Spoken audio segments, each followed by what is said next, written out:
To begin our journey into computer networks, let us start by asking a deceptively simple question that many people use daily but few can truly answer. What is the Internet? To understand this massive global system, engineers look at it from two different perspectives.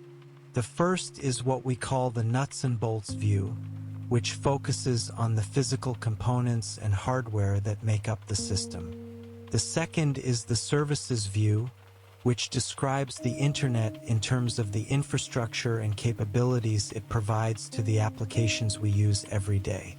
Let us first explore the nuts and bolts view. At the outer edges of this global network, we find millions of computing devices connected to the system. Engineers refer to these devices as hosts or end systems because they sit at the very ends of the communication paths. These end systems include the personal computers, laptops, smartphones, tablet devices, smart televisions, and automated home appliances that you and I interact with. It also includes the highly powerful computers, known as servers, that live in massive data centers and store the websites and streaming services we consume. To share information, these end systems break data down into manageable chunks known as packets. You can think of a packet as a physical letter sent through the postal service. The actual data you want to send is like the letter inside, while the packet also contains extra control information called a header, which behaves like the envelope. This header contains the destination address, telling the network where the packet needs to go, and the sender's address, showing where it came from. These packets do not travel directly from one end system to another in a single, uninterrupted line. Instead, they travel through a series of communication links and packet switches. Communication links are the physical pathways that carry the data.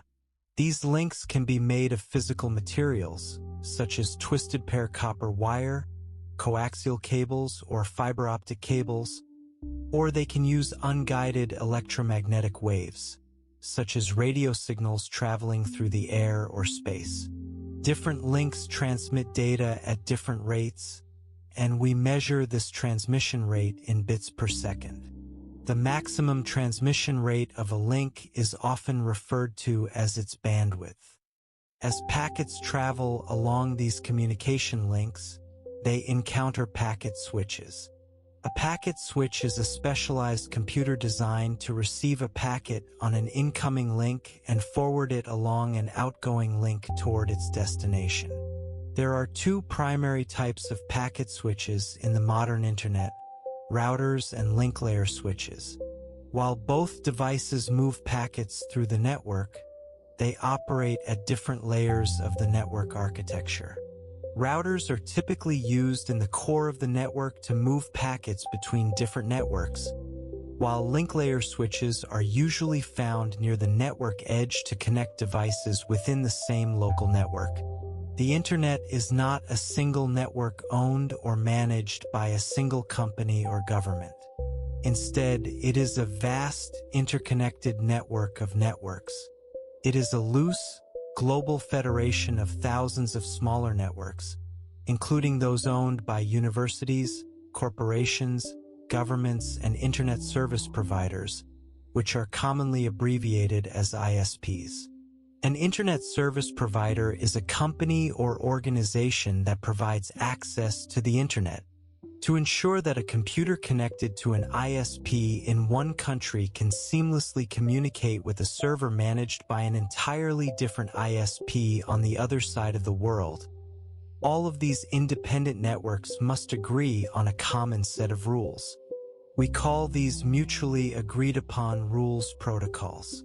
In human communication, a protocol is an expected way of behaving.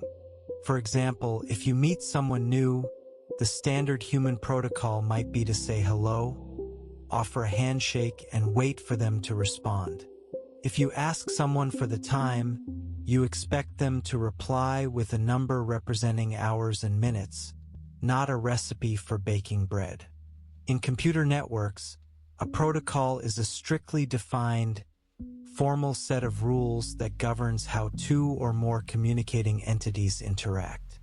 A network protocol defines the exact format of the messages being sent, the order in which they must be sent and received, and the specific actions that a device must take upon receiving a message or encountering an error. The two most fundamental protocols on the Internet are the Transmission Control Protocol, which is abbreviated as TCP, and the Internet Protocol, which is abbreviated as IP. Because these two protocols are so critical to the operation of the network, the entire set of rules that governs the Internet is commonly referred to as the TCP/IP protocol suite. There are also many other protocols designed for specific applications, such as the Hypertext Transfer Protocol, abbreviated as HTTP, which is the protocol your web browser uses to request and receive web pages. Now let us look at the second way to define the Internet, which is the services view. From this perspective, the Internet is a massive, distributed infrastructure that provides services to applications. These applications run on the end systems at the edge of the network and include things like web browsers, email clients, multiplayer video games, social media networks, and video streaming services. Because these applications run on separate computers across the globe and must share information, we refer to them as distributed applications. The Internet infrastructure does not directly run these applications. Instead, it provides a set of services that allows these applications to talk to one another. To make this possible, the Internet provides a programming interface known as a socket interface. You can think of the socket interface as a set of rules and tools that a software developer must use so that their program can hand data over to the network. The socket interface acts like a mail slot on a front door. When an application wants to send data to another computer, it passes the data through its local socket, and the underlying Internet infrastructure takes responsibility for delivering that data to the destination socket on the receiving end system. This brings us to our next major topic, the network edge. When we look at the structure of the Internet, we can divide it into two main parts: the network edge, where the users and applications live, and the network core, which connects these edges together. Let us focus first on the network edge, which contains all the end systems such as clients and servers. In a client-server architecture, the client is typically a device like a personal computer or smartphone that initiates a request for information, while the server is a more powerful computer that waits for incoming requests and responds by sending the requested data, such as a web page or a video stream. Today, most large-scale Internet services do not run on a single server, but rather on thousands of servers housed together in massive facilities called data centers. To connect these end systems to the rest of the network, we must use what is called an access network. An access network is the physical link that connects an end system to the very first router it encounters, which is known as the edge router. The edge router represents the gateway from the local home, office, or mobile device into the broader Internet. Let us examine some of the most common technologies used in access networks, starting with those traditionally used in residential areas. One of the early high-speed Internet technologies is the digital subscriber line, which is abbreviated as DSL. This technology is designed to run over the existing copper telephone wires that were already installed in millions of homes. A home using DSL has a specialized DSL modem that takes digital data from the home computer and translates it into high-frequency analog signals. These signals travel over the telephone wire to a local central office managed by the telephone company. At the central office, a device separates the high-frequency data signals from the lower-frequency voice signals, sending the phone calls to the public telephone network and the data signals to the internet core. Because DSL uses a dedicated physical wire from each home to the central office, the connection speed is not shared with your neighbors. However, because electrical signals degrade as they travel over copper wire, the speed of a DSL connection depends heavily on how close the home is to the telephone company's central office. Another common residential access technology is cable internet access, which runs over the coaxial cables originally installed to deliver cable television.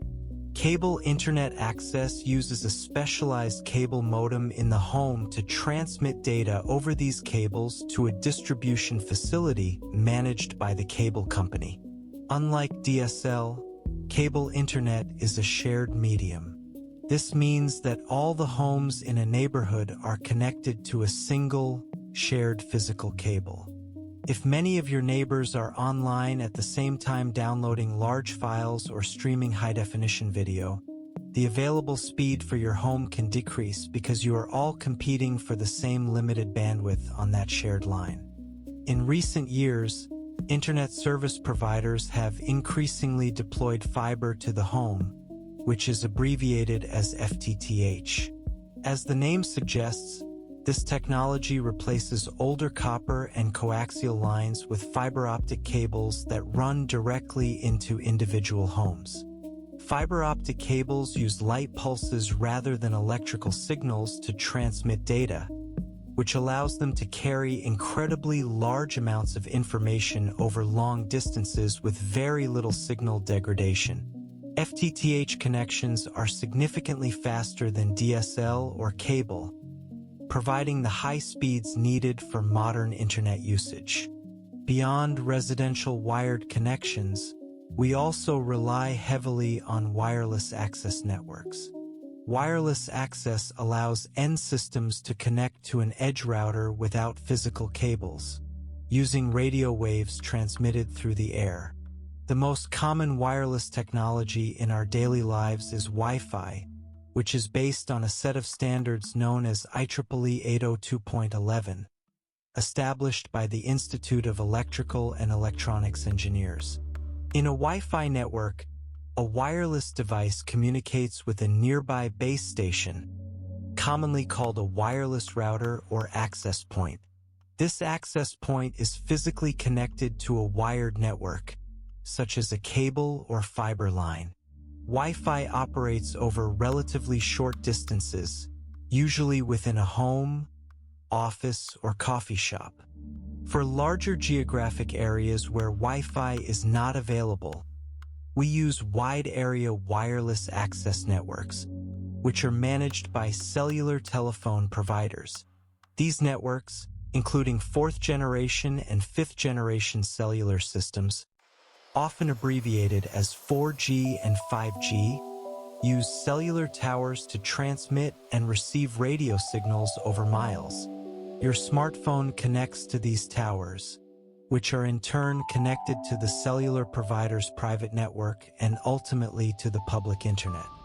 All of these access networks transmit data over physical media, which can be categorized into two main groups: guided media and unguided media.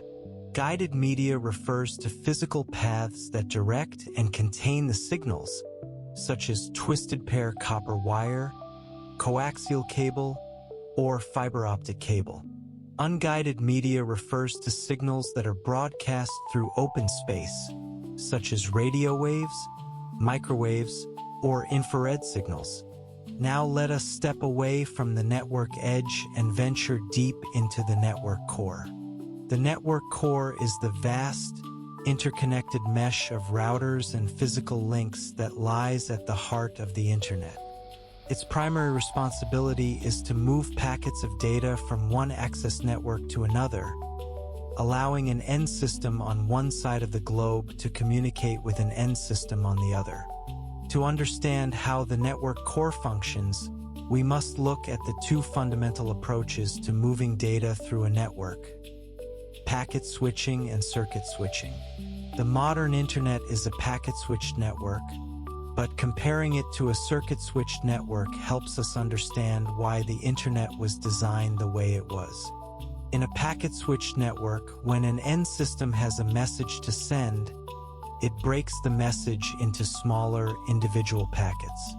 As each packet travels from the source to the destination, it is transmitted over communication links and passes through routers. When a router receives a packet, it must receive the entire packet before it can start sending the first bit of that packet out onto the next link. This behavior is called store and forward transmission, because the router must store the entire packet in its memory before forwarding it. This introduces a small delay known as transmission delay. If a packet is very large or if the transmission rate of the outgoing link is slow, this delay can become noticeable. Additionally, routers must handle packets from many different sources simultaneously. Every router has a temporary storage area in its memory called a buffer or a queue associated with each of its outgoing links. If a packet arrives at a router and the outgoing link is already busy transmitting another packet, the newly arrived packet cannot be sent immediately. Instead, it must wait in the buffer. This waiting time is called queuing delay. If the network becomes highly congested and packets continue to arrive at a router faster than they can be transmitted, the buffer will eventually become completely full. When a new packet arrives and finds the buffer full, the router has no choice but to discard it. This event is called packet loss, and it means the packet is dropped and will never reach its destination unless it is retransmitted by the sender. To guide these packets through the complex mesh of the network core, routers perform two critical, closely related functions: routing and forwarding. Forwarding is a local, short-term action. When a packet arrives on one of a router's incoming links, the router must look at the packet's destination address and decide which of its outgoing links it should use to send the packet on its way. Routing, on the other hand, is a global, long-term process. Routing algorithms are used to determine the entire path, from source to destination, that packets should take through the network. Based on these routing algorithms, each router maintains a local table called a forwarding table. The forwarding table is like a directory. When a packet arrives, the router reads the destination address in the packet's header, searches its forwarding table for a matching entry, and then forwards the packet to the specific outgoing link indicated by the table. Now let us contrast packet switching with circuit switching, which is the technology historically used in traditional public telephone networks. In a circuit-switched network, the resources needed to allow two devices to communicate are reserved and dedicated for the entire duration of their connection. When you make a phone call in a circuit-switched network, a specific path of physical links and switches is established between your phone and the receiving phone. No other telephone calls can use those specific reserved resources while your call is active. This guarantees that you have a constant, uninterrupted amount of bandwidth for your entire conversation, meaning your voice quality will not suffer if other people in your neighborhood start making phone calls. Circuit-switched networks reserve these resources using one of two primary methods: frequency division multiplexing, abbreviated as FDM, or time division multiplexing, abbreviated as TDM. In frequency division multiplexing, the total frequency spectrum of a physical link is divided into separate, narrow frequency bands. During a connection, one of these bands is dedicated entirely to that specific call. In time division multiplexing, time is divided into repeating frames of fixed duration, and each frame is split into a set number of time slots. When a connection is established, it is assigned a specific time slot in each frame, and it can only transmit data during its designated slot. While circuit switching is excellent for voice calls where data flows at a continuous, steady rate, it is highly inefficient for modern computer data. This is because internet traffic is naturally bursty, meaning a device might transmit a large amount of data very quickly when loading a web page, and then remain completely silent for several seconds or minutes while the user reads the page. In a circuit-switched network, if a connection is silent, its reserved resources are completely wasted, and no other device is allowed to use them. Packet switching, by contrast, does not reserve resources in advance. Instead, it shares resources dynamically on demand. If a device has no data to send, it uses no resources. This allows many more users to share the same physical network infrastructure, making packet switching far more efficient and scalable for internet communication. To make this global network core function, the thousands of individual networks that make up the internet must be structured hierarchically. At the very bottom of this structure are the local and regional ISPs that provide internet access to individual homes, schools, and small businesses. If these local ISPs were not connected to one another, users on different local ISPs would not be able to communicate. To solve this, local ISPs connect to larger, regional ISPs, which in turn connect to even larger national and international networks.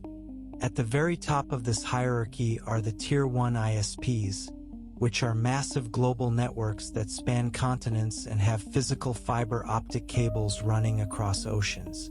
Tier 1 ISPs connect directly to each other to exchange traffic globally without paying any fees to other networks.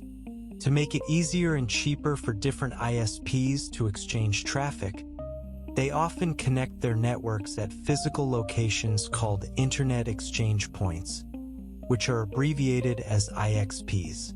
An IXP is a shared physical facility where multiple ISPs can run cables to directly interconnect their routers, reducing the cost and complexity of routing traffic through third-party networks.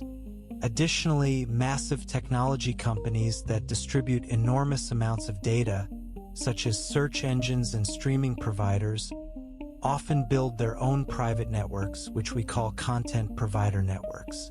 These companies construct private data centers and run their own dedicated fiber optic lines directly to the edge of the public internet, bypassing traditional ISPs entirely to deliver content to users as quickly and efficiently as possible. Now let us examine the performance characteristics of packet-switched networks, specifically focusing on delay, packet loss, and throughput. When a packet travels from a source to a destination, it does not move instantaneously.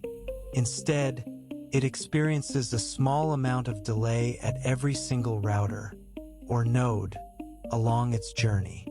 The total delay a packet experiences at a single router is called the nodal delay, and it is made up of 4 distinct components: processing delay, queuing delay, transmission delay, and propagation delay. Let us break down each of these 4 delays in detail. First is the nodal processing delay. When a packet arrives at a router, the router must inspect the packet's header to determine the destination address, check for any transmission errors that might have occurred, and decide which outgoing link to use. This processing takes place in the router's hardware and software and typically takes a very small fraction of a millisecond.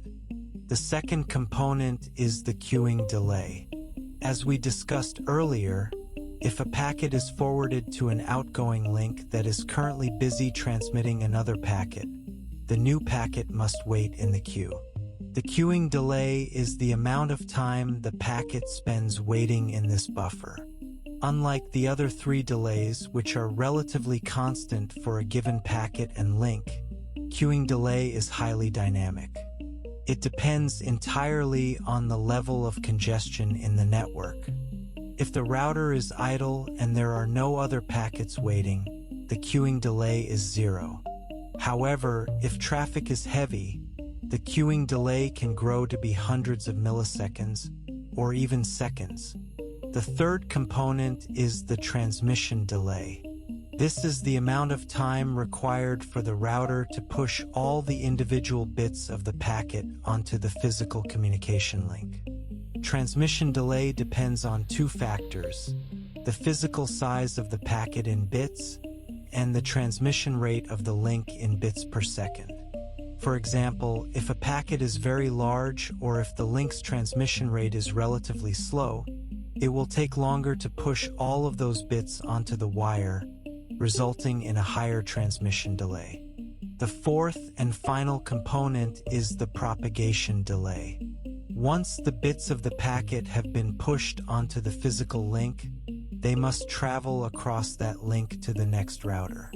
The propagation delay is the time it takes for the electrical, optical, or radio signal to travel from one end of the physical link to the other. This delay is determined by the physical length of the link and the speed at which signals travel through the physical medium, which is typically close to the speed of light. It is crucial to understand the difference between transmission delay and propagation delay, as they are often confused. Transmission delay is the time it takes the router to push the packet onto the link. It is a function of the packet size and the link's transmission rate. Propagation delay is the time it takes for a single bit to travel through the link from one router to the next. It is a function of the physical distance of the link and the speed of light in the medium. To use a physical analogy, imagine a long highway. Transmission delay is the time it takes for a caravan of cars to pass through a toll booth and get onto the highway. Propagation delay is the time it takes for one of those cars to drive down the highway to the next toll booth. Let us also look closely at packet loss. When packets arrive at a router faster than the outgoing link can transmit them, the buffer begins to fill up. Because physical buffers have a limited capacity, they can only hold a certain number of packets. If the buffer is completely full when a new packet arrives, there is nowhere to store it. The router must discard the packet, resulting in packet loss. This is why networks can feel slow or unresponsive under heavy load. Not only do packets take longer to arrive due to high queuing delay, but many packets may be lost entirely, forcing the sender to wait for a timeout and retransmit the lost data. Another key measure of network performance is throughput. Throughput is the rate at which bits are actually delivered from the sender to the receiver over a given period of time. We measure throughput in bits per second, and it can be looked at in two ways: instantaneous throughput and average throughput. Instantaneous throughput is the rate of data delivery at any specific brief moment in time. Average throughput is the total amount of data successfully delivered over a much longer period, divided by the time it took to deliver it. To understand what limits throughput, let us consider a simple path consisting of two communication links connected by a single router. Imagine the first link has a transmission rate of 1 megabit per second, and the second link has a transmission rate of 10 megabits per second. No matter how fast the second link is, the sender can never deliver data to the receiver faster than 1 megabit per second, because the first link acts as a bottleneck. Now imagine the reverse. The first link has a transmission rate of 10 megabits per second, but the second link only has a rate of 1 megabit per second. In this case, the first link can send data very quickly, but the data will pile up at the router, and the overall throughput will still be limited to 1 megabit per second. The link along the path that has the lowest transmission rate is called the bottleneck link, and it ultimately determines the maximum throughput that can be achieved between the sender and the receiver. To manage the extreme complexity of all these hardware components, physical links, routing algorithms, and protocols, network engineers use a layered architecture. Layering is a powerful concept used in many areas of computer science to break a large, complex system down into smaller, more manageable parts. Each layer in the architecture has a specific job to do, and it provides a well-defined service to the layer directly above it by using the services of the layer directly below it. The standard reference model for the Internet is the Internet Protocol Stack, which consists of 5 distinct layers: the application layer, the transport layer, the network layer, the link layer, and the physical layer. Let us explore each of these layers starting from the top and working our way down. At the very top of the stack is the application layer. This is the layer where network applications and their associated protocols live. When you write a software program that needs to communicate over the network, your program operates at this layer. The protocols here define how applications on different end systems exchange messages. We have already mentioned some of these, such as the Hypertext Transfer Protocol, or HTTP, which is used to request and transfer web pages. Other common application layer protocols include the Simple Mail Transfer Protocol, abbreviated as SMTP, which is used to send email messages. The Post Office Protocol version 3, abbreviated as POP3, and the Internet Message Access Protocol, abbreviated as IMAP, both of which are used to retrieve email from a mail server. And the Domain Name System, abbreviated as DNS, which acts like a phone book for the Internet by translating human-readable website names, like google.com, into numerical computer addresses. Below the application layer is the transport layer. The primary responsibility of the transport layer is to provide communication services directly between the application processes running on different hosts. When an application has a message to send, it hands that message down to the transport layer. The transport layer breaks the message into smaller chunks, which at this layer are called segments, and ensures they are delivered to the destination.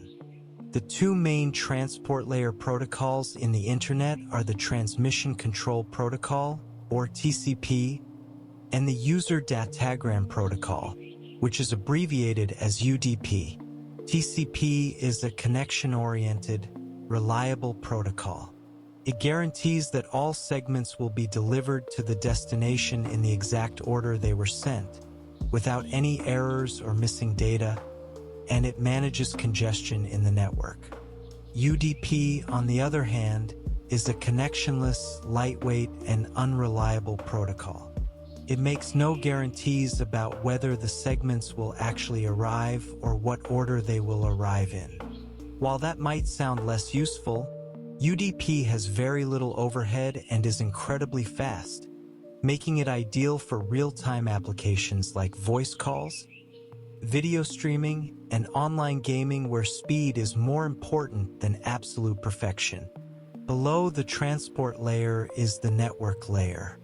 While the transport layer is responsible for logical communication between processes, the network layer is responsible for moving packets, which at this layer are called datagrams, from one host computer to another across the entire Internet.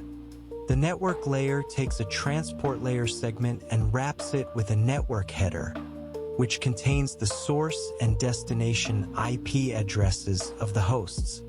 The primary protocol at this layer is the Internet Protocol, or IP. Every device connected to the Internet must run IP. The network layer also contains the routing algorithms that allow routers to build their forwarding tables and determine the paths that datagrams should take from source to destination. Below the network layer is the link layer. The network layer relies on the link layer to move a datagram from one node to the very next node along the path. At each node, the network layer hands the datagram down to the link layer, which packages the datagram with extra control information, creating what is called a frame. The link layer then handles the process of transmitting that frame across the single specific communication link connecting those two adjacent nodes. Examples of link layer protocols include Ethernet, which is used in wired local networks, and Wi-Fi, which is used in wireless local networks. The services provided by the link layer protocol depend heavily on the specific physical link being used. For instance, some link layer protocols provide reliable delivery over a single link, which is particularly useful for wireless links where signals can easily be corrupted by interference. At the very bottom of the protocol stack is the physical layer. The job of the physical layer is to take the individual bits that make up a link layer frame and transmit them, one by one, across the actual physical medium. The physical layer protocols are highly dependent on the physical medium itself. For example, the physical layer for a fiber optic cable must define how to represent a 1 or a 0 using light pulses, while the physical layer for a copper wire must define how to represent those same bits using electrical voltage levels. To see how these layers work together, let us look at the process of encapsulation and decapsulation as a packet moves through the network. When you send a message, the process begins at the application layer of the sending host, which generates an application layer message. This message is passed down to the transport layer. The transport layer takes this message and attaches its own transport layer header, which contains information like port numbers that help identify which application on the destination computer should receive the data. This combination of the application layer message and the transport layer header is called a segment. The transport layer then passes this segment down to the network layer. The network layer takes the segment and attaches a network layer header, which contains the source and destination IP addresses. This combination of the segment and the network layer header is called a datagram. The network layer then passes this datagram down to the link layer. The link layer takes the datagram and attaches its own link layer header, which contains local physical addresses and often a trailer used for error detection. This combination is called a frame. Finally, the link layer passes the frame to the physical layer, which converts the bits of the frame into physical signals and transmits them over the communication link. This process of adding headers at each lower layer is called encapsulation. As the physical signals travel across the network, they may pass through intermediate packet switches, such as routers. When a router receives the physical signals, it reconstructs the frame at its physical layer and passes it up to its link layer. The link layer reads the link layer header, checks for transmission errors, and if everything is correct, strips away the link layer header and passes the remaining datagram up to the network layer. The router's network layer then reads the network header to determine the destination IP address, consults its forwarding table, and decides which outgoing link to use. Once the decision is made, the network layer passes the datagram back down to the link layer for the outgoing link, which encapsulates it in a new frame with a new link layer header. This frame is then converted to physical signals and sent on its way. When the frame finally reaches the destination host, the reverse process called decapsulation takes place. The physical layer receives the signals and passes the frame up to the link layer. The link layer strips off the link layer header and trailer and passes the datagram up to the network layer. The network layer inspects the network header, ensures the datagram has reached its final destination, strips off the network header, and passes the segment up to the transport layer. The transport layer reads the transport header, ensures there are no missing or out-of-order pieces, strips off the transport header, and finally delivers the original application layer message to the correct application process. Through this elegant process of encapsulation and decapsulation, each layer is able to perform its specific job and communicate logically with its corresponding layer on the receiving host, completely insulated from the details of the other layers. Now that we have established a strong mental model of how the internet is structured and how data travels through it, we must address an important and challenging reality: networks under attack. The original design of the internet, created decades ago, was built on a foundation of trust. The early network consisted of a small, closed group of researchers and academic institutions who all knew and trusted one another. As a result, security was not a primary consideration in the design of the original internet protocols. Today, the internet is a massive, public, global infrastructure, and it has become a highly hostile environment. Understanding how networks can be attacked is essential for anyone studying or working with computer networks. One of the most common threats to our network security is malware, which stands for malicious software. Malware is any software designed to disrupt, damage, or gain unauthorized access to a computer system. There are two primary types of self-propagating malware that we must distinguish: viruses and worms. A virus is a type of malware that requires some form of human interaction to spread and infect other systems.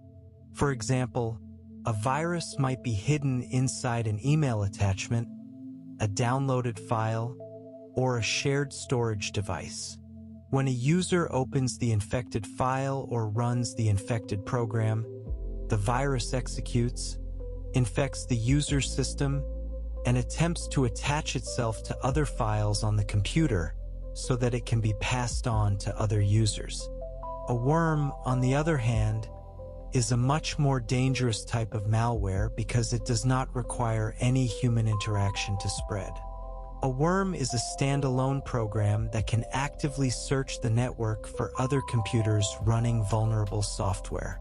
Once it finds a vulnerable system, it exploits the security flaw, copies itself to the new system, and immediately begins searching for more victims.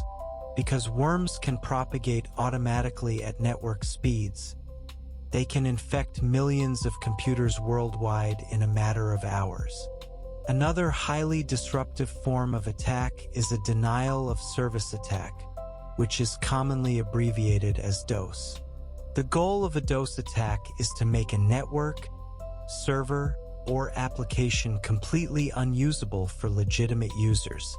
There are various ways to achieve this, but the most common approach is vulnerability exploitation, where an attacker sends a series of carefully crafted, malicious messages to a target system, causing the target's operating system or software to crash.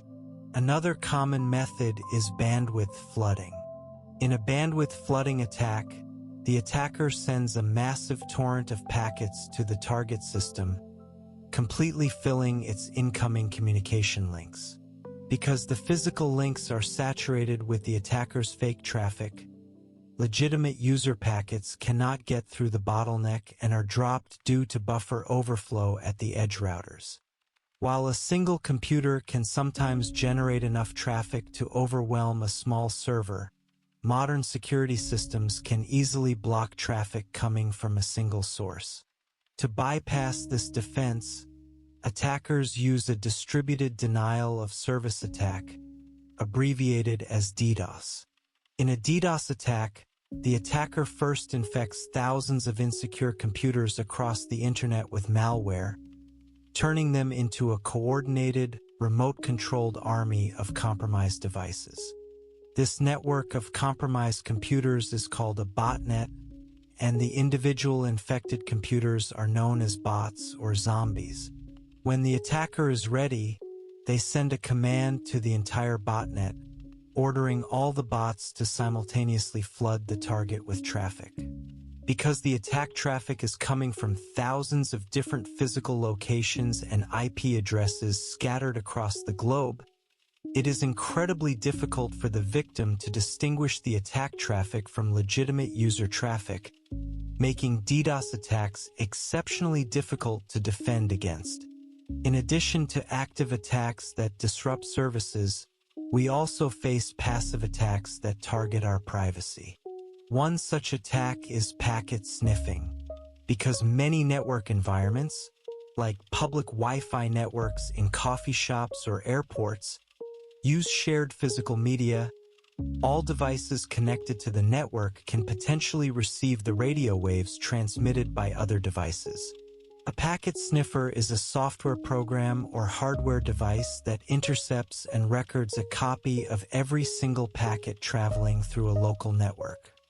If a user transmits sensitive information, such as passwords, personal emails, or credit card numbers, over an unencrypted connection, an attacker running a packet sniffer on the same network can easily read and steal that data. To protect against packet sniffing, modern internet services rely heavily on cryptography and encryption, which scramble the data before it is sent so that even if a packet sniffer intercepts the packets, the data is unreadable. Finally, we must understand the threat of IP spoofing. As we have learned, every packet sent over the internet contains a source IP address in its network layer header, which is supposed to identify the computer that sent the packet.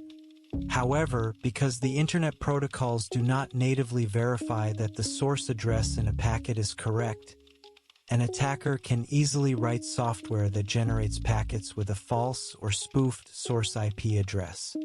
By using IP spoofing, an attacker can pretend to be a trusted computer on a private network, allowing them to bypass firewalls or access controls that rely solely on IP addresses for authentication. IP spoofing is also frequently used in DDoS attacks to hide the true identity of the attacking machines and to perform reflection attacks, where spoofed requests are sent to innocent servers, causing those servers to send massive responses back to the spoofed victim's address. As we conclude this exploration of computer networks and the internet, we can see that this global infrastructure is a masterpiece of complex engineering. From the simple physical media carrying bits to the sophisticated layered protocols that manage global communication, the internet relies on a delicate balance of structure, coordination, and constant adaptation to keep the world connected. At the very top of our network architecture sits the application layer. This is the domain where the actual software programs we use every day reside and communicate. When you open a web browser, check your email, stream a video, or join a multiplayer game, you are interacting directly with network applications. The application layer is unique because it is the only layer of the protocol stack that software developers write programs for directly. The lower layers, such as transport, network, and link, are typically implemented inside the computer's operating system and physical network hardware. Because of this, when we build network applications, we do not need to worry about how packets are physically routed across the globe.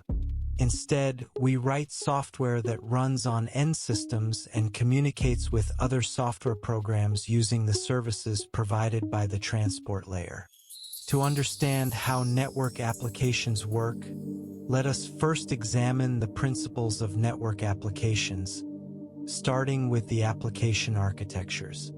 An application architecture is the high-level structural design that dictates how the different parts of a software system are organized and how they interact across the network. There are two dominant architectures used in modern networks: client-server and peer-to-peer. In a client-server architecture, there is a clear distinction between the roles of the communicating systems. One host, which we call the server, is a permanently active system that waits for incoming requests from other hosts. The server has a fixed, well-known address, which is called an Internet Protocol address or IP address. Because the server must handle requests from thousands or even millions of users, it typically runs on high-performance computers housed in centralized data centers. The other hosts in this architecture are the clients. Clients are the end-user devices, like your personal computer, smartphone, or laptop, which contact the server to request information or services. In a client-server architecture, clients do not communicate directly with one another. For example, when you browse a website or check your bank account, your browser, which acts as the client, communicates directly with the website server. The clients can have dynamic, changing IP addresses, and they do not need to be active all the time. While the client-server model is highly effective and simple to implement, it faces major scalability challenges. As the number of clients grows, the server can become a bottleneck, both in terms of processing power and network bandwidth. If millions of users try to access the same server at the exact same moment, the server can easily become overwhelmed and crash. To address this limitation, engineers developed the peer-to-peer architecture, which is commonly abbreviated as P2P. In a peer-to-peer architecture, there is no need for a central, permanently active server. Instead, the application relies on direct communication between pairs of interconnected hosts, which we call peers. The peers are typically desktop computers, laptops, or home devices owned by individual users. One of the most remarkable properties of peer-to-peer architectures is their self-scalability. In a traditional client-server system, every new client places an additional burden on the server's resources. In a peer-to-peer system, however, each new peer that joins the network brings its own resources, including processing power, storage, and, most importantly, upload bandwidth. As a peer downloads a file, it simultaneously uploads parts of that file to other peers in the network. This means that as the demand on the network increases, the total capacity of the network also increases, allowing peer-to-peer systems to distribute massive files to millions of users at a fraction of the cost of a centralized server. Regardless of the architecture used, network communication ultimately boils down to processes communicating with one another. A process is simply a program that is currently running on a computer. When two processes run on the same computer, they can communicate using inter-process communication mechanisms managed by the local operating system. However, when processes run on different computers across a network, they must communicate by sending and receiving messages through the network infrastructure. To send and receive these messages, a process relies on a software interface known as a socket. You can think of a socket as the doorway to a house. When a process wants to send a message to another process on a remote computer, it pushes the message out of its socket. The message travels through the local host's operating system, down through the transport layer, and across the physical network. On the receiving side, the message enters the destination host, travels up through the protocol stack, and is delivered to the receiving process through its own socket. Because the socket is the programming interface that sits between the application layer and the transport layer, it is often referred to as the Application Programming Interface, abbreviated as API, for network communication. To ensure that a message sent out of a socket actually reaches the correct destination, we must have a way to uniquely identify both the remote computer and the specific process running on that computer. This is achieved using two pieces of information: an IP address and a port number. An IP address is a unique numerical identifier assigned to every host connected to the internet, allowing us to find the correct computer. However, because a single computer can run many different network processes at the same time, such as a web browser, an email client, and a chat application, the IP address alone is not enough to deliver the message to the correct program. To solve this, each network process is assigned a specific identifier called a port number. For example, standard web servers typically listen for incoming requests on port number 80, while secure web servers use port number 443.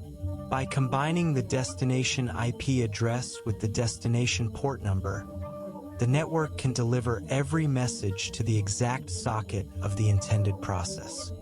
When a software developer creates a network application, they must choose which transport layer protocol to use.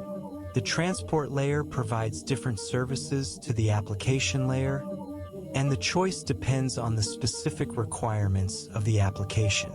There are 4 primary dimensions of transport services that applications consider: data loss, throughput, timing, and security.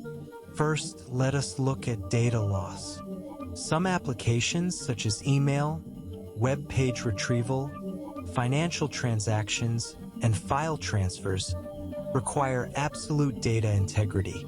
If even a single bit of a file or a banking transaction is lost or corrupted, the entire message can become useless. These are called loss-sensitive applications, and they require a transport protocol that guarantees reliable data transfer. In contrast, loss-tolerant applications such as real-time audio and video streaming can easily tolerate a small percentage of lost data without significantly affecting the user experience. Second is throughput. Throughput is the rate at which bits are delivered across the network. Bandwidth-sensitive applications require a guaranteed minimum throughput to function correctly. Third is timing. Some applications require strict time guarantees to be usable. For example, in an online multiplayer game or a voice-over IP phone call, any delay greater than a fraction of a second can make the experience highly frustrating. These real-time applications require low queuing and transmission delays to ensure that information is delivered almost instantaneously. Fourth is security. Some applications handle highly sensitive personal or financial information and require the transport service to encrypt data to protect it from packet sniffers, as well as provide authentication to ensure they are talking to the correct host. The 2 primary transport protocols available on the Internet, TCP and UDP, provide different combinations of these services. The Transmission Control Protocol, or TCP, provides a reliable, connection-oriented service. Before the application processes can start exchanging data, TCP requires them to perform a handshake to establish a connection. Once the connection is open, TCP guarantees that all data will be delivered to the receiver without any loss, duplication, or corruption, and in the exact order it was sent. TCP also includes flow control, which prevents a fast sender from overwhelming a slow receiver's buffer, and congestion control, which automatically throttles the sender's transmission rate if the network becomes congested. Now let us focus on one of the most widely used applications on the planet: the World Wide Web and its underlying protocol, the Hypertext Transfer Protocol, which is commonly abbreviated as HTTP. The web has revolutionized modern society, allowing us to access vast libraries of information, multimedia, and services through a simple interface. To understand the web, we must first understand how web pages are structured. A web page consists of a collection of objects. An object is simply a file, such as an HTML file, a JPEG image, a CSS style sheet, or a JavaScript file that can be identified by a single uniform resource locator, commonly abbreviated as URL. A URL consists of two main parts: the host name of the server hosting the object, and the path name of the specific file on that server. For example, in a URL pointing to an image on a website, the host name tells the browser which server to contact, and the path name tells that server which specific image file to return. The Hypertext Transfer Protocol, or HTTP, is the application layer protocol that defines how web clients request web pages from web servers and how servers transfer those pages back to the clients. HTTP is a client-server protocol. The client is typically a web browser that implements the client side of the protocol, while the server runs web server software, such as Apache or Nginx, that implements the server side of the protocol. HTTP is designed to be a stateless protocol. This means that an HTTP server maintains absolutely no information about the history of client requests. If a client requests the exact same web page 10 times in a row, the server treats each request as a completely new event and sends the page 10 times, without remembering that the client had just asked for it a moment ago. This stateless design makes HTTP highly efficient and easy to implement because the server does not need to allocate memory and manage state databases for millions of active users. When an HTTP client communicates with an HTTP server, it can do so using either non-persistent connections or persistent connections. Let us look at the differences between these two approaches. In a non-persistent connection, each network connection is closed immediately after the server finishes sending a single requested object. If a web page contains an HTML file and 10 embedded images, a browser using non-persistent connections must open and close 11 separate TCP connections to retrieve the complete page. To measure the performance of these connections, engineers use a metric called round-trip time, which is commonly abbreviated as RTT. One RTT is the amount of time it takes for a small packet to travel from the client to the server and back to the client.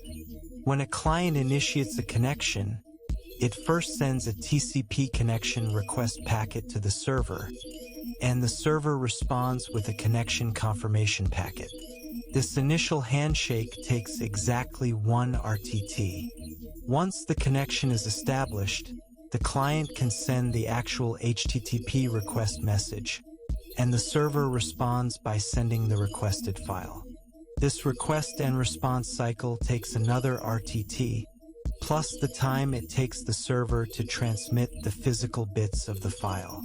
Therefore, in a non-persistent connection, retrieving a single object requires at least 2 RTTs of network overhead, plus the file transmission time. For a web page with many small images, this constant opening and closing of connections introduces significant delay and places a heavy processing burden on the web server. To solve this problem, modern web browsers and servers use persistent connections by default. In a persistent connection, the server leaves the TCP connection open after sending a response. This allows the client to send subsequent HTTP requests for other objects on the same page over the exact same open connection. The client can even pipeline its requests, meaning it sends requests for all the required images one after another without waiting for each response to arrive first. This reduces the network overhead significantly, allowing a complete web page with multiple objects to be retrieved in just a single RTT after the initial connection is established. To understand how HTTP communicates, let us examine the structure of HTTP messages. There are 2 types of HTTP messages: request messages and response messages. Both messages are written in plain, human-readable text. An HTTP request message consists of several lines. The very first line is called the request line, and it contains three fields: the HTTP method, the URL of the requested object, and the HTTP version being used. The HTTP method specifies the action the client wants the server to perform. The most common method is the GET method, which is used when the browser wants to retrieve an object from the server. Other common methods include the POST method, which is used when a user submits a form, such as entering a username and password, and the PUT method, which allows a client to upload a new file to a specific path on the server. Following the request line are several header lines. Each header line contains a key and a value, separated by a colon.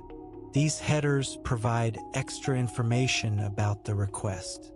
For example, the host header specifies the host name of the server, which is required when multiple websites share the same physical server.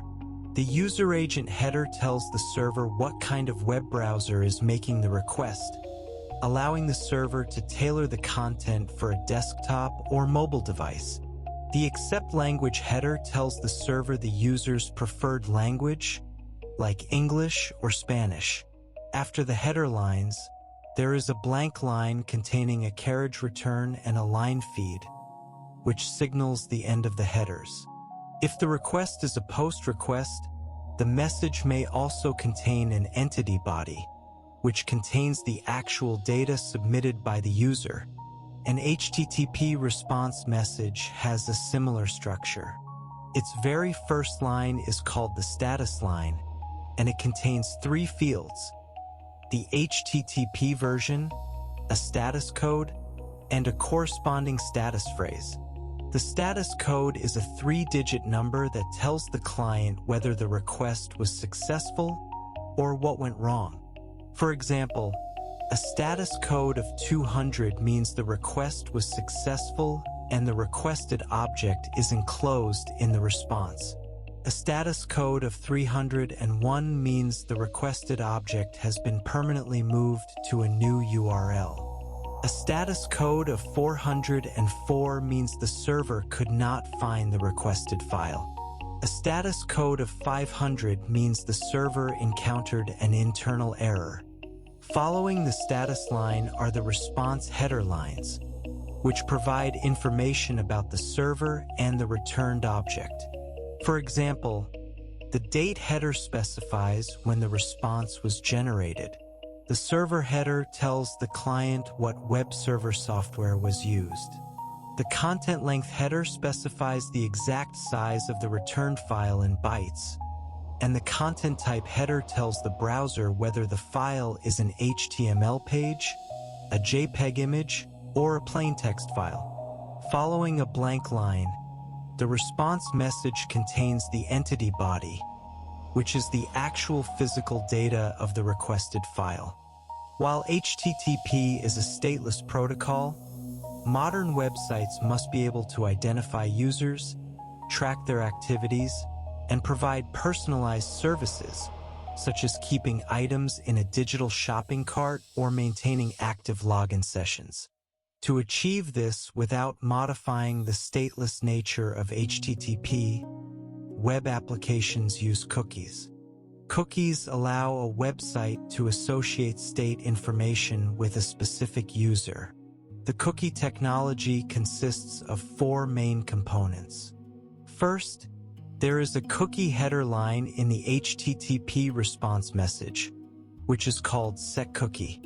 Second, there is a cookie header line included in subsequent HTTP request messages, simply called cookie. Third, there is a cookie file managed by the user's web browser on their local device. Fourth, there is a back-end database managed by the website server that associates specific cookie identification numbers with user accounts and preferences. Let us trace how this works in practice. When you visit a shopping website for the very first time, your browser sends a standard HTTP GET request to the server. When the server receives this request, It generates a unique identification number for you and creates a corresponding entry in its back-end database. The server then responds to your browser with an HTTP response containing the set cookie header, with the value set to your unique identification number. When your browser receives this response, it extracts the identification number and writes it to your local cookie file, linking it to the website's hostname. The next time you click a link or request a page from that same website, your browser automatically looks up the hostname in its cookie file, finds the identification number, and attaches a cookie header containing that number to the outgoing HTTP request. When the server receives this request, it reads the identification number from the cookie header, looks it up in its database, and instantly recognizes who you are, what items you have in your cart, and whether you are logged in. In this way, cookies allow stateless HTTP to support rich, stateful user experiences. To improve the performance of the web and reduce network congestion, we rely heavily on web caching. A web cache, which is also commonly called a proxy server, is a network entity that stores local copies of recently requested web objects. A web cache can be installed on a home network, an office network, or by an internet service provider. When a network uses a web cache, a user's browser is configured to send all of its HTTP requests directly to the cache first. When a request arrives, the web cache checks its local storage to see if it already has a copy of the requested object. If it does, the cache immediately returns the object to the browser over the fast local network, bypassing the need to contact the remote web server. This is called a cache hit. If the web cache does not have the object, it acts as a client itself, sending an HTTP request across the broader internet to the authoritative web server. Once the cache receives the object from the server, it stores a copy in its local memory and forwards the object to the user's browser. This is called a cache miss. Web caching has two massive benefits. First, it dramatically reduces the response time for the user because many objects can be retrieved instantly from a nearby cache over a local area network, rather than traveling across the congested public internet core. Second, it significantly reduces the amount of traffic on an organization's access link to the internet, saving bandwidth costs and improving overall network performance. However, web caching introduces a major challenge. How do we ensure that the copy of the object stored in the cache is not stale? If a website updates its homepage, a user retrieving the page from a local cache might see an outdated version. To solve this, HTTP uses a mechanism called the conditional get. When a web cache stores an object, it also stores the date and time the object was last modified, which is provided by the server in the last modified header. When a user requests that object again, the web cache sends an HTTP request to the authoritative server, but it includes a special header called IfModifiedSince, set to the date of its cached copy. When the web server receives this conditional GET request, as the web has evolved, the underlying HTTP protocol has also undergone major revisions to handle the complexity of modern web pages. The original widely used version, HTTP/1.1, faced a significant limitation known as head-of-line blocking. Under HTTP/1.1, even when using a persistent connection, if a browser requested multiple objects, the server had to send the responses in the exact order they were requested. If the first requested object was a very large image, all subsequent smaller objects, like text or script files, had to wait in line behind the large image, causing the web page to load slowly. To solve this, HTTP/2 was introduced. The key innovation in HTTP/2 is framing and multiplexing. Instead of sending messages as continuous streams of text, HTTP/2 breaks HTTP requests and responses down into small, interleaved frames. This allows a server to send parts of multiple objects over a single TCP connection simultaneously. If a large image is being transmitted, the server can pause its transmission for a brief moment to send a small text frame, preventing head-of-line blocking at the application layer and significantly improving page load times. However, even with HTTP/2, a transport layer limitation remained. Because HTTP/2 still runs on top of TCP, if a single TCP packet is lost in the network, TCP halts the delivery of all subsequent packets until the lost packet is retransmitted and received. This means that a single lost packet can freeze the entire connection, even if the other multiplex frames have already arrived safely. This is known as transport layer head-of-line blocking. To overcome this, the Internet engineering community developed HTTP/3. The fundamental change in HTTP/3 is that it completely replaces TCP with a new transport protocol called QUIC, which stands for Quick UDP Internet Connections. Because QUIC runs on top of the connectionless UDP protocol, it implements its own reliable delivery and multiplexing mechanisms. In HTTP/3, each web object is transmitted as an independent stream. If a packet belonging to one stream is lost, only that specific stream is paused while the data is retransmitted, while all other streams continue to deliver their data to the browser without interruption. Now let us move on to another foundational Internet application: electronic mail or email. Email is one of the oldest and most critical communication tools on the Internet. The Internet email system consists of three main components: user agents, mail servers, and the simple mail transfer protocol, which is abbreviated as SMTP. User agents are the software applications that users interact with directly to read, compose, and send email messages, such as Microsoft Outlook, Apple Mail, or a web-based interface like Gmail.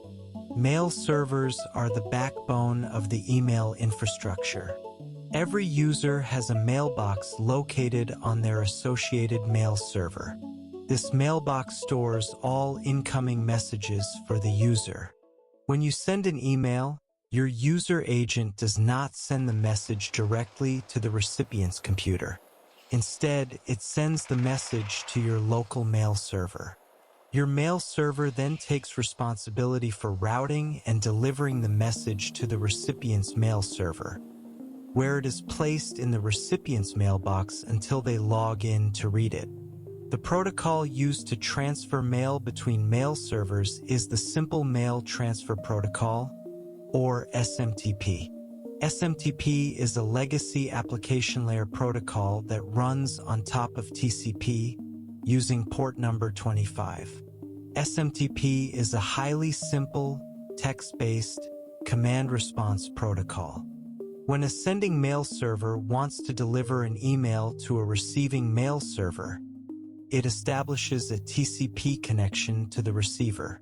Once the connection is open, the two servers engage in a series of text-based handshakes and commands.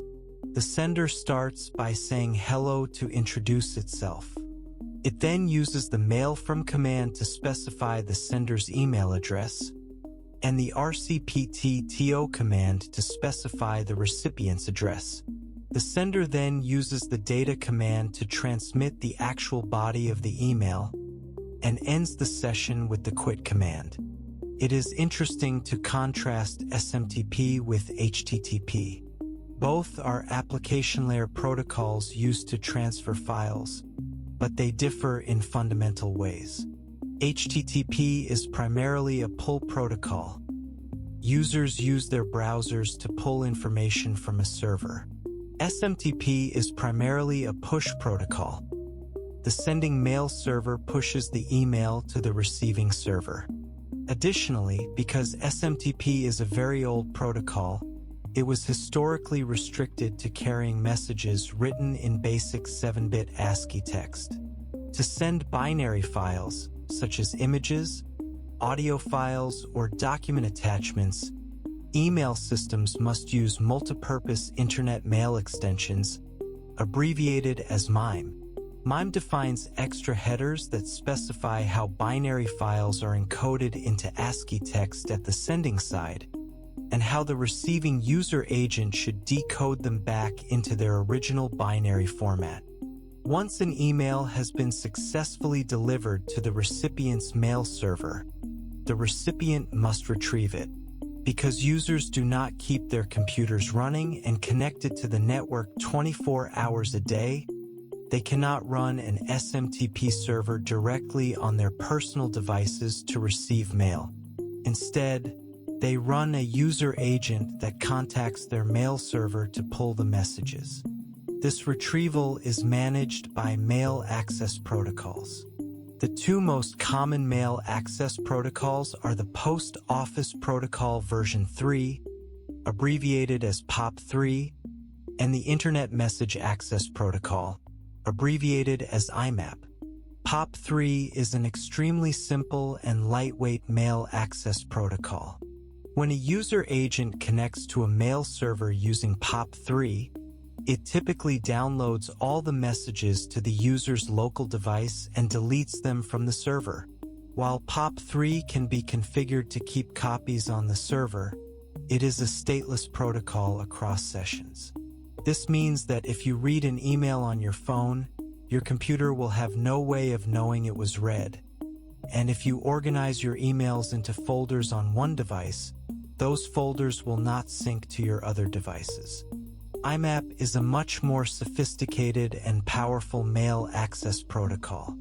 Unlike POP3, IMAP is designed to keep all email messages permanently on the mail server. When you use IMAP, your user agent simply views the messages stored on the server. IMAP allows users to create folders, search through messages, and mark emails as read, flagged, or deleted. The IMAP server maintains the state information across sessions, ensuring that your email folders and read statuses are perfectly synchronized across your smartphone, laptop, and tablet. Today, many users access their email using web-based email services, such as Gmail or Yahoo Mail. In this case, the user agent is simply a web browser, and the communication between the browser and the user's mail server is handled using standard HTTP. However, the communication between different mail servers across the internet still relies entirely on SMTP. Now let us turn our attention to the Internet's directory service, the domain name system, which is universally abbreviated as DNS. As we have learned, every device connected to the Internet is assigned a numerical IP address, which routers use to route packets. However, human beings are terrible at remembering long strings of numbers. We prefer to use easy-to-remember, human-readable names, like wikipedia.org or amazon.com. To bridge this gap, we need a directory service that can translate human-readable host names into their corresponding numerical IP addresses. This is the primary function of the domain name system, or DNS. DNS is a distributed database implemented in a hierarchy of DNS servers across the globe, running an application layer protocol that allows hosts to query the database. In addition to translating host names to IP addresses, DNS provides several other critical services. First is host aliasing. A company might have a long, complex official host name for its server, but it can use DNS to create a shorter, friendlier alias. Second is mail server aliasing, which allows email systems to find the correct mail server for a given domain name. Third is load distribution.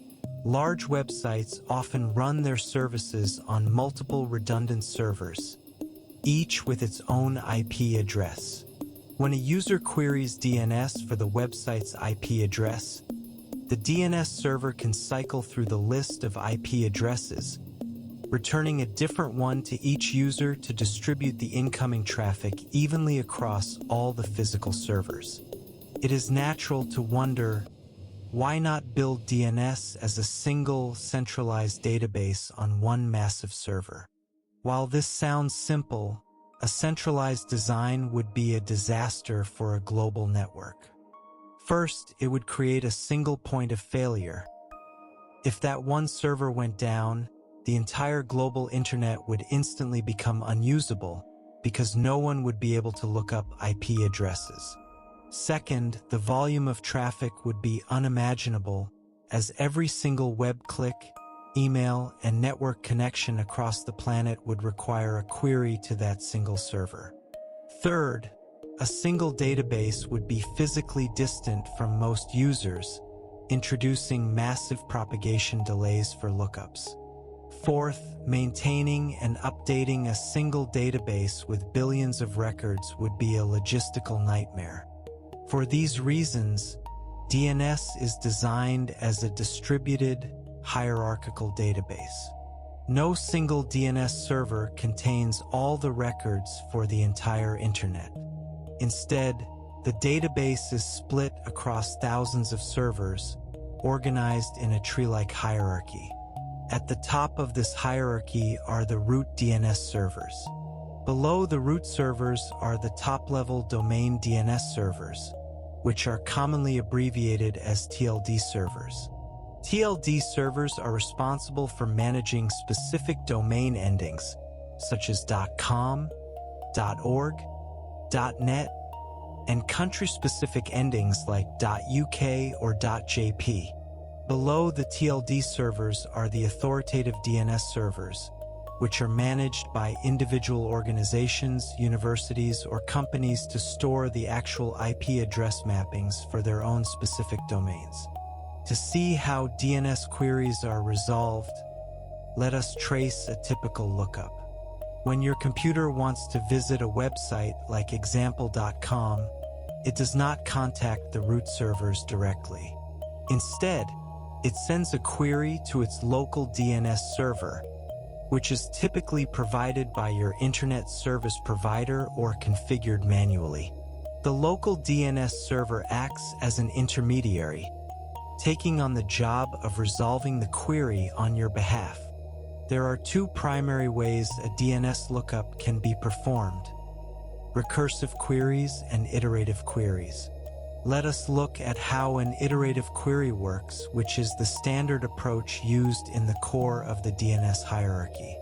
When the local DNS server receives the request for example.com, it first contacts a root DNS server. The root server does not know the IP address for example.com, but it knows which TLD server manages the .com domain. The root server responds to the local DNS server with a list of IP addresses for the .com TLD servers. The local DNS server then contacts one of these TLD servers. The TLD server does not know the exact IP address for example.com, but it knows which authoritative DNS server manages the example.com domain. The TLD server responds to the local DNS server with the IP address of that authoritative server. Finally, the local DNS server contacts the authoritative DNS server. Because this server is responsible for the example.com domain, it has the exact IP address in its database. The authoritative server responds with the IP address, and the local DNS server returns it to your computer, allowing your browser to finally open a TCP connection to the web server. In a recursive query, the process is different. When your computer queries the local DNS server, it typically requests a recursive query. This means your computer expects the local DNS server to do all the work and return the final IP address. If the local DNS server were to query the root server recursively, the root server would have to query the TLD server, which would query the authoritative server, and the response would bubble all the way back up the chain. However, because root and TLD servers handle massive amounts of traffic, recursive queries are typically restricted to the edge of the network, and the core servers use iterative queries to keep their processing load as light as possible. To make this entire process incredibly fast, DNS relies heavily on DNS caching. When a local DNS server receives a response from a remote DNS server, it stores a copy of the mapping in its local memory. The next time a user on that same network requests the same domain name, the local DNS server can immediately return the cached IP address, bypassing the entire hierarchical lookup process. To ensure that cached records do not become permanently outdated if a company changes its server's IP address, every DNS record has an associated parameter called time to live, which is universally abbreviated as TTL. The TTL specifies how many seconds the local DNS server is allowed to keep the record in its cache before it must discard it and perform a fresh lookup. The DNS database stores its information in structured formats called resource records, which are abbreviated as RRs. A resource record is a four-tuple containing a name, a value, a type, and a TTL. The meaning of the name and value fields depends on the type of the record. There are four primary types of DNS records. First is the Type A record. In a Type A record, the name is a host name, and the value is the corresponding IP address. This is the standard record used for basic host name to IP translation. Second is the Type NS record, which stands for name server. In a Type NS record, the name is a domain like google.com, and the value is the host name of an authoritative DNS server that knows how to resolve addresses for that domain. Third is the Type Name record, which stands for canonical name. In a Type Name record, the name is an alias host name, and the value is the official canonical host name of the server. This is used to map multiple friendly names to a single physical server. Fourth is the Type MX record, which stands for Mail Exchanger. In a Type MX record, the name is a domain name, and the value is the host name of the mail server responsible for receiving email messages for that domain. By using these different record types, the DNS hierarchy can smoothly handle web browsing, email routing, and complex domain management. Now let us explore peer-to-peer applications in more detail, specifically looking at how they scale and how they function in the real world. As we discussed earlier, P2P applications rely on direct communication between individual peers to distribute data. To understand why P2P is so mathematically elegant, let us compare the time it takes to distribute a large file of size F to a total of n clients using a client-server architecture versus a peer-to-peer architecture. Let us assume the server has a limited upload speed, and each client has a specific download speed and upload speed. In a client-server architecture, the server must upload a separate copy of the file to every single one of the n clients. Therefore, the server must upload a total amount of data equal to n multiplied by f. No matter how fast the client's download speeds are, the total time to distribute the file is limited by the server's upload capacity. As the number of clients n grows into the thousands or millions, the distribution time increases linearly, making it incredibly slow and expensive to distribute large files such as operating system updates or video game patches. In a peer-to-peer architecture, the situation is completely different. The server only needs to upload a single copy of the file into the network. Once a peer receives a chunk of the file, that peer can start uploading that chunk to other peers. The total upload capacity of the network is the sum of the server's upload speed plus the upload speeds of all the active peers. As the number of clients, N, increases, the total upload capacity of the network also increases. The distribution time for P2P does not grow linearly with the number of users.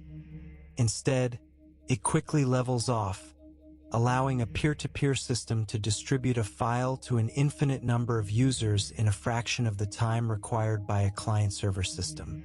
The most famous and widely used real-world implementation of a P2P file distribution protocol is BitTorrent.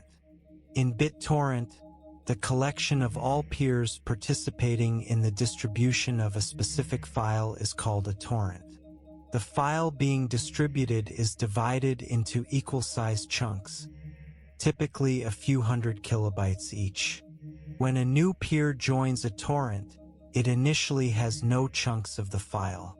To find other peers, the new peer contacts a central infrastructure node called a tracker. The tracker keeps track of all the peers currently active in the torrent and provides the new peer with a list of IP addresses of neighboring peers. The new peer then establishes direct connections with these neighbors and begins asking them which chunks of the file they have. To download the file as quickly and efficiently as possible, BitTorrent uses two key algorithms: rarest first selection and the tit-for-tat choking algorithm. Let us look at rarest first selection first. When a peer decides which chunk to download next, it does not pick at random, nor does it download them in sequential order. Instead, it determines which of the chunks it is missing are the rarest among its neighbors, meaning they are held by the fewest number of peers. By downloading the rarest chunks first, the peer ensures that these critical chunks are quickly replicated across more peers in the torrent, preventing them from disappearing if the few peers holding them decide to leave the network. The second algorithm, tit-for-tat, is designed to solve a fundamental human problem in P2P networks: free riding. In any P2P system, there is a temptation for users to download files as fast as possible while completely disabling their own upload speeds to save bandwidth. This behavior is called leeching, and if everyone did it, the P2P network would instantly collapse. To prevent this, BitTorrent uses a tit-for-tat choking algorithm. In BitTorrent, each peer continuously measures the rate at which its neighbors are uploading data to it.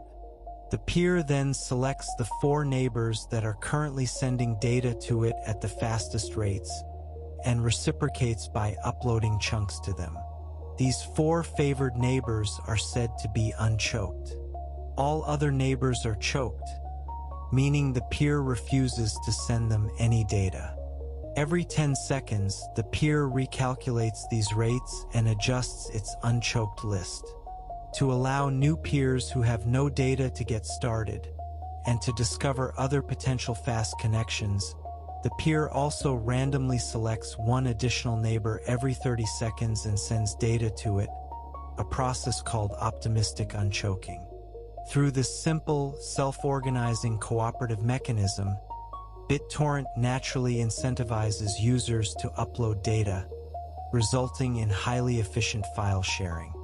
Now let us transition to another dominant application on the modern internet: video streaming and content distribution networks, which are universally abbreviated as CDNs. Today, internet traffic is overwhelmingly dominated by video streaming services like Netflix, YouTube, and Disney+. Video streaming presents unique challenges for network engineers because video files are exceptionally large, and video delivery is highly sensitive to timing and bandwidth fluctuations. To stream video over the internet, the analog video signals must first be compressed into digital formats. A video consists of a sequence of images displayed in rapid succession, and compression algorithms exploit the redundancies between consecutive frames to dramatically reduce the file size. The rate at which the compressed video data must be read and processed is called the bit rate, measured in bits per second. A high-definition video requires a much higher bit rate than a standard-definition video. Historically, streaming services used proprietary streaming protocols, but modern video streaming relies almost exclusively on HTTP-based streaming. Specifically, the industry standard is Dynamic Adaptive Streaming over HTTP, which is universally abbreviated as DASH. In DASH, a video file is not stored as a single, massive file on a server. Instead, the video is divided into small, independent chunks, typically representing between 2 and 10 seconds of playtime. Furthermore, each chunk is pre-encoded and stored at multiple different quality levels and bit rates, ranging from low-resolution mobile formats to ultra-high-definition television formats. The server also maintains a special index file called a manifest file. The manifest file contains URLs pointing to all the individual chunks of the video, along with information about the bit rates and resolutions of each version. When a user starts watching a video, the Dash client, which runs inside the user's streaming app or web browser, first downloads the manifest file. The client then begins requesting the video chunks one by one using standard HTTP GET requests. The key innovation of Dash is its adaptability. As the video plays, the client continuously monitors the physical download speed of the local network and the amount of video currently buffered in its memory. If the network connection is fast and stable, the client automatically requests the high bitrate, high-quality versions of the next video chunks. If the network suddenly becomes congested and download speeds drop, the client detects this and immediately requests the lower bitrate, lower quality versions of the upcoming chunks. This prevents the video from freezing and buffering, allowing the user to experience uninterrupted playback, albeit at a slightly lower resolution during network slowdowns. However, even with adaptive streaming like Dash, if a streaming service tries to serve millions of simultaneous video streams from a single centralized data center, the network will collapse. The links connecting the data center to the internet will become saturated, and users physically far away from the data center will experience massive propagation delays and packet loss. To solve this global scaling challenge, streaming providers use content distribution networks, or CDNs. A CDN is a massive, globally distributed network of servers that stores local copies of popular videos and web content, allowing users to download files from a server that is physically close to them. There are two primary server placement philosophies used by CDNs: enter deep and bring home. The enter deep philosophy aims to place CDN servers as close to the end users as possible. This is done by installing thousands of small server clusters inside the access networks of individual internet service providers worldwide. By entering deep into the access networks, the CDN can serve content directly to local users, bypassing the congested public internet core entirely and providing incredibly fast, low-latency streams. However, maintaining and managing thousands of highly distributed server clusters is incredibly expensive and complex. The bring home philosophy takes a different approach. Instead of installing servers inside thousands of local ISPs, the CDN builds a smaller number of massive, highly connected data centers located at key IXPs, or Internet Exchange Points, which connect different major networks.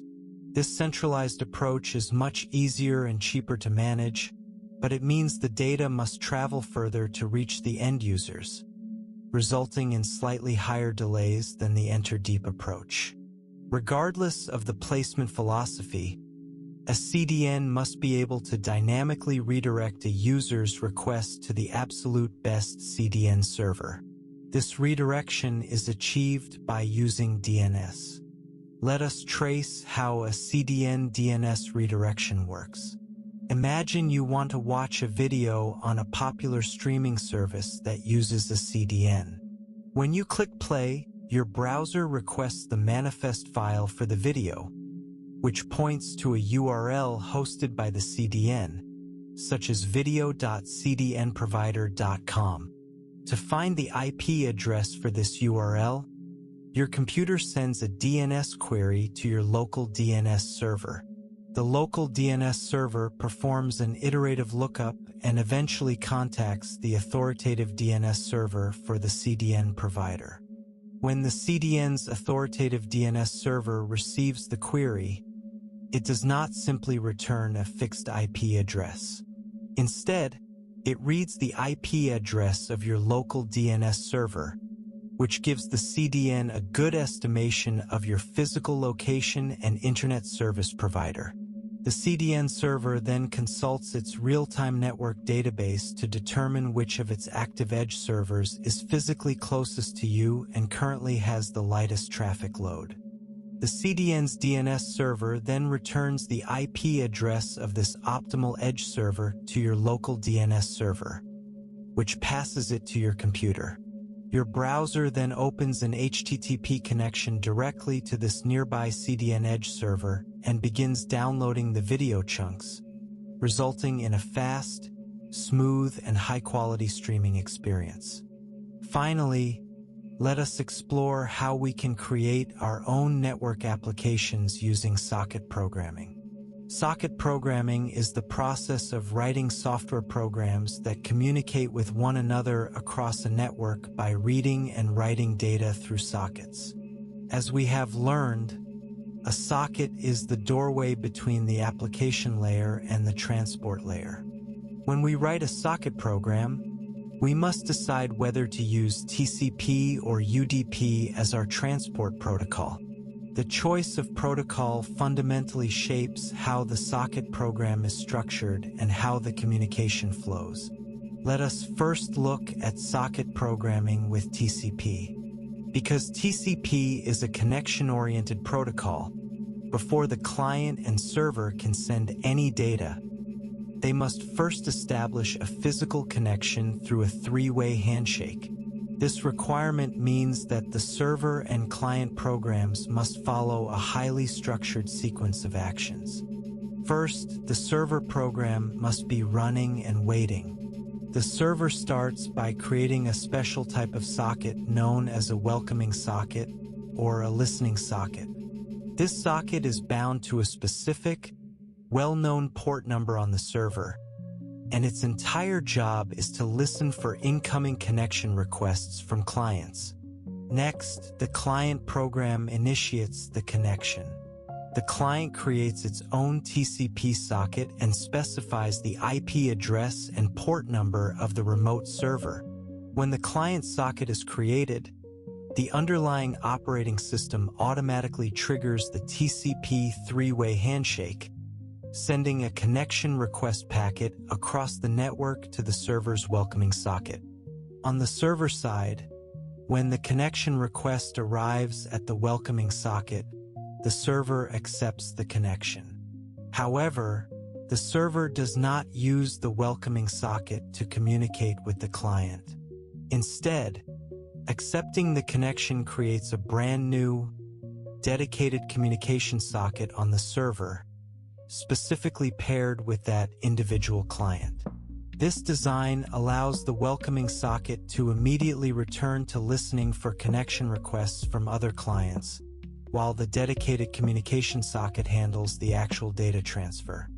Once this connection is established, the client and server can exchange data using standard input and output streams.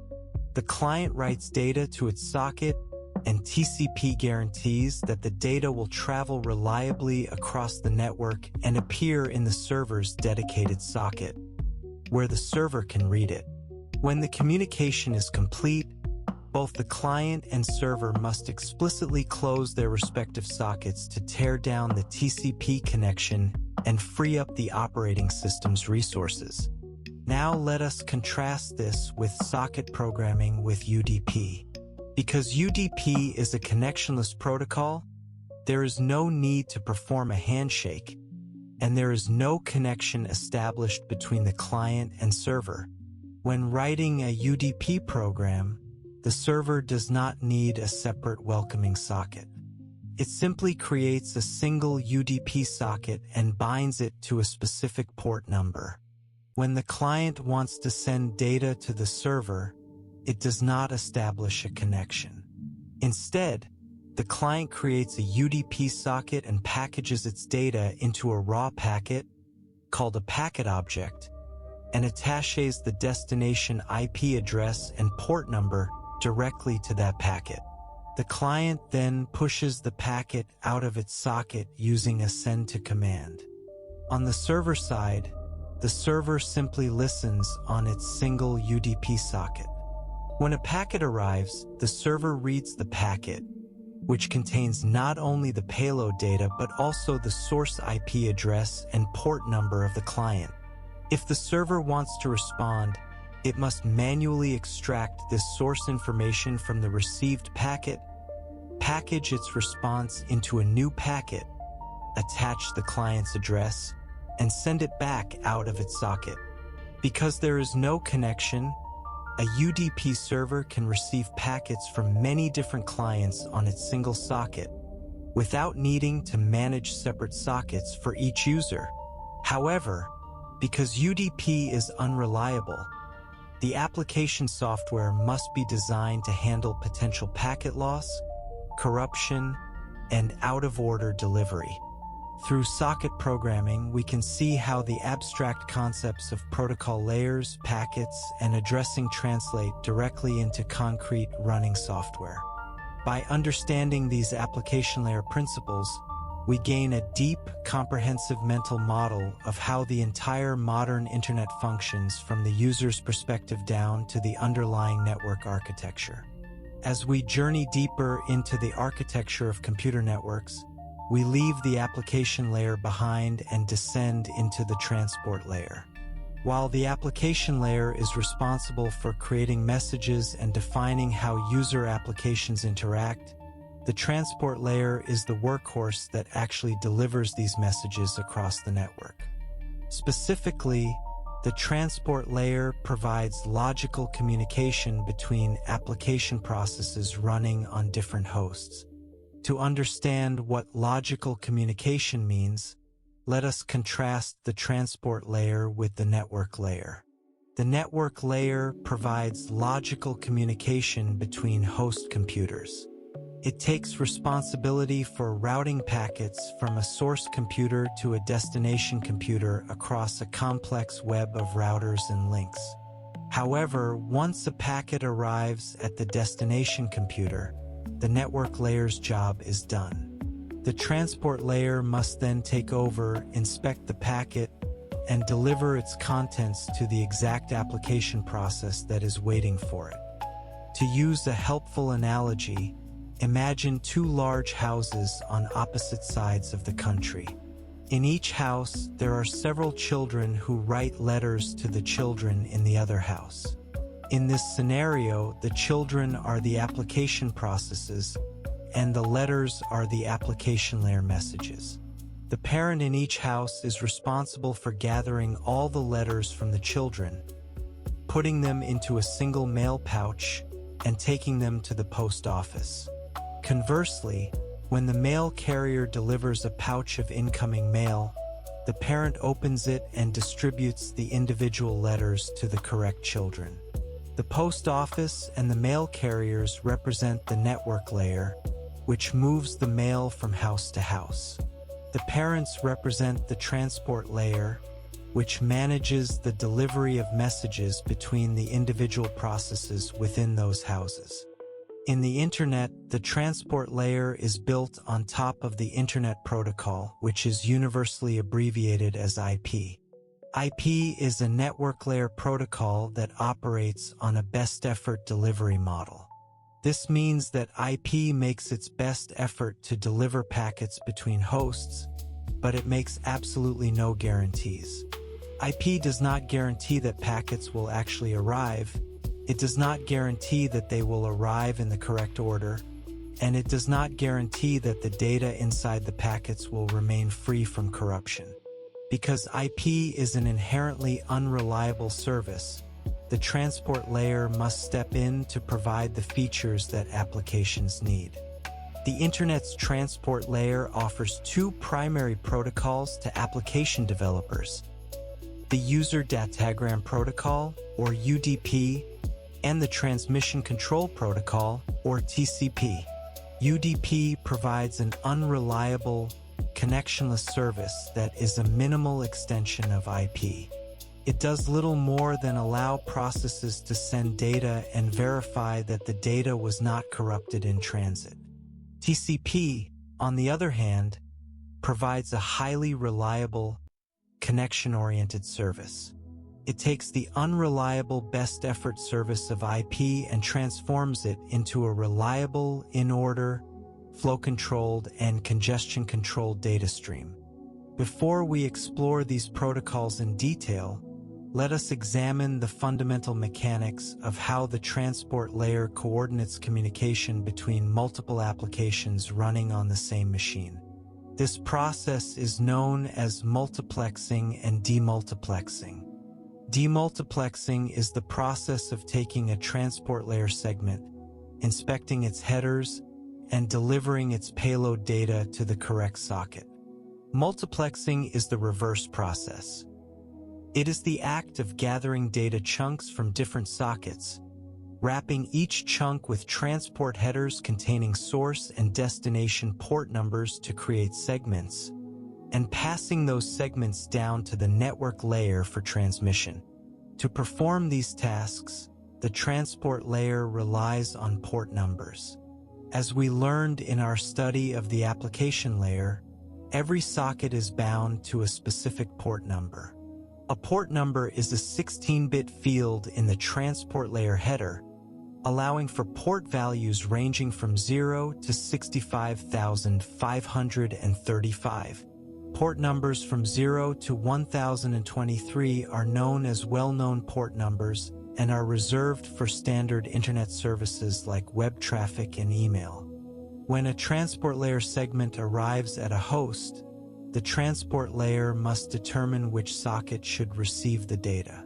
The way this demultiplexing is performed depends on whether the application is using UDP or TCP.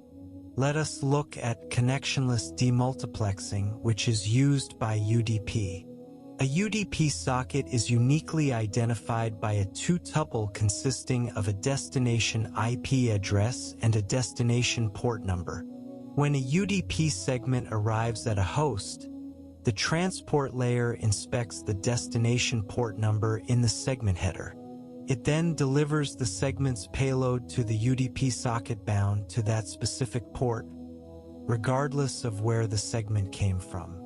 This means that if two different client computers send UDP segments to a server's port 88, both segments will be delivered to the exact same UDP socket on the server. The receiving application must look at the source information embedded in the packet to tell the two clients apart. Now let us contrast this with connection-oriented demultiplexing, which is used by TCP. A TCP socket is uniquely identified by a four-tuple consisting of a source IP address, a source port number, a destination IP address, and a destination port number. When a TCP segment arrives at a host, the transport layer uses all four of these values to determine which socket should receive the segment. This means that if two different clients establish TCP connections to a web server listening on port 80, the server will spawn two separate, dedicated TCP sockets for them. Even though both incoming segments have a destination port number of 80, they have different source IP addresses or source port numbers.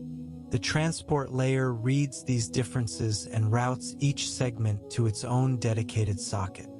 This four-tuple identification is what allows a modern web server to maintain thousands of individual, private, simultaneous connections with different users over a single port. Let us now focus on the simpler of the two major transport protocols, the User Datagram Protocol, or UDP. UDP is defined as a connectionless transport protocol because there is no handshake or connection setup required before sending data. When an application has data to send, the UDP transport layer simply packages the data, attaches a simple header, and immediately hands the segment to the network layer.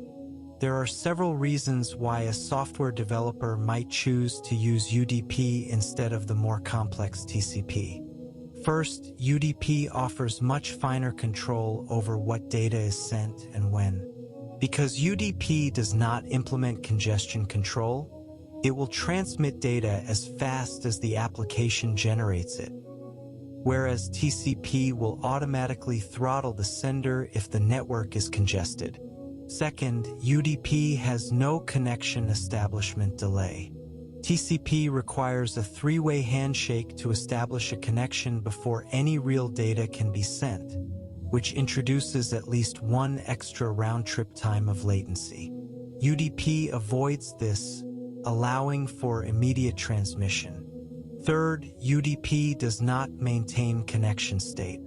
TCP must track sequence numbers, acknowledgement numbers, window sizes, and active timers for every connection, which requires memory and processing resources. UDP's lack of state allows a single server to handle significantly more concurrent clients. Fourth, UDP has very small header overhead. A standard TCP segment header is 20 bytes long, while a UDP segment header is only 8 bytes long. To see how simple UDP is, let us examine its 8-byte header structure, which consists of only 4 fields, each 16 bits in length. First is the source port number, which identifies the sending process. Second is the destination port number, which identifies the receiving process. Third is the length field, which specifies the total length of the UDP segment, including the header and the data in bytes. Fourth is the checksum. The checksum field is used by UDP to detect bit errors in the segment. It is designed to verify that the bits inside the header and payload have not been flipped by electrical interference or physical damage while traveling across the network. To calculate the checksum, the sending host treats all the 16-bit words of the UDP segment as integers. It adds these 16-bit words together using ones complement arithmetic. In ones complement addition, if a carryout occurs from the most significant bit, that carry bit is added back to the least significant bit of the sum. Once all the words are added, the sender takes the ones complement of the final sum, which means it flips all the ones to zeros and all the zeros to ones, and writes this value into the checksum field. When the receiving host receives the UDP segment, it adds all the 16-bit words of the segment together, including the checksum field itself.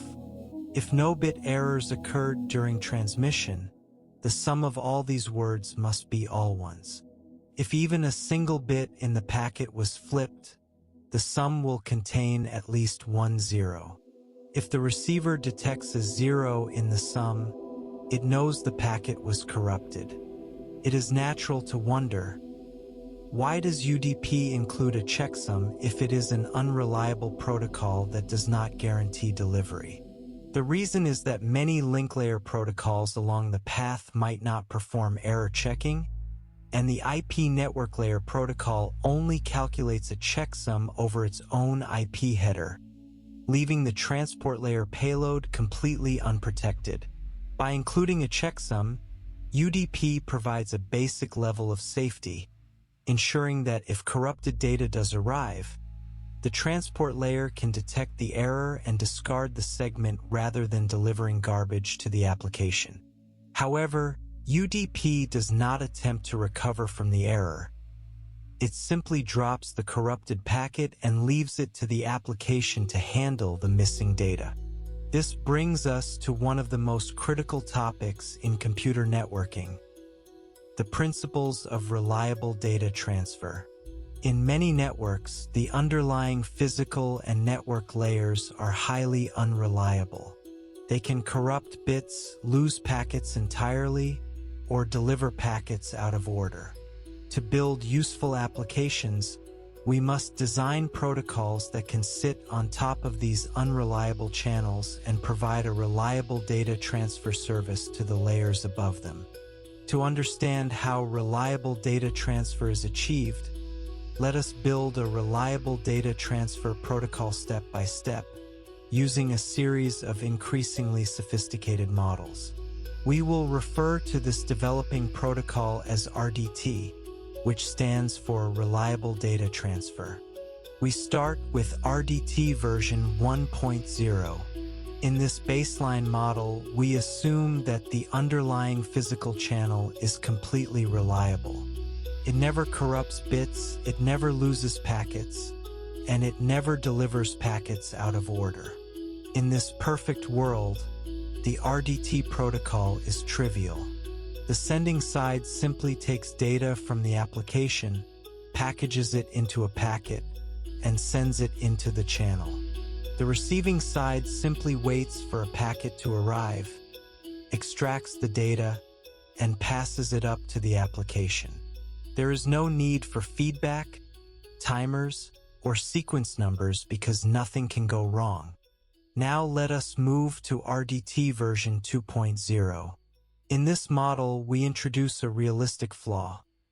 The underlying channel can corrupt bits inside the packets, although it still guarantees that no packets will be lost. To handle bit corruption, we must implement a feedback mechanism. Think of how humans communicate over a noisy telephone line. If you are reading a list of numbers to a friend, and they hear a number clearly, they might say okay or nod their head. This is a positive acknowledgement, commonly abbreviated as ACK. If they hear static and cannot understand what you said, they will say repeat that or pardon. This is a negative acknowledgement, commonly abbreviated as NAK. RDT version 2.0 implements this exact human protocol using what we call automatic repeat request protocols. When the sender transmits a packet, it must stop and wait for the receiver to respond. When the receiver gets the packet, it calculates a checksum. If the checksum is correct, the receiver sends an ACK packet back to the sender. If the checksum detects corruption, the receiver sends a NAK packet. When the sender receives an ACK, it knows the packet was received correctly, and it can move on to sending the next packet. If the sender receives a NAK, it knows the packet was corrupted, and it immediately retransmits the exact same packet, once again waiting for feedback. This protocol is called a stop-and-wait protocol because the sender will not transmit any new data until it is absolutely certain the current packet has arrived safely. While RDT version 2.0 sounds complete, it has a fatal flaw. What happens if the ACK or NAK packet itself gets corrupted while traveling back to the sender? The sender has no way of knowing whether the receiver successfully got the packet or not. If the sender receives a corrupted feedback packet, it cannot tell if it was an ACK or a NAK. If the sender decides to blindly retransmit the packet to be safe, it introduces a new problem: duplicate packets. If the receiver had actually sent an ACK and received the packet correctly, the retransmitted packet will look like brand new data to the receiver, causing it to pass duplicate data to the application, which could corrupt files or double charge a bank transaction. To solve this, we must introduce sequence numbers, which brings us to RDT version 2.1. By adding a small sequence number field to the header of every data packet, the sender can label each packet. Because RDT is a stop-and-wait protocol, the sender only ever has one unacknowledged packet in transit at any given time. Therefore, we only need two sequence numbers, 0 and 1. When the sender transmits a packet with sequence number 0, it waits for feedback.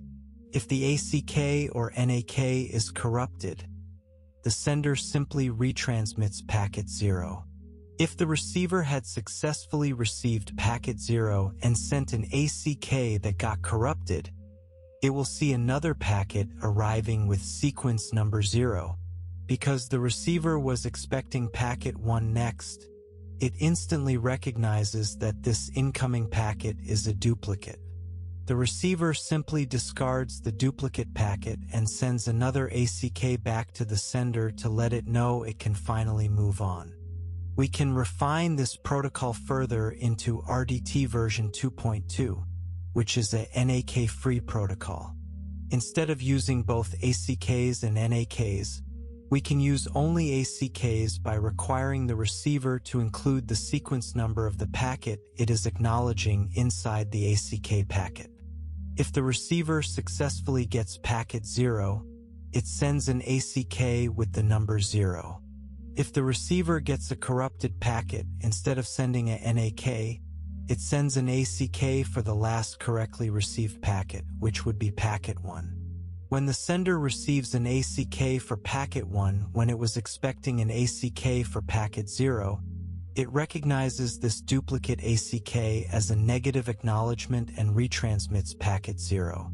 Now let us move to RDT version 3.0, which represents a realistic network channel where packets can be corrupted and lost entirely. If a data packet or an ACK packet is lost in the network, the sender and receiver will find themselves in a deadlock. The sender will wait forever for an ACK that will never arrive, and the receiver will wait forever for a retransmission that will never be sent.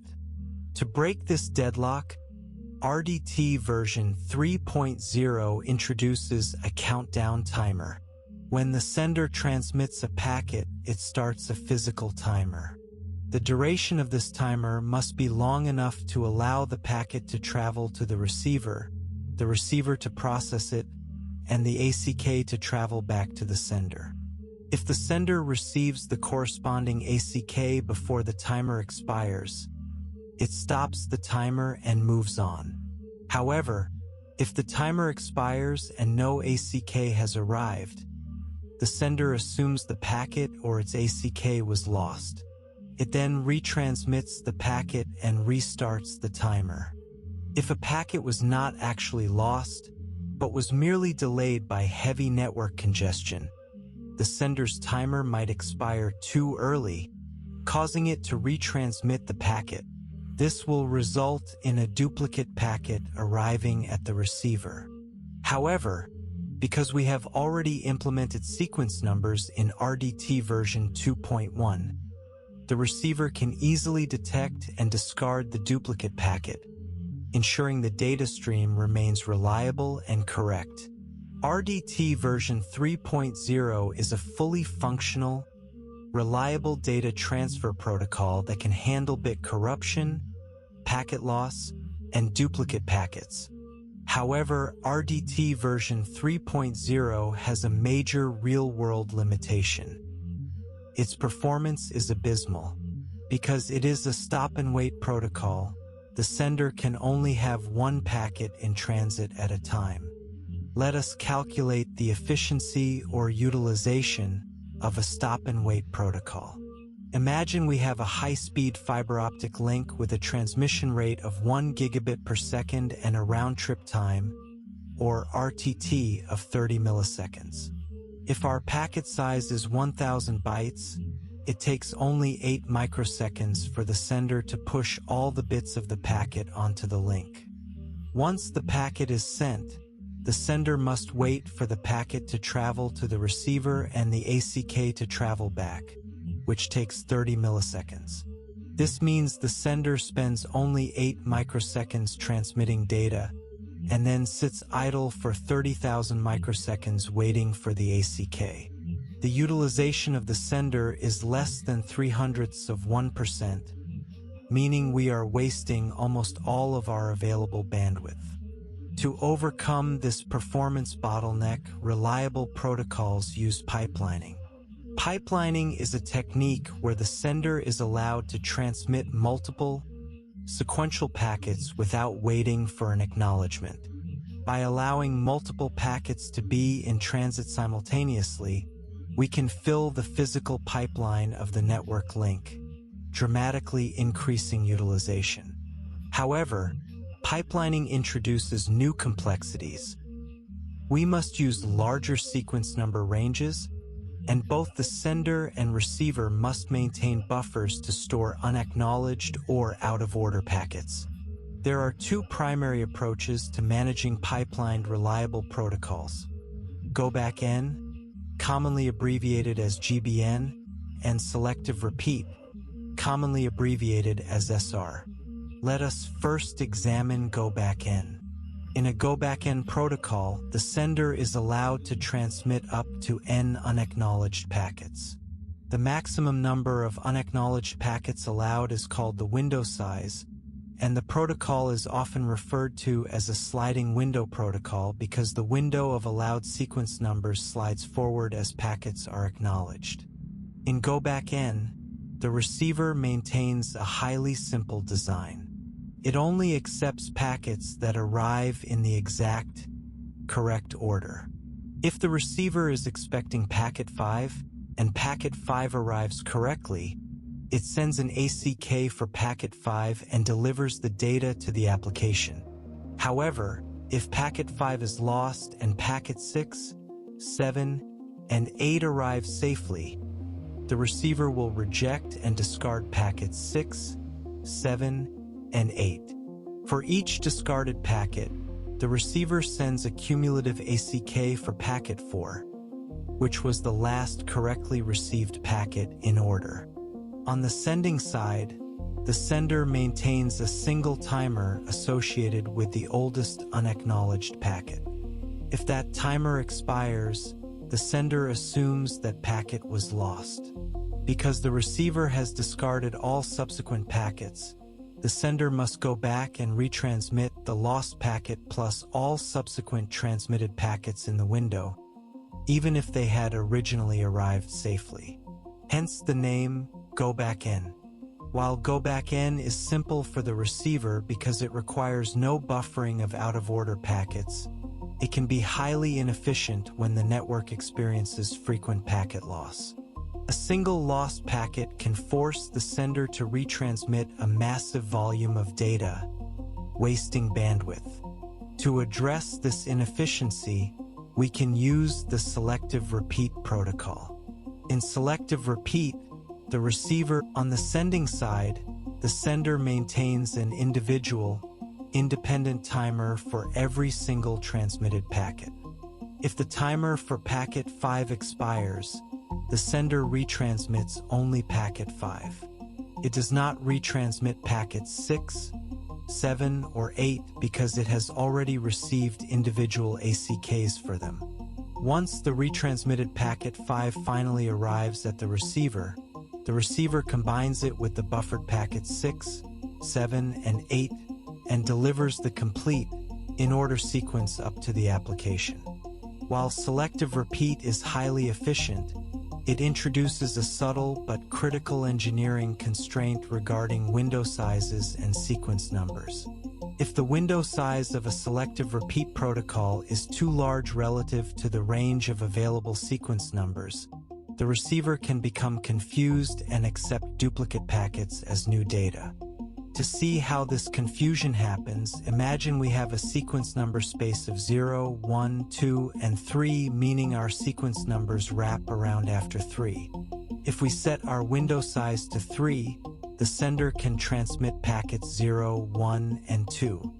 Imagine all 3 packets arrive safely at the receiver, and the receiver sends ACKs for them. The receiver's window now slides forward, and it is expecting packets 3, 0, and 1. However, imagine that all 3 ACKs sent by the receiver are lost in the network. The sender's timers will eventually expire, and it will retransmit packet 0. When this retransmitted packet 0 arrives at the receiver looks at its window. Because its window is currently expecting packets 3, 0, and 1, it sees packet 0 as a brand new packet. The receiver will mistakenly accept this duplicate packet as new data, corrupting the stream. To prevent this catastrophic error, there is a fundamental mathematical rule for selective repeat protocols. The window size must be less than or equal to exactly half of the total sequence number space. This constraint ensures that there is never any overlap between the sender's retransmissions and the receiver's expectations. Now that we understand the core principles of reliable data transfer and pipelining, let us examine how these concepts are implemented in the Internet's most widely used connection-oriented protocol, the Transmission Control Protocol, or TCP. TCP is a highly sophisticated, connection-oriented, full duplex protocol. Full duplex means that data can flow in both directions simultaneously over a single TCP connection. TCP is also point-to-point, meaning a connection is always established between exactly 2 end systems. There is no support for multicasting or broadcasting to multiple receivers. Before any data can be exchanged, TCP requires the 2 hosts to establish a connection. This connection is not a physical path of dedicated wires. Rather, it is a logical state maintained entirely in the operating systems of the 2 end systems. The hosts allocate buffers, initialize sequence numbers, and start active timers to manage the reliable flow of data. Let us examine the TCP segment structure to see how it implements these features. A standard TCP header is 20 bytes long. First, like UDP, the TCP header contains 16-bit source and destination port numbers for multiplexing and demultiplexing. Next is the 32-bit sequence number field, followed by the 32-bit acknowledgement number field. These 2 fields are the core of TCP's reliable data transfer mechanism. Unlike our simple RDT models, which numbered packets, TCP treats data as an unstructured stream of bytes. Therefore, the sequence number in a TCP header is not the packet number, but the byte stream offset of the very first byte of data inside that segment. For example, imagine a client wants to transmit a file of 500,000 bytes to a server. If TCP decides to break this file into segments of 1,000 bytes each, the first segment will contain bytes 0 through 999, and its sequence number will be set to 0. The second segment will contain bytes 1000 through 1999, and its sequence number will be set to 1000. The acknowledgement number field is also byte-oriented. The acknowledgement number that a host writes into its header is the sequence number of the next byte that the host is expecting to receive. TCP uses cumulative acknowledgements. This means that if a host sends an acknowledgement number of 2000, it is announcing to the remote host that it has successfully received all bytes up to number 1999 and is now waiting for byte 2000. If some segments arrive out of order, leaving a gap in the byte stream, TCP will continue to send duplicate acknowledgements for the last contiguous byte it received, prompting the sender to retransmit the missing data. Following the sequence and acknowledgement numbers is a 4-bit header length field, which specifies the size of the TCP header, as the header can contain optional fields of variable length. Next is a 6-bit flags field containing individual control bits. These include the SYN bit, which stands for synchronize, and the FIN bit, which stands for finish, both of which are used during connection establishment and termination. It also contains the ACK bit, which indicates that the acknowledgement number in the header is valid, and the RST bit, which stands for reset, used to abruptly tear down a corrupted connection. Following the flags is the 16-bit receive window field, which is used for flow control. The receive window specifies the number of bytes the receiver is currently willing to accept, allowing it to prevent the sender from overflowing its local buffers.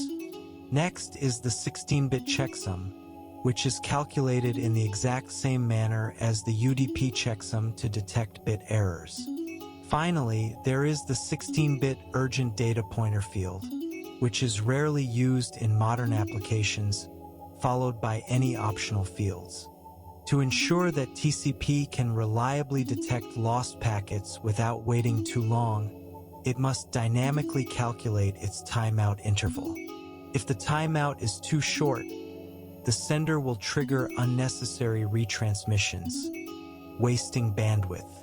If the timeout is too long, the network will sit idle after a packet loss, hurting performance.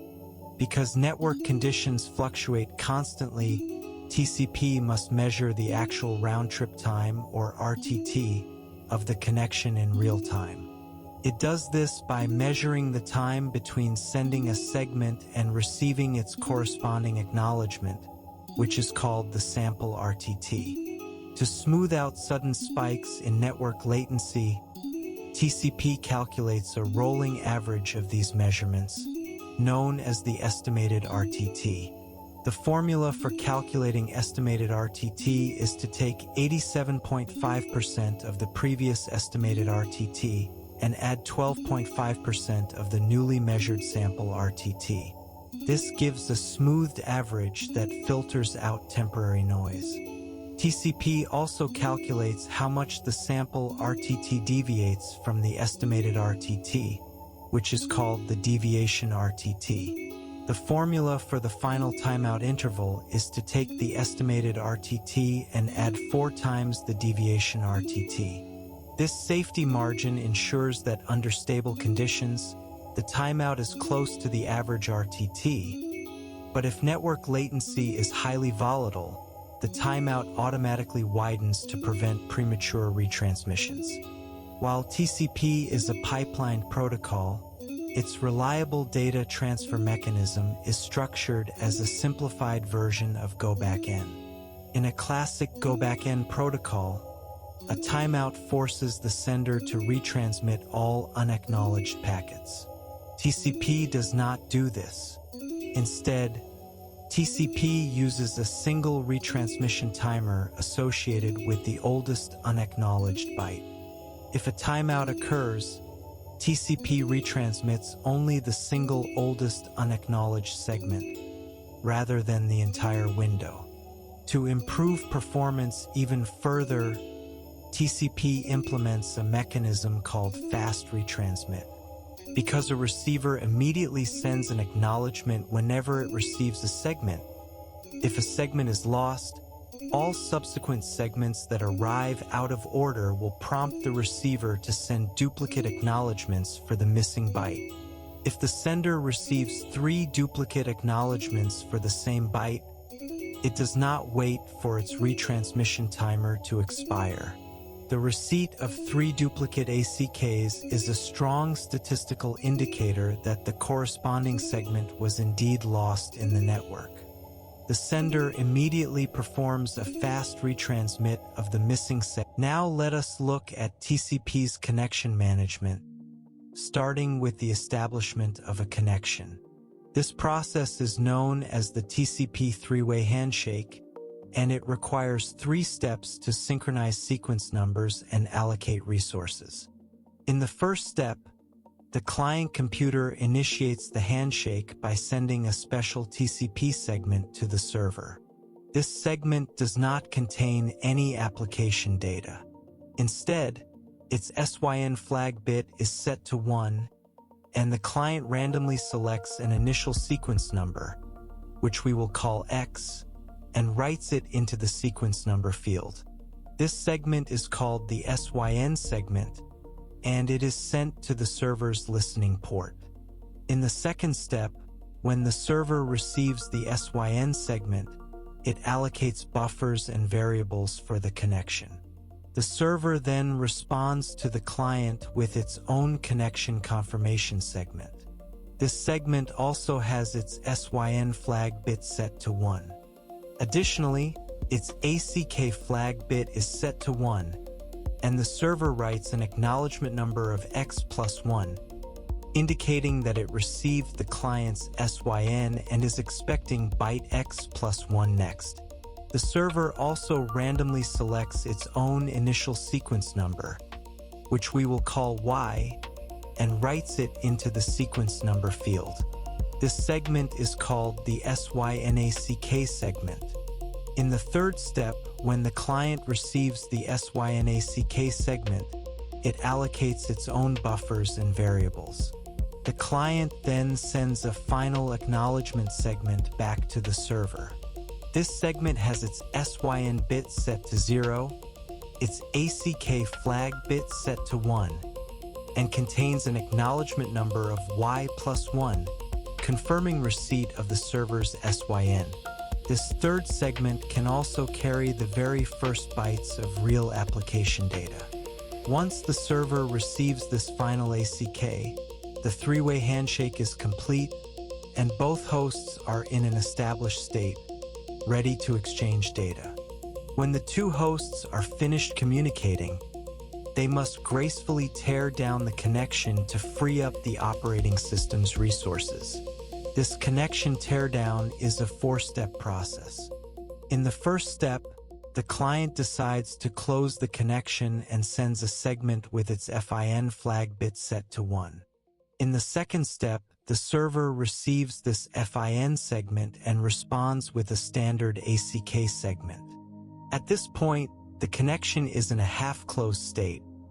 The client can no longer send data, but it can still receive data from the server if the server has remaining bytes to transmit. In the third step, once the server has finished sending all of its data, it sends its own FIN segment to the client to signal that it is also ready to close. In the fourth step, the client receives the server's FIN segment and responds with a final ACK. After sending this final ACK, the client does not immediately delete the connection state. Instead, it enters a state called time_wait and starts a timer that typically lasts for 2 minutes. The purpose of the time_wait state is to ensure that the final ACK was successfully received by the server. Now let us examine flow control in TCP. It is critical not to confuse flow control with congestion control. Flow control is an end-to-end service designed to prevent a fast sender from overwhelming a slow receiver's application buffer. Congestion control, which we will study next, is designed to prevent senders from overwhelming the physical capacity of the intermediate network switches. To implement flow control, both hosts maintain a receive window, which is abbreviated as RWND. The receive window is a dynamic measure of the free space currently available in the receiver's application buffer. When a host receives data, it places the incoming bytes into its buffer. The local application process then reads data from this buffer at its own pace. If the sender transmits data faster than the application reads it, the buffer will begin to fill up. To prevent buffer overflow, The receiver advertises its current receive window size in the receive window field of every single TCP header it sends back to the sender. The sender is strictly prohibited from having more unacknowledged bytes in transit than the advertised receive window size. If the receiver's buffer becomes completely full, it will send an advertisement with a receive window of 0. When the sender receives this, it must immediately stop transmitting data. However, this introduces a potential deadlock. If the sender stops transmitting, and the receiver's application eventually reads all the data and empties the buffer, how does the sender find out? The receiver only sends advertisements when it has data or ACKs to transmit. If the sender is silent, and the receiver has nothing to send, no packets will travel between them, and the sender will wait forever. To prevent this deadlock, if a sender's receive window is 0, TCP requires the sender to periodically transmit a special 1-byte probe packet to the receiver. When the receiver gets this probe packet, it is forced to respond with an ACK containing its current receive window size.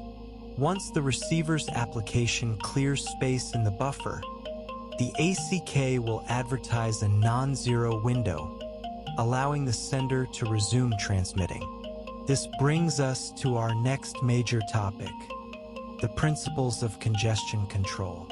In a packet-switched network, when too many sources attempt to send too much data at the same time, the network core can experience congestion. Congestion is characterized by large queuing delays at routers and frequent packet drops due to buffer overflows. To understand why congestion control is so critical, let us examine the costs of network congestion. First, as the total traffic offered to the network approaches the capacity of the physical links, queuing delays inside the routers grow exponentially. This means that even if packets are not lost, they take significantly longer to reach their destination. Second, when buffers overflow and packets are dropped, the sender must retransmit the lost data. This means that a large percentage of the network's capacity is wasted on sending duplicate copies of the same packets, reducing the effective throughput of the network.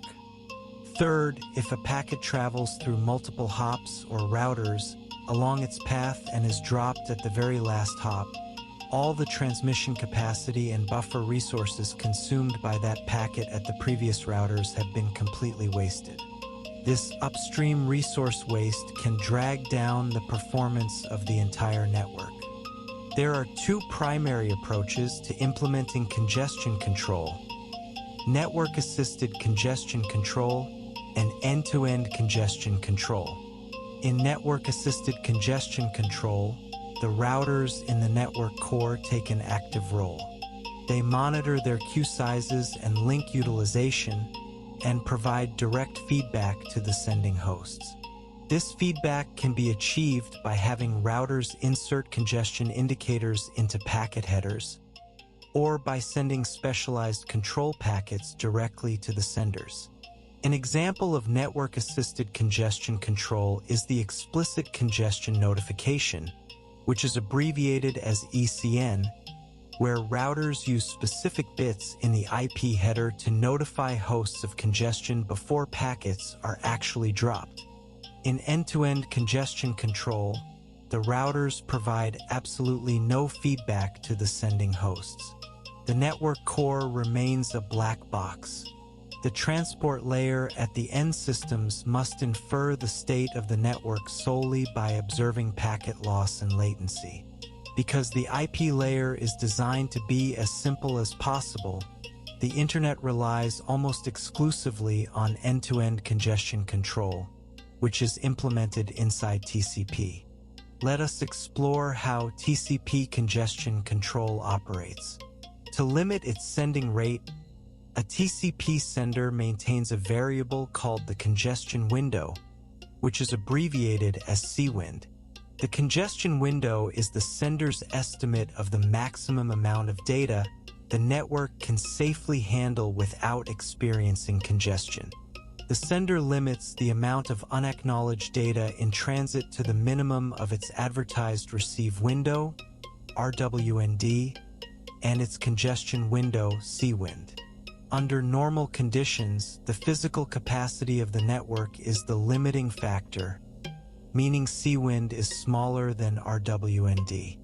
To dynamically adjust its congestion window, TCP uses an algorithm known as additive increase multiplicative decrease, which is universally abbreviated as AIMD. The core philosophy of AIMD is to be highly cautious. When things are going well, increase the rate slowly. When congestion is detected, slash the rate immediately. Let us look at how this operates in practice.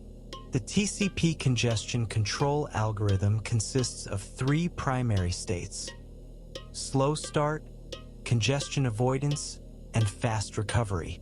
First is slow start. When a TCP connection is first established, the sender has no idea what the network capacity is. It initializes its congestion window to a very small value, typically one maximum segment size, which is abbreviated as MSS. The maximum segment size is the maximum amount of application layer data that can be carried in a single TCP segment, usually around 1,460 bytes. If the sender only sent one segment per RTT, the connection would feel incredibly slow. Therefore, during the slow start phase, the sender doubles its congestion window every single RTT. When the sender transmits one segment and receives its ACK, it increases CWIN to 2. It then transmits two segments, and when both are acknowledged, it increases CWIN to 4. It then transmits 4 segments, and so on. Despite its name, slow start increases the sending rate exponentially, allowing TCP to quickly claim its share of the available bandwidth. The slow start phase ends in one of three ways. First, if a packet loss is detected by a timeout, TCP recognizes that the network is heavily congested.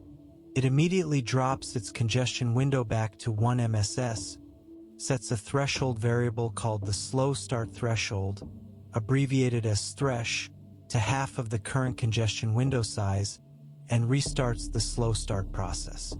Second, if the congestion window reaches or exceeds the value of thresh, TCP transitions into the congestion avoidance state.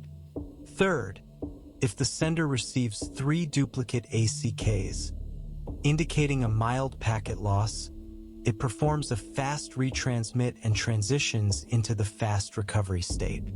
Let us examine the congestion avoidance state. Once the congestion window exceeds thresh, TCP assumes that the connection is close to its limit. To prevent sudden congestion, TCP stops its exponential growth and switches to a linear growth model, known as additive increase. During congestion avoidance, instead of doubling the congestion window every RTT, TCP increases the congestion window by exactly 1 MSS per RTT. For example, if the current congestion window is 10 MSS and the sender transmits 10 segments, it will only increase the window to 11 MSS once all 10 acknowledgements have arrived. This cautious, slow increase allows TCP to gently probe the network for extra bandwidth without triggering massive packet drops. If a timeout occurs during congestion avoidance, TCP reacts in the exact same way as in slow start. It slashes CWIN to 1 ms, sets thresh to half of the current CWIN, and restarts slow start. Now let us look at the fast recovery state, which represents a key evolution in TCP's design. To understand fast recovery, we must distinguish between two primary historical versions of TCP congestion control, TCP Tahoe and TCP Reno. In early versions of TCP, known as TCP Tahoe, any packet loss, whether indicated by a timeout or 3 duplicate ACKs, was treated the same way. The sender would drop its congestion window back to 1 MSS and restart slow start. In later versions, known as TCP Reno, engineers realized that 3 duplicate ACKs and a timeout represent very different levels of network distress. A timeout means the sender has received absolutely no feedback from the network, which indicates severe congestion where even ACK packets are being lost. A 3 duplicate ACK event, however, means that the receiver is still receiving out-of-order packets and sending ACKs back to the sender. This indicates a milder form of congestion where only a single packet was lost, but the physical links are still capable of delivering data. Therefore, TCP Reno implements fast recovery. When 3 duplicate ACKs are received, the sender slashes its congestion window by exactly half, rather than dropping it to 1 ms. It then sets thresh to this new halved value and transitions into fast recovery. During fast recovery, the congestion window is temporarily inflated by the number of duplicate ACKs received, allowing the sender to continue transmitting new segments if there is room. Once the acknowledgement for the missing packet finally arrives, TCP Reno deflates the congestion window back to the new thresh value and transitions directly into congestion avoidance, bypassing the slow start phase entirely. This multiplicative decrease behavior is what keeps the modern internet stable and prevents catastrophic congestion collapse.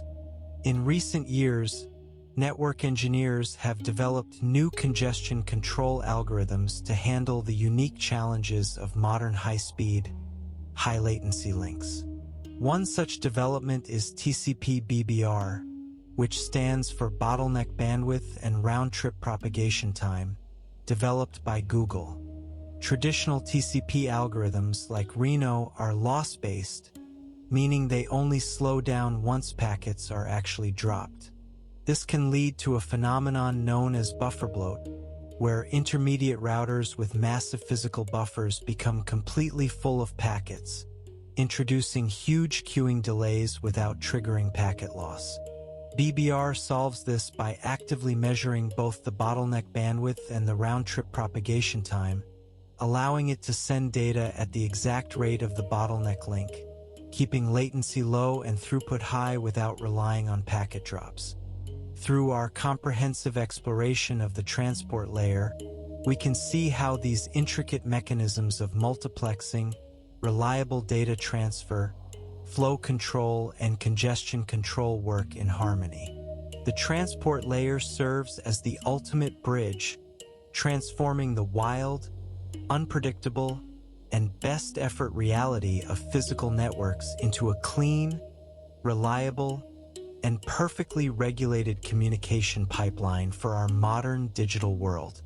As we continue our exploration of computer networks, we descend another step into the protocol stack to examine the network layer. In our previous studies, we learned how the transport layer establishes communication between individual processes on different hosts, relying on the network layer to move packets across the physical world. Now, we must look closely at how the network layer itself is constructed.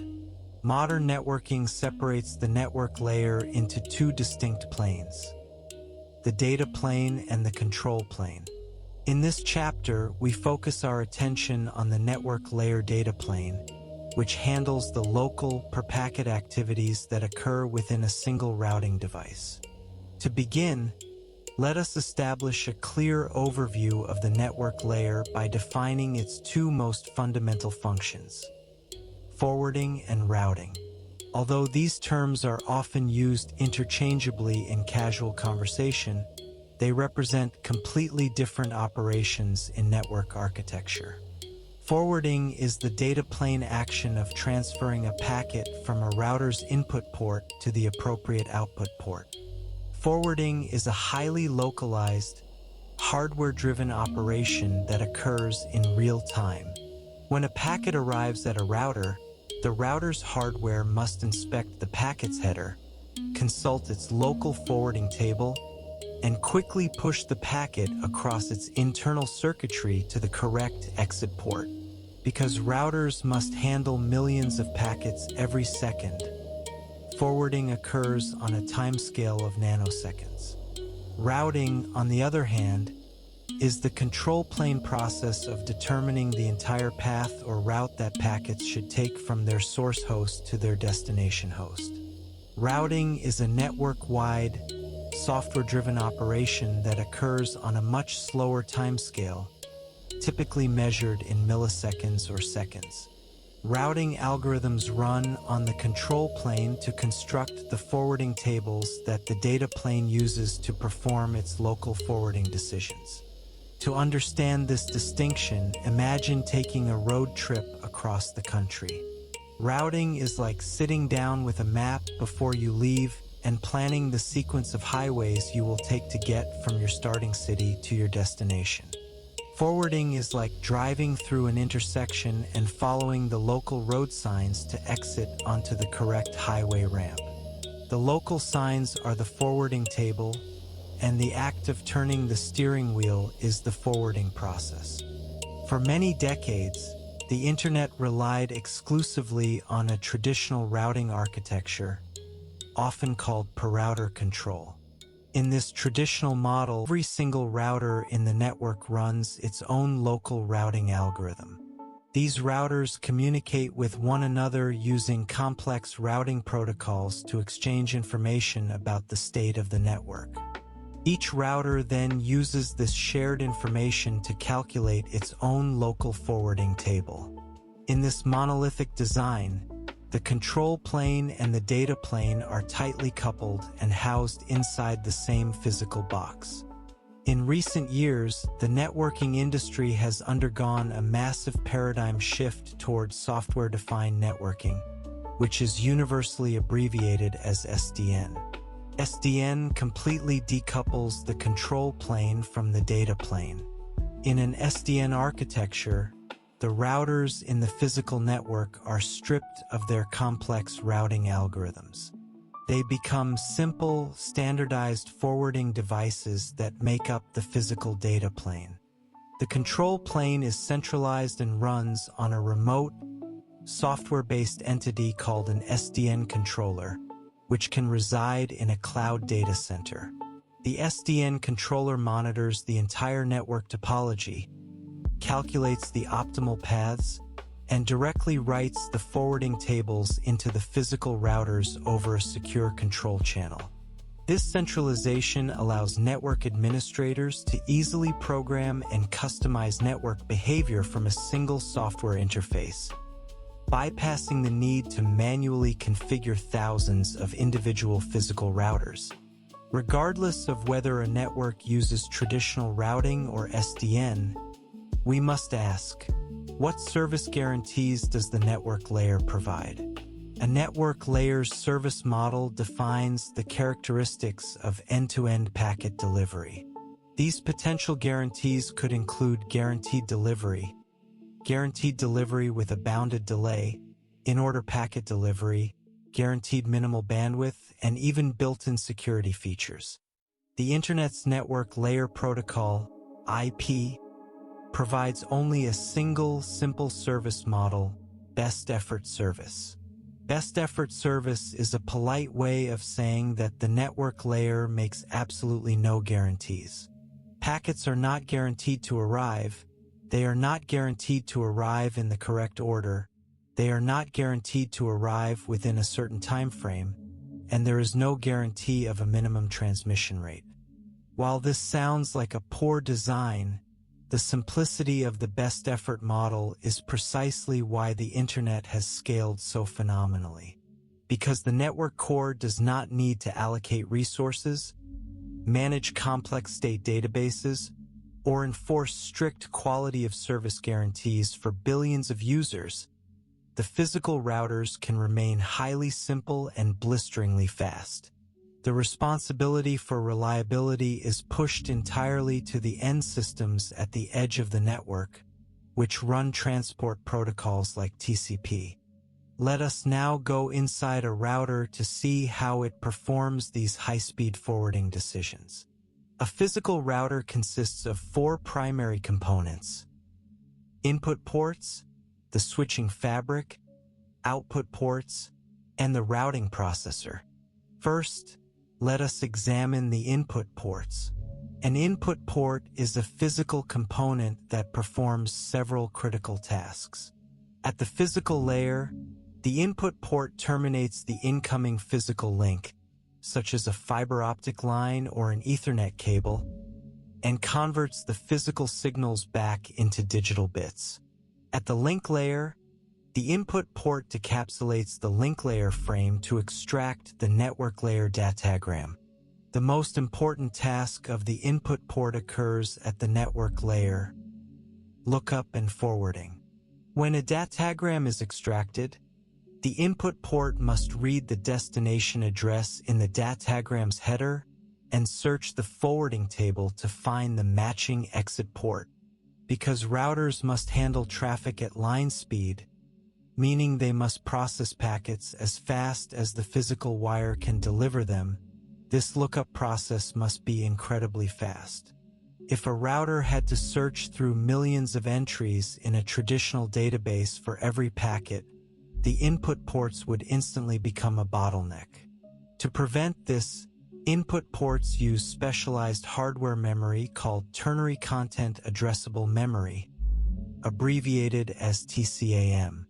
Unlike standard computer memory where you provide an address to retrieve data, TCAM allows you to provide data, in this case an IP address, and it queries the entire memory space in a single clock cycle to find the matching table entry. To manage the massive number of IP addresses on the internet, forwarding tables do not list every individual destination address. Instead, they list address prefixes. When a packet arrives, the input port performs longest prefix matching, commonly abbreviated as LPM.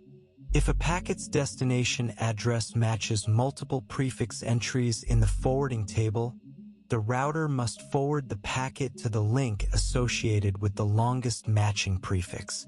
For example, if one table entry matches the first 16 bits of an address, and another entry matches the first 24 bits, the router will select the 24-bit match because it is the most specific route. Once the matching output port is determined, the input port attempts to send the packet across the switching fabric. The switching fabric is the physical core of the router. Its sole responsibility is to transfer packets from the input ports to the correct output ports. There are 3 primary physical architectures used to build switching fabrics: memory, bus, and interconnection network. The first and oldest architecture is switching via memory. In this design, the router is essentially a specialized computer. When a packet arrives at an input port, the port signals the routing processor, which copies the packet into the router's main memory. The processor then performs the lookup, determines the output port, and copies the packet from main memory to the output port's buffer.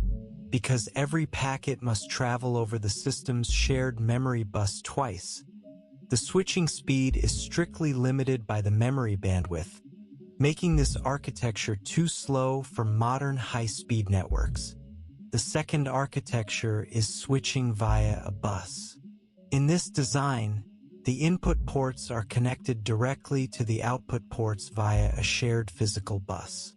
When an input port determines the destination of a packet, it prepends a local header identifying the target output port and places the packet onto the bus. All output ports receive the packet, but only the port matching the local header keeps it. Because the bus is a shared medium, only one input port can transmit a packet across the bus at any given moment. If multiple packets arrive at different input ports simultaneously, they must wait in line. The switching speed of a bus-based router is limited by the physical bandwidth of the single shared bus. The third and most powerful architecture is switching via an interconnection network.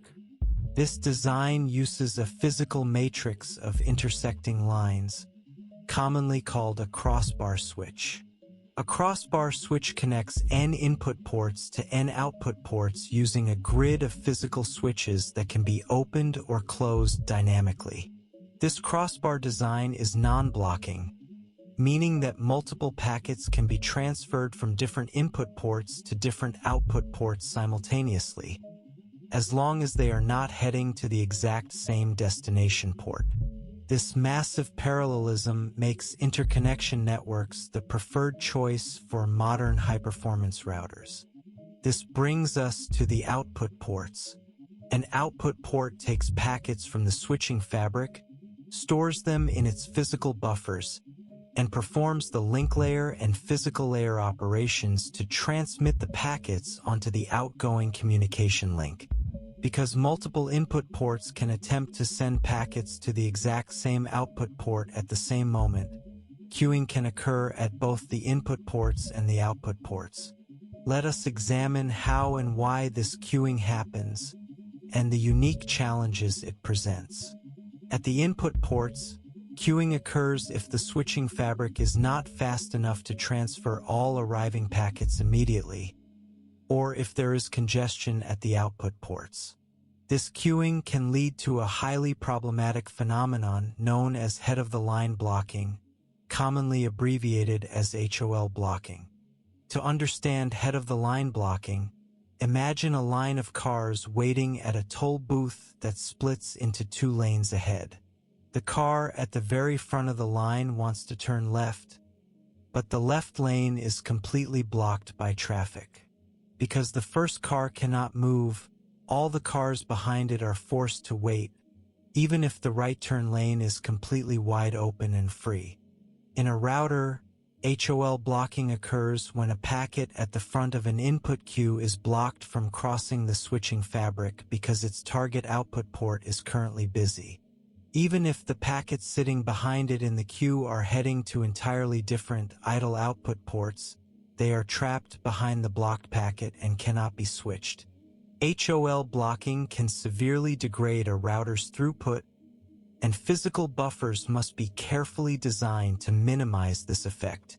At the output ports, queuing occurs when packets arrive from the switching fabric faster than the outgoing physical link can transmit them.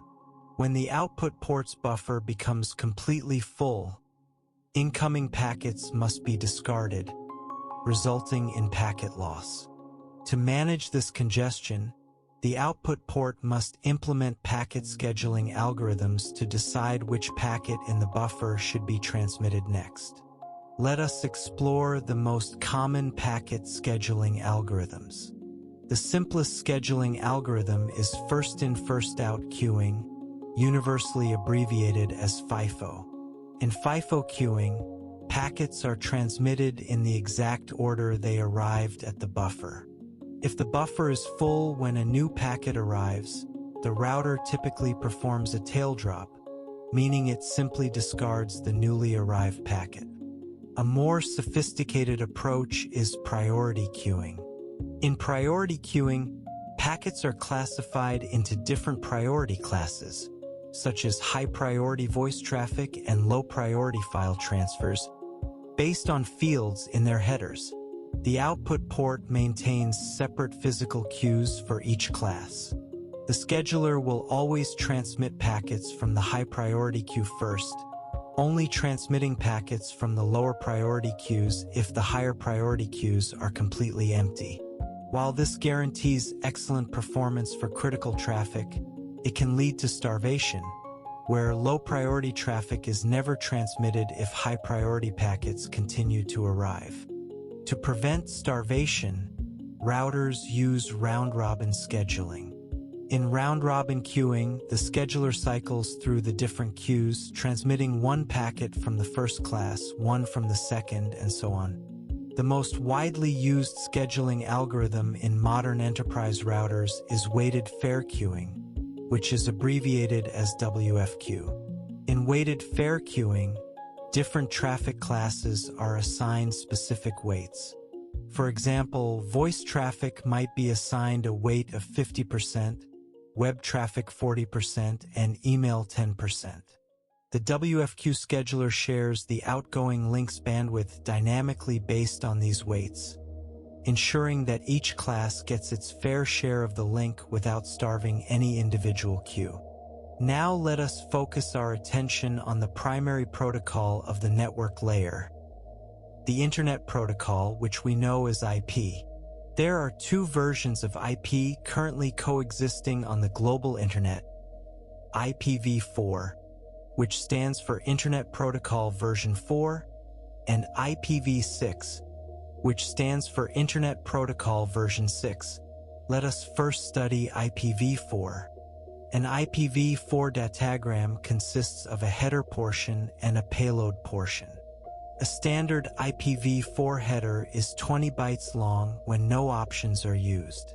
Let us break down the key fields in the IPv4 header. The first field is the 4-bit version number, which is set to 4 for IPv4. Next is the 4-bit header length field, which specifies where the header ends and the payload data begins. Following this is the 8-bit type of service field, abbreviated as TOS. The TOS field allows the router to distinguish between different classes of traffic, providing the classification hints needed for priority queuing or weighted fair queuing. Next is the 16-bit datagram length field, which specifies the total length of the IP datagram, including both the header and the data in bytes. Following this are three fields used for IP fragmentation: the 16-bit identifier, a 3-bit flags field, and a 13-bit fragment offset. To understand why we need these fields, we must introduce the concept of the maximum transmission unit, which is universally abbreviated as MTU. Each link layer protocol has a physical limit on the maximum size of the frame it can transmit. For example, Ethernet has an MTU of 1,500 bytes. If a router receives an IP datagram that is larger than the MTU of the outgoing link, the router cannot transmit the datagram as a single piece. It must break the payload of the datagram into smaller pieces, wrap each piece with its own IP header, and transmit them as separate, independent datagrams. This process is called IP fragmentation. The fragmentation fields allow the destination host to reassemble these fragments back into the original datagram. The identifier field is a unique number assigned to the original datagram. All fragments of that datagram will carry this exact same identifier. The flags field contains a bit called the more fragments bit. It is set to 1 for every fragment except the final one, which is set to 0, letting the receiver know when all pieces have arrived. The fragment offset field specifies where the data in the current fragment fits relative to the beginning of the original datagram's payload, allowing the destination host to reconstruct the byte stream in the correct order even if the fragments arrive out of order. It is important to note that routers perform fragmentation, but they never perform reassembly. Reassembly is performed exclusively at the destination host to keep the core routers as simple and fast as possible. Continuing through the header, we find the 8-bit time to live field, universally abbreviated as TTL. The TTL field is a counter designed to prevent packets from circulating forever in routing loops. Every time a router forwards a packet, it decrements the TTL field by 1. If the TTL reaches 0 before the packet reaches its destination, the router discards the packet and sends an error message back to the sender. Next is the 8-bit protocol field, which specifies which transport layer protocol, such as TCP or UDP, should receive the decapsulated payload data. Following this is the 16-bit header checksum, which is used to detect bit errors in the IP header. Because the TTL field changes at every router hop, routers must recalculate this checksum at every single step along the path. Finally, we have the 32-bit source IP address and the 32-bit destination IP address, which specify the network layer identity of the sender and receiver. Let us explore IPv4 addressing in more detail. An IPv4 address is 32 bits long, allowing for a total of approximately 4 billion unique addresses. We typically write IPv4 addresses in dotted decimal notation, where the 32 bits are divided into 4 8-bit bytes, and each byte is written as a decimal number from 0 to 255, separated by periods. For example, the address 192.168.1.1 is a standard dotted decimal address. An IP address is not assigned to an individual computer itself, but rather to a physical network interface. A network interface is the physical boundary between the host computer and the physical link. If a router connects to 3 different physical networks, it must have 3 separate network interfaces, and therefore 3 separate IP addresses. To make routing efficient, the Internet's address space is organized into subnets. A subnet is a physical network segment where devices can communicate directly with one another at the link layer without passing through a router. An IP address is divided into 2 parts: the network portion, often called the subnet prefix, and the host portion. All devices connected to the same physical subnet must share the exact same network portion in their IP addresses. To specify where the network portion ends and the host portion begins, we use classless interdomain routing, universally abbreviated as CIDR. Under CIDR, we write IP addresses in slash notation, where the address is followed by a slash and a decimal number indicating the exact number of bits allocated to the network portion. For example, in the address 192.0.2.0/24, the /24 tells us that the first 24 bits of the address are reserved for the subnet prefix, leaving the remaining 8 bits to identify up to 254 individual host interfaces on that subnet. When a new computer is connected to a network, how does it obtain its IP address? This can be done manually by a network administrator, but it is typically done automatically using the Dynamic Host Configuration Protocol, which is universally abbreviated as DHCP. DHCP is an application layer protocol that runs over UDP using ports 67 and 68. It allows a newly connected host to dynamically lease an IP address, subnet mask, default gateway address, and local DNS server address from a DHCP server. The DHCP handshake is a 4-step process. In the first step, the new host sends a DHCP discover message. Because the host does not have an IP address and does not know where the DHCP server is, it writes a source address of 0.0.0.0 and a destination address of 255.255.255.255, which is the universal broadcast address. This broadcast message travels to every device on the physical local network. In the second step, any active DHCP servers on the network receive the broadcast and respond with a DHCP offer message. Because the host still does not have an IP address, this offer is also broadcast to the network. The offer contains a proposed IP address, a subnet mask, a lease duration, and the IP address of the DHCP server. In the third step, the client selects one of the offers and responds with a DHCP request message, which is broadcast to notify all servers of its choice. In the fourth step, the chosen DHCP server responds with a DHCP acknowledgement message, confirming the lease and completing the configuration. The client can now safely use its assigned IP address to communicate with the rest of the network. As the internet grew exponentially, the physical limit of 4 billion IPv4 addresses quickly became a major crisis.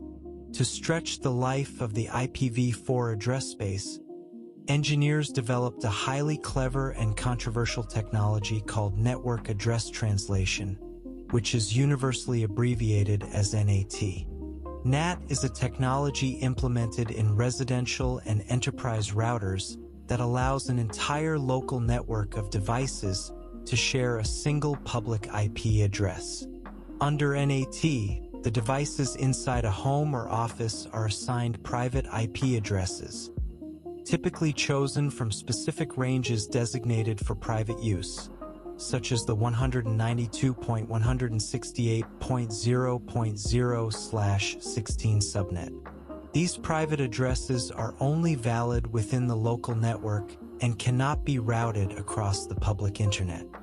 When a device inside the private local area network, or LAN, wants to send a packet to a server on the public wide area network, or WAN, the packet travels to the local NAT router. The NAT router intercepts the packet, strips away the private source IP address, and replaces it with the router's single public WAN IP address. But how does the router know which local computer should receive the incoming response packets when they return from the internet? To solve this, the NAT router maintains a local NAT translation table and utilizes port numbers. When the router translates the source IP address, it also assigns a unique source port number to the connection and writes this new port number into the transport layer header outgoing packet. The router then writes an entry into its translation table, mapping the combination of the public WAN IP address and the assigned port number back to the original private LAN IP address and its original port. When the remote server responds, it sends the packet back to the router's public WAN IP address, targeting the assigned port number. The NAT router receives the packet, looks up the port number in its translation table, finds the matching private LAN IP address, translates the destination fields back to their original values, and forwards the packet onto the local network. While NAT has been incredibly successful in delaying the exhaustion of IPv4 addresses, it is highly controversial among network purists. The fundamental objection is that NAT violates the end-to-end argument of network design, which states that routers should only operate at the network layer and should never inspect or modify transport layer headers like port numbers. NAT also makes it highly difficult for external clients to initiate connections to servers sitting behind a NAT router, requiring complex workarounds like port forwarding or universal plug-and-play protocols.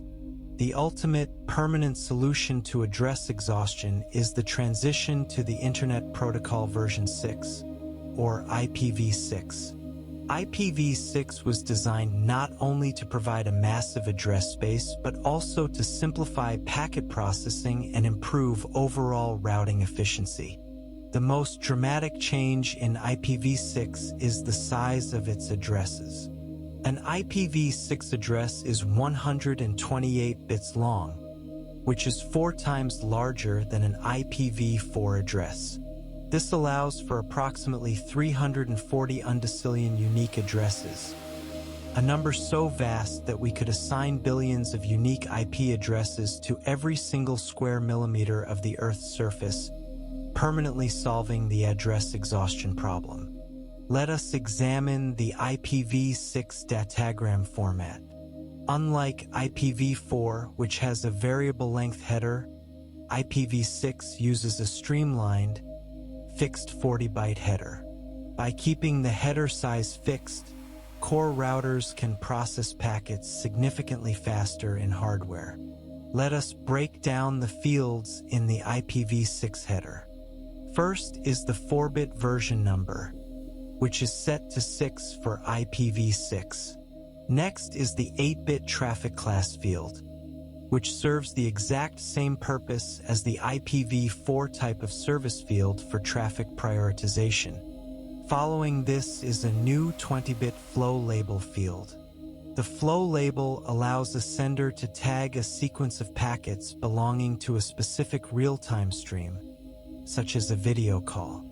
Routers can read this label and ensure that all packets in the flow are routed along the exact same physical path, reducing jitter and out-of-order delivery without performing deep packet inspection. Next is the 16-bit payload length field, which specifies the size of the data payload in bytes, excluding the fixed 40-byte header. Following this is the 8-bit next header field. This field replaces the IPv4 protocol field. It specifies which protocol, such as TCP or UDP, should receive the decapsulated payload.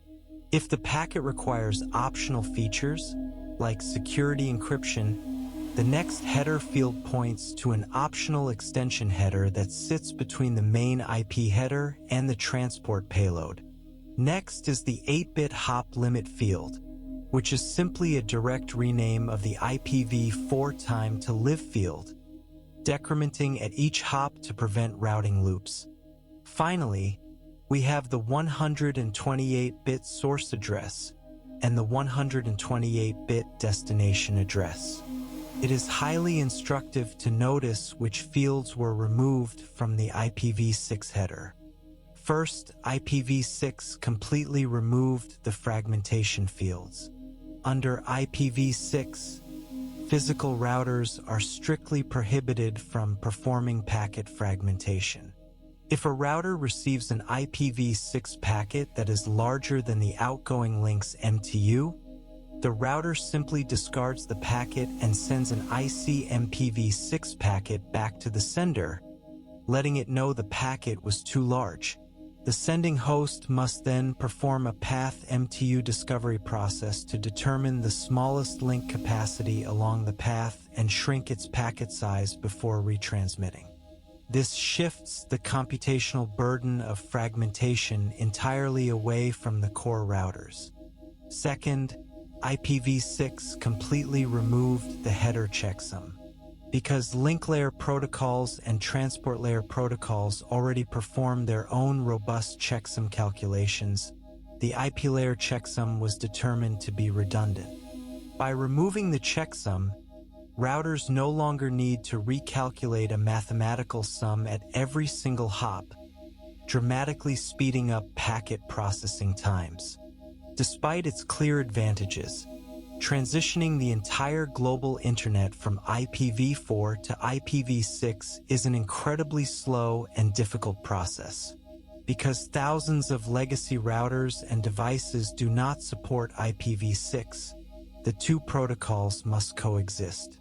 To facilitate this transition, we use two primary methods: dual-stack deployment and tunneling.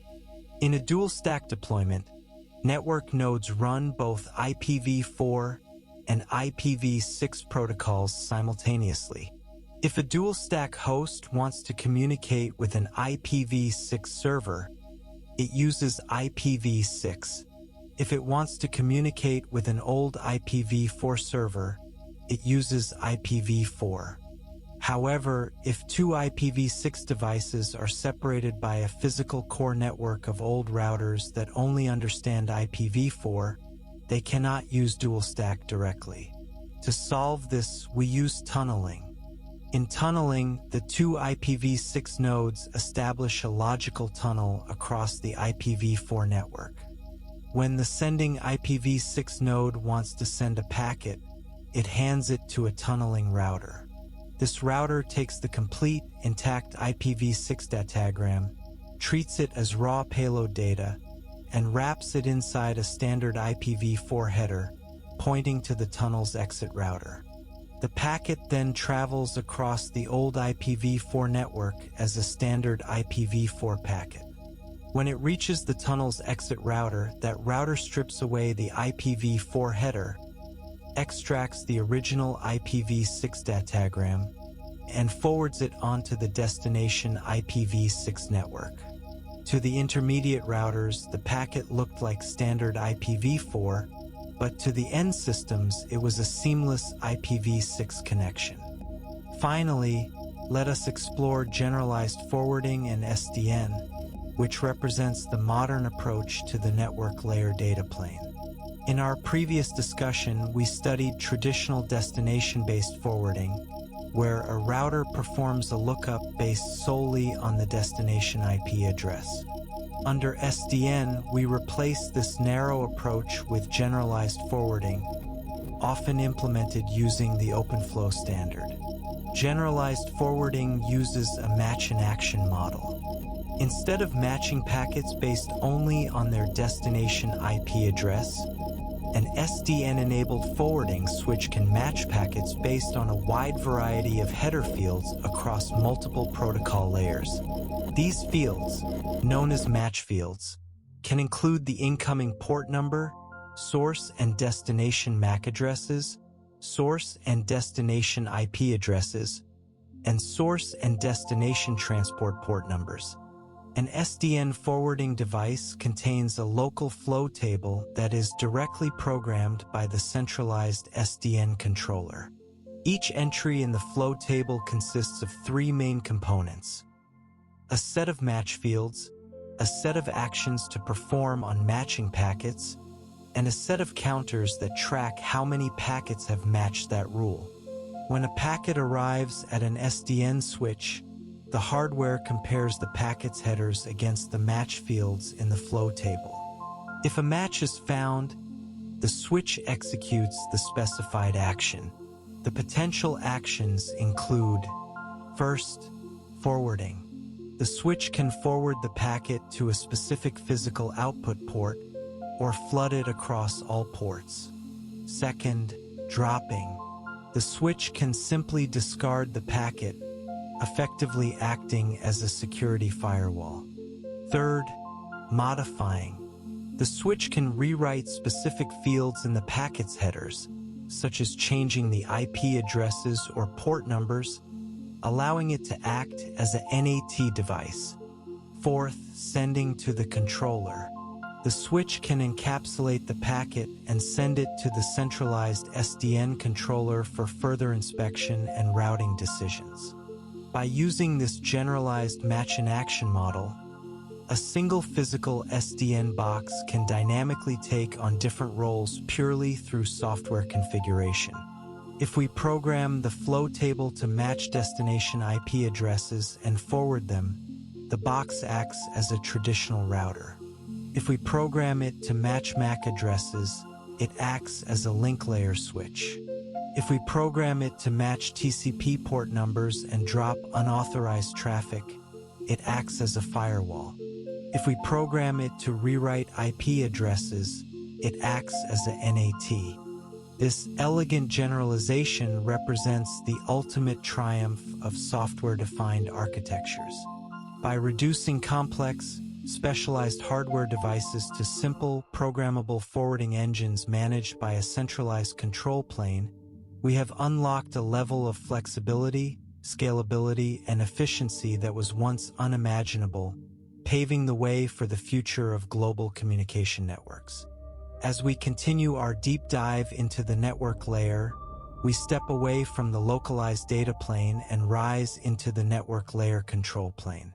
In our previous study, we learned how routers perform the high-speed data plane action of forwarding individual packets from an input port to an output port, relying on a local forwarding table to make these decisions in nanoseconds. Now, we must ask the critical control plane question: how do those forwarding tables get built in the first place? The control plane is the brain of the network layer. It is responsible for orchestrating the global network-wide process of path determination, ensuring that packets can find their way from any source host to any destination host across a complex, global mesh of physical routers. To understand the control plane, we must first contrast its two primary architectural models: per-router control and logically centralized control. In the traditional per-router control model, which has powered the Internet for decades, every physical router runs a dedicated routing component. This routing component contains a local routing algorithm. To determine the best paths through the network, these routers must communicate directly with one another. They use standardized routing protocols to constantly exchange topology and link cost information. Based on this shared information, each router's routing component independently calculates its own local forwarding table, which is then written into its data plane hardware. In this decentralized model, the control plane is distributed across thousands of individual physical devices, requiring them to operate in a highly cooperative peer-to-peer fashion. In the logically centralized control model, which is the defining characteristic of software-defined networking, or SDN, the routing components are completely removed from the individual physical routers. Instead, the control plane is centralized on a remote, software-based SDN controller. The physical routers become simple, standardized forwarding devices that merely execute the instructions written into their flow tables. The SDN controller monitors the entire network, runs centralized routing applications to compute the optimal paths, and directly writes the forwarding tables into each router's data plane over a secure channel. We call this model logically centralized because while the controller software may run on a distributed cluster of servers for scalability and fault tolerance, it presents itself to the network as a single, unified point of control. To understand how routing algorithms compute the optimal paths through a network, engineers use the mathematical abstraction of graph theory. In graph theory, a network is represented as a graph, which consists of a set of nodes and a set of edges. The nodes represent the physical routers, and the edges represent the physical communication links connecting those routers. Each edge in the graph has an associated numerical cost. This link cost can represent the physical distance of the link, the transmission speed of the link, the financial cost of leasing the link, or the current level of congestion on the link. The goal of a routing algorithm is simple. Find the path from a source node to a destination node that has the lowest total cost, where the cost of a path is the mathematical sum of the costs of all the individual edges along that path. Routing algorithms can be broadly classified into two major categories: global routing algorithms, which are commonly called link state algorithms, and decentralized routing algorithms, which are commonly called distance vector algorithms. Let us first examine the link state routing algorithm, which is implemented in practice using Dijkstra's algorithm. A link state algorithm is a global algorithm because it requires every single router in the network to have complete, perfect knowledge of the entire network topology and all link costs. To achieve this global knowledge, each router monitors the status of its own directly connected links and packages this information into a packet called a link state advertisement. The routers then flood these advertisements throughout the entire network using a highly reliable broadcast protocol. When this flooding process is complete, every router has received the same set of advertisements, allowing them to construct an identical, complete mathematical map of the entire network topology. Once a router has this global map, it runs Dijkstra's algorithm locally to compute the shortest paths from itself to all other nodes in the network. Let us trace how Dijkstra's algorithm works step by step. The algorithm is iterative. It maintains a set of nodes, which we will call n', for which the shortest path from the source is already known. In the initialization step, the algorithm adds the source node to n'. For every other node in the network, the algorithm initializes its estimated path cost, which we will call d of v, to the cost of the direct link from the source to that node. If no direct link exists, the cost is initialized to infinity. Next, the algorithm enters an iterative loop. In each step of the loop, the algorithm looks at all the nodes that are not yet in n'. It identifies the node, let us call it W, that currently has the minimum estimated path cost, d of W. The algorithm then officially adds node W to n', as it has proven that this is the absolute shortest possible path to node W. Once node W is added, the algorithm must update the estimated path costs for all the neighbors of W that are still outside n'. To do this, the algorithm compares the neighbor's current estimated cost against the cost of traveling from the source to node W, plus the cost of the direct link from W to that neighbor. If this new path through node W is cheaper, the algorithm updates the neighbor's estimated cost to this lower value. The loop repeats, adding one node to n' in each iteration, until every node in the network has been added to n'. When the algorithm terminates, the router has computed a complete shortest path tree with itself at the root, allowing it to write the correct next hop interfaces into its local forwarding table. Dijkstra's algorithm is highly efficient. Its computational complexity is on the order of n squared, where n is the number of nodes in the network, though it can be optimized to n log n using advanced data structures. However, link state algorithms can experience a major real-world issue known as routing oscillations if the link costs are configured to be congestion sensitive. If link costs are based on the current volume of traffic, routers will naturally route traffic away from heavily loaded links toward idle, low-cost links. However, as soon as the traffic shifts, the previously idle links will become congested, and their costs will spike, while the previously congested links will become idle and cheap. The routing algorithm will then calculate that the optimal path has flipped, causing all routers to simultaneously shift their traffic back to the original paths. This constant, high-speed flipping of routes can cause massive packet delay, jitter, and network instability.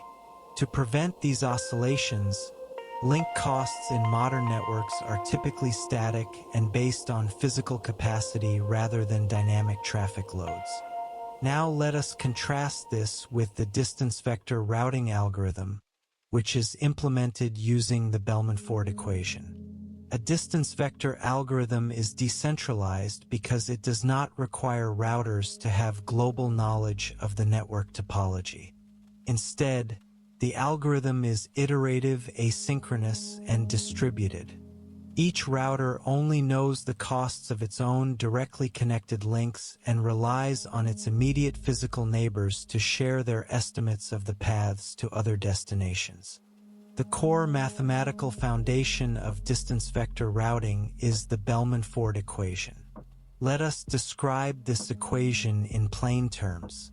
The Bellman-Ford equation states that the minimum cost of a path from a source node X to a destination node Y is equal to the minimum over all of X's physical neighbors, V, of the cost of the direct link from X to neighbor V, plus that neighbor V's minimum path cost from itself to the final destination Y.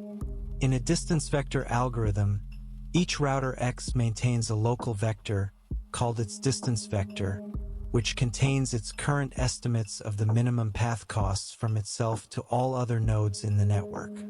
Each router also stores the distance vectors of all its immediate physical neighbors. The algorithm operates in a continuous, event-driven cycle. First, a router waits.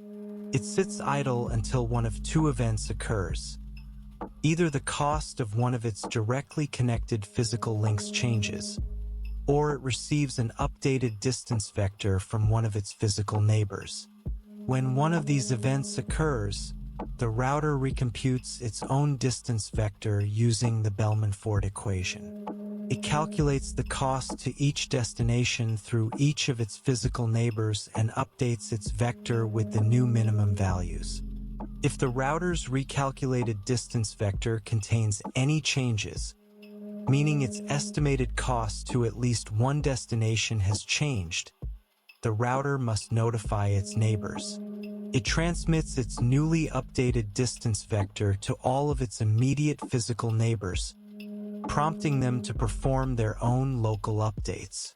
This process of iterative updates bubbles through the network asynchronously until no more changes occur, and the network reaches a stable, converged state. While distance vector routing is elegant and requires less memory than link state routing, it suffers from a severe vulnerability during link failures, colloquially described as good news travels fast, bad news travels slow.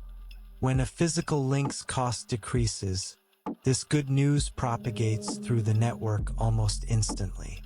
However, when a link fails or its cost increases dramatically, a disastrous phenomenon known as the count-to-infinity problem can occur.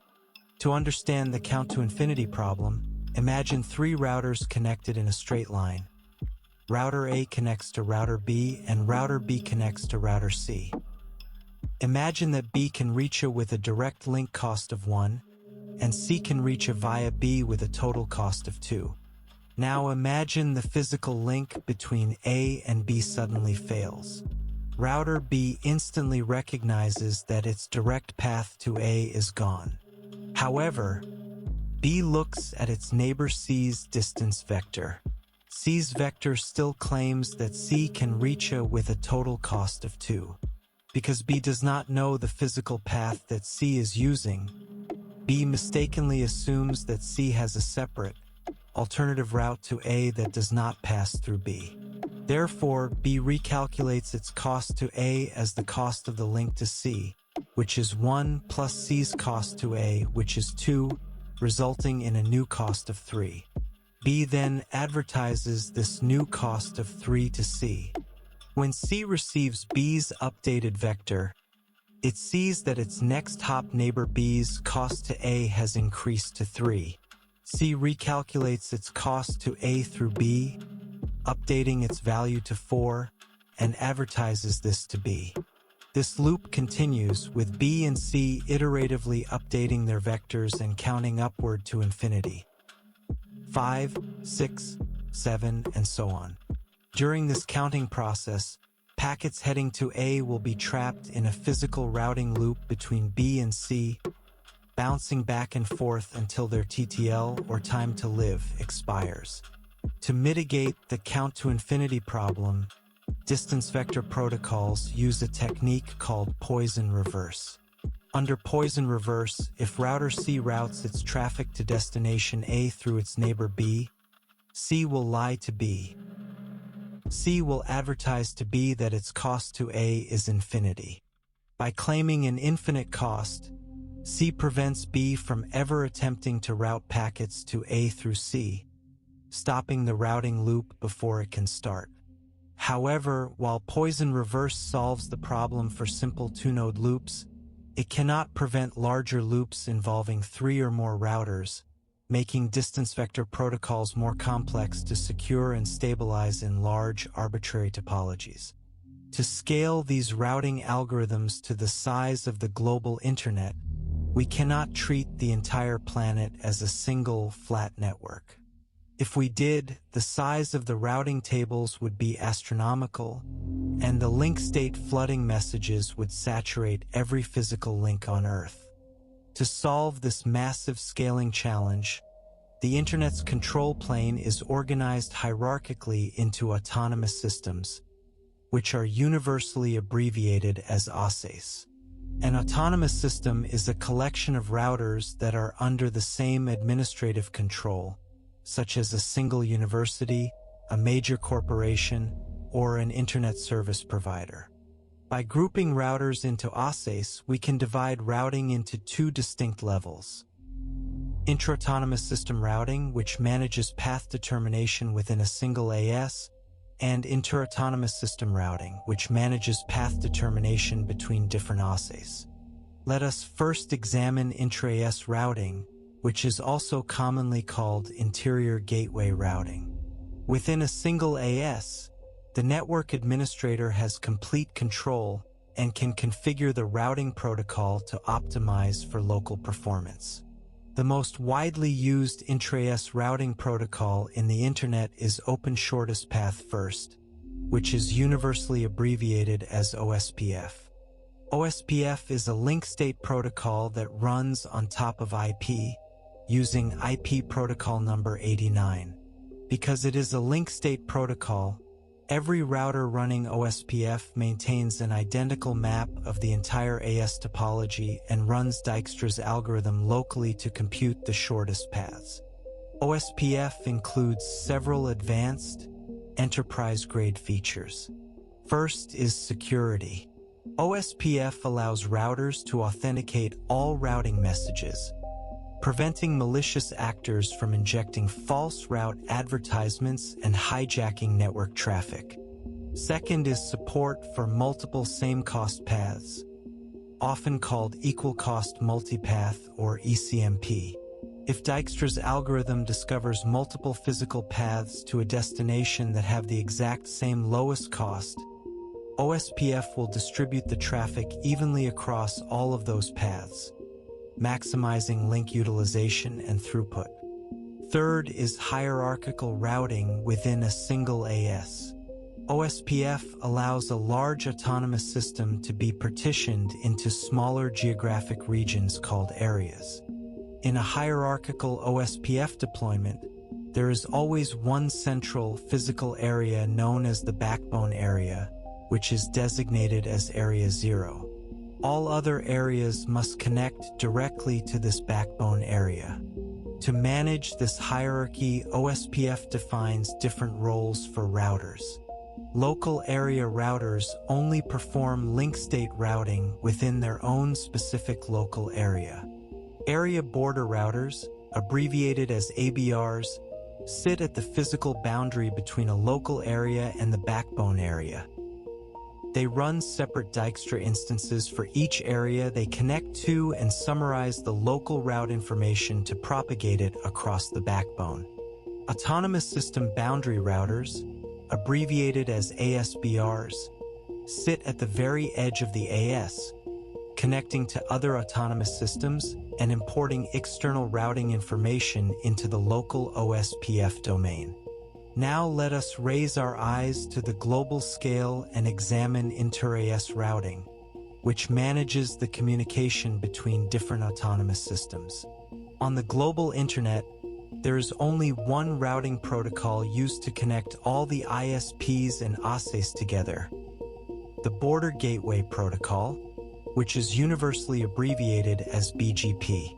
BGP is the physical glue that, unlike intra-AS routing where the goal is simply to find the fastest path, inter-AS routing is dominated by policy and business relationships. Internet service providers do not want to share their physical links with competitors, and they want to route traffic in a way that minimizes their financial transit costs. BGP was specifically designed to support these complex, policy-driven routing decisions. BGP operates at two distinct levels: external BGP, abbreviated as eBGP, and internal BGP, abbreviated as IBGP. External BGP is used to exchange routing information between neighboring autonomous systems. When a packet needs to travel across the planet, eBGP allows an edge router in one AS to advertise the availability of a path to a specific IP address prefix to an edge router in an adjacent AS. Internal BGP is used to propagate these externally learned routes to all the other routers sitting deep within the same AS. This ensures that when a router inside an ISP receives a packet destined for a remote continent, IBGP has already told it which specific exit router it must send the packet to. BGP routers, commonly called BGP peers, communicate over Semi-Permanent Transmission Control Protocol, or TCP, connections using port 179. When BGP routers advertise a route, they do not just send a single destination prefix. They advertise a route attribute list. The two most important attributes in a BGP advertisement are the AS path attribute and the next HOP attribute.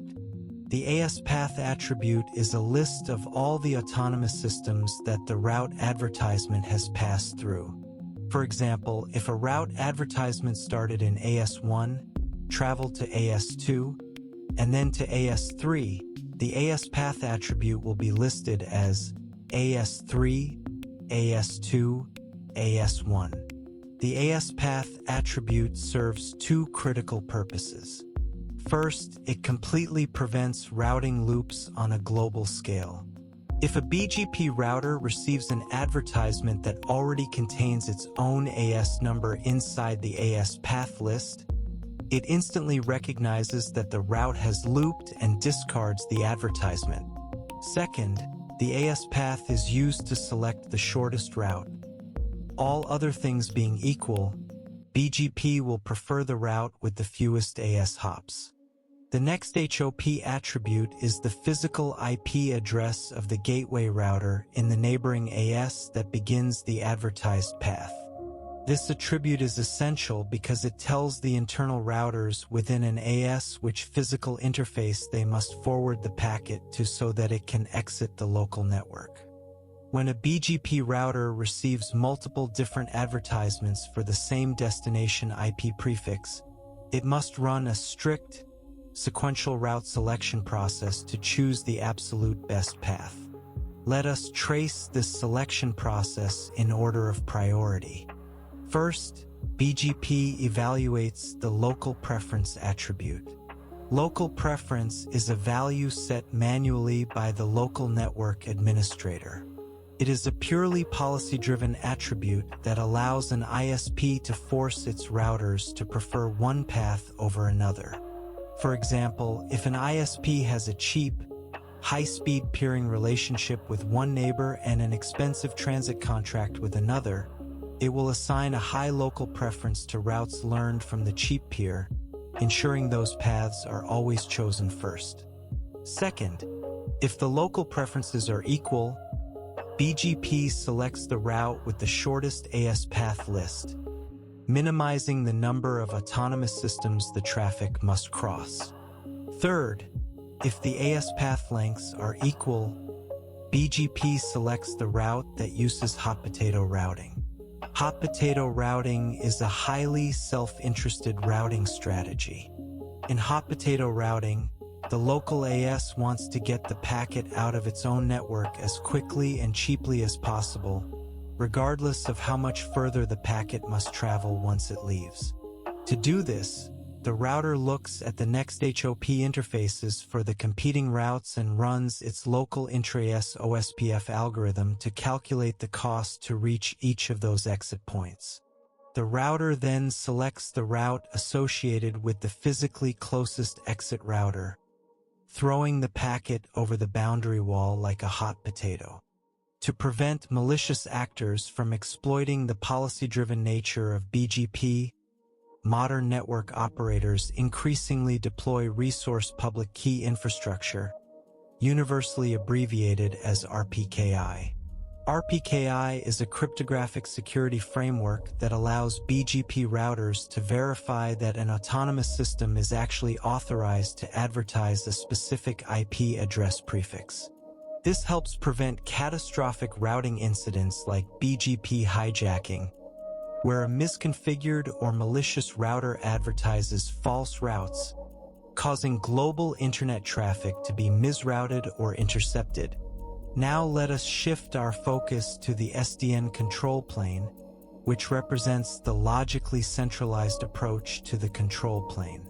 As we learned in our overview, SDN decouples the control plane from the physical switches.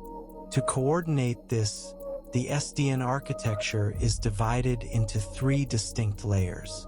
At the bottom are the physical SDN-controlled switches, which make up the data plane. At the top are the SDN control applications, which are software programs written by developers to implement specific network behaviors, such as routing, load balancing, or security firewalls. In the middle sits the SDN controller, which acts as the operating system for the network. The SDN controller manages the physical devices and provides a clean set of application programming interfaces, or APIs, to the applications above. To communicate between these layers, the SDN controller uses distinct interfaces, commonly called southbound, northbound, and east-west APIs. The southbound API is the communication protocol used between the controller and the physical switches. The most famous standard for this interface is OpenFlow. Over the southbound API, the controller can query the state of the switches, monitor link statistics, and directly install, modify, or delete flow table entries. The messages can be controller to switch, such as the flow mod message used to modify a flow table, or switch to controller, such as the packet and message used when a switch receives a packet that does not match any existing rules and must ask the controller what to do. The northbound API is the interface that the controller presents to the high-level SDN control applications. Through the northbound API, a routing application can read the complete topology of the network as a clean software data structure, compute the optimal paths, and tell the controller to install those paths across the switches, completely insulated from the low-level details of physical hardware. The east-west API is used to communicate between multiple individual SDN controller instances. Because a single physical server running a controller would be a bottleneck and a single point of failure for a large enterprise network, SDN deployments use clusters of redundant controllers. The east-west API allows these controllers to synchronize their state databases and share topology information, ensuring they maintain a perfectly consistent, logically centralized view of the network. Finally, we must examine a critical diagnostic and control protocol that operates alongside IP, the Internet Control Message Protocol, which is universally abbreviated as ICMP. ICMP is used by hosts and routers to communicate network layer control and diagnostic information. The most common use of ICMP is for error reporting. If a router receives a packet that it cannot forward because the destination host is offline, or if the packet's TTL reaches 0, the router uses ICMP to send an error message back to the original sender. ICMP messages are carried as payload inside standard IP datagrams, using IP protocol number 1. This means that ICMP is technically a network layer protocol, but it relies on IP itself for delivery. The structure of an ICMP message is highly simple. It begins with an 8-bit type field, an 8-bit code field, and a 16-bit checksum. The combination of the type and code fields specifies the exact meaning of the message. Let us look at some of the most common ICMP types. Type 8 code 0 is an echo request, and type 0 code 0 is an echo reply. These two messages are the foundation of the famous ping diagnostic tool. When you ping a server, your host sends an ICMP echo request, and the server is forced to respond with an ICMP echo reply, allowing you to verify that the server is online and measure the round-trip latency. Type 3 is destination unreachable. This type contains multiple codes to specify why the packet could not be delivered, such as code 0 for network unreachable, code 1 for host unreachable, and code 3 for port unreachable. Type 11, code 0 is time exceeded, which indicates that the packet's time to live, or TTL, expired in transit. This specific message is the key to how the famous Traceroute diagnostic tool functions. Let us trace how Traceroute works step by step using ICMP. Traceroute is designed to discover the exact sequence of physical routers that a packet passes through on its way to a destination. To do this, the Traceroute application on your host first sends a packet to the destination, but it manually sets the packet's TTL field to exactly 1. When this packet reaches the very first router along the path, the router decrements the TTL by 1, resulting in a TTL of 0. Because the TTL is 0, the router is forced to discard the packet. The router then generates an ICMP type 11, code 0 time exceeded error message, and sends it back to your host.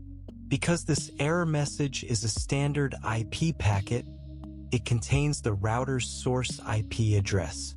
Your host receives this message, reads the source address, and records the identity of the first router along the path. Next, your host sends a second packet, but it sets the TTL to exactly 2. This packet passes safely through the first router, which decrements the TTL to 1, and reaches the second router. The second router decrements the TTL to 0, discards the packet, and sends another ICMP time exceeded message back to your host, revealing the identity of the second router. Your host repeats this process, incrementing the TTL by 1 each time, 3, 4, 5, and so on. At each step, the next router along the path will discard the packet and send an ICMP error message, allowing Traceroute to systematically map out every hop along the route. But how does Traceroute know when to stop? To do this, Traceroute sends these packets using a transport layer protocol like UDP, targeting an incredibly high, obscure destination port number that is highly unlikely to be used by any active application on the target host. When the packet finally reaches the destination host, the host decrements the TTL, but because it has reached its final destination, it does not discard the packet. Instead, the host attempts to deliver the payload to the specified port. Because no active application is listening on that high port number, the destination host's transport layer generates an ICMP type 3, code 3 port unreachable error message and sends it back to your host. When your host receives this port unreachable message, it knows the packet has successfully completed its journey, and Traceroute terminates, displaying the complete path. Through this comprehensive study of the network layer control plane, we can see how the abstract concepts of graphs, distributed algorithms, hierarchical assays, centralized SDN controllers, and diagnostic protocols weave together. The control plane serves as the global choreographer, constantly calculating, adapting, and guiding the flow of the world's information across the physical structures of our interconnected planet. As we continue our journey down through the computer network layers, we leave the network layer control plane behind and descend into the link layer. In our previous chapters, we learned how the transport layer establishes end-to-end communication between processes, and how the network layer data and control planes coordinate to route packets across a global maze of routers. Now, we must examine how data actually travels across a single physical communication link. The link layer is the layer responsible for moving network layer packets, which we know as datagrams, from one node to its immediate, physically adjacent neighbor over a single communication channel. To understand the link layer, let us use a helpful travel analogy. Imagine you are a tourist taking a long trip from Lausanne, Switzerland to Shanghai, China. Your travel agent, which represents the network layer, plans your complete itinerary. First, you will take a train from Lausanne to Geneva. Next, you will take a flight from Geneva to Beijing. Finally, you will take a bus from Beijing to Shanghai. In this scenario, you are the network layer datagram, and the three individual travel segments are the physical links. The train, the airplane, and the bus are different link layer protocols. Even though you are the exact same passenger throughout the trip, the way you are transported and the rules you must follow change completely as you transition from the train tracks to the air to the highway. The link layer manages these individual hops, taking you safely across a single segment of your journey and handing you over to the next link layer protocol at each transfer station. Unlike the software-driven layers above it, the link layer is implemented primarily in hardware. Specifically, the link layer runs on a dedicated physical expansion card inside your computer or device called a network interface card, which is universally abbreviated as a NIC. The NIC contains specialized circuitry that handles all the physical layer and link layer operations. While some parts of the link layer, like device drivers, run as software inside the operating system, the high-speed processing of frames occurs directly on the NIC's physical silicon. The link layer provides several critical services to the network layer above it. First is framing. Before a datagram can be sent over a link, the link layer must wrap it inside a link layer frame, attaching a header and a trailer containing control information. Second is link access. If multiple devices share the same physical wire or radio frequency, the link layer must use media access control protocols to coordinate when each device is allowed to transmit, preventing collisions. Third is reliable delivery. Some link layer protocols, particularly those used over wireless networks like Wi-Fi, provide reliable delivery over a single link. If a frame is corrupted by radio interference, the receiving NIC will detect the error and request an immediate retransmission, ensuring the network layer does not have to waste time handling local link errors. Fourth is flow control, which prevents a fast-sending NIC from overwhelming a slow receiving NIC. Fifth is error detection and error correction, which protect the integrity of the data stream. Finally, the link layer can operate in half-duplex mode, where devices can transmit and receive but not at the same time, or full duplex mode, where devices can send and receive data simultaneously. Let us explore error detection and error correction techniques in more detail. When physical signals travel over a wire or through the air, they can be degraded by electrical noise, thermal interference, or physical damage.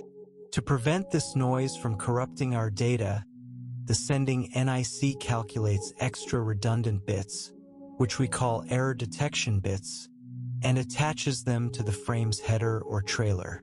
The receiver performs the same calculation on the incoming frame and compares the results.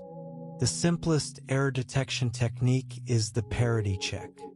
In a single-bit parity check, the sender simply counts the number of ones in the data. If the sender is using even parity, it will append a single parity bit set to either 0 or 1 to ensure that the total number of ones in the transmitted frame is always an even number. When the receiver gets the frame, it counts the ones. If it finds an odd number of ones, it knows a bit error occurred. While simple, a single-bit parity check has a major flaw. If exactly 2 bits are flipped in transit, the total count of ones will still appear even, and the receiver will fail to detect the corruption. To solve this, we can use two-dimensional parity. In two-dimensional parity, the data is organized into a physical grid of rows and columns. The sender calculates an individual parity bit for each row and an individual parity bit for each column. If a single bit error occurs, it will flip the parity of its specific row and its specific column. By identifying the intersection of the failed row and failed column, the receiving NIC can not only detect that an error occurred, but it can pinpoint the exact physical bit that was flipped and flip it back, performing error correction without requesting a retransmission. In addition to parity checks and the transport layer checksums we studied earlier, the link layer relies heavily on a highly powerful error detection protocol called the cyclic redundancy check, which is universally abbreviated as CRC. CRC is a mathematical technique based on polynomial division. To use CRC, the sender and receiver must first agree on a shared pattern of bits, which we call the generator, represented by the letter G. Let us assume the generator G has a length of d+1 bits. When the sender has a message to transmit, it appends a sequence of our redundant bits, which we call R, to the end of the data. The sender's goal is to choose the value of R such that the combined packet, containing both the data and the redundant bits, is exactly divisible by the generator G using modulo 2 arithmetic. In modulo 2 arithmetic, addition and subtraction are identical and are performed using the bitwise exclusive or operation, which we know as XOR. This means there are no carries when adding and no borrows when subtracting. To find the redundant bits R, the sender takes the original data, shifts it to the left by R bits, and performs binary long division using the generator G as the divisor. Because this is modulo 2 division, the subtraction steps are performed using XOR. When the division is complete, the remainder of this mathematical division is the exact value of R. The sender writes R into the frame's trailer and transmits the packet.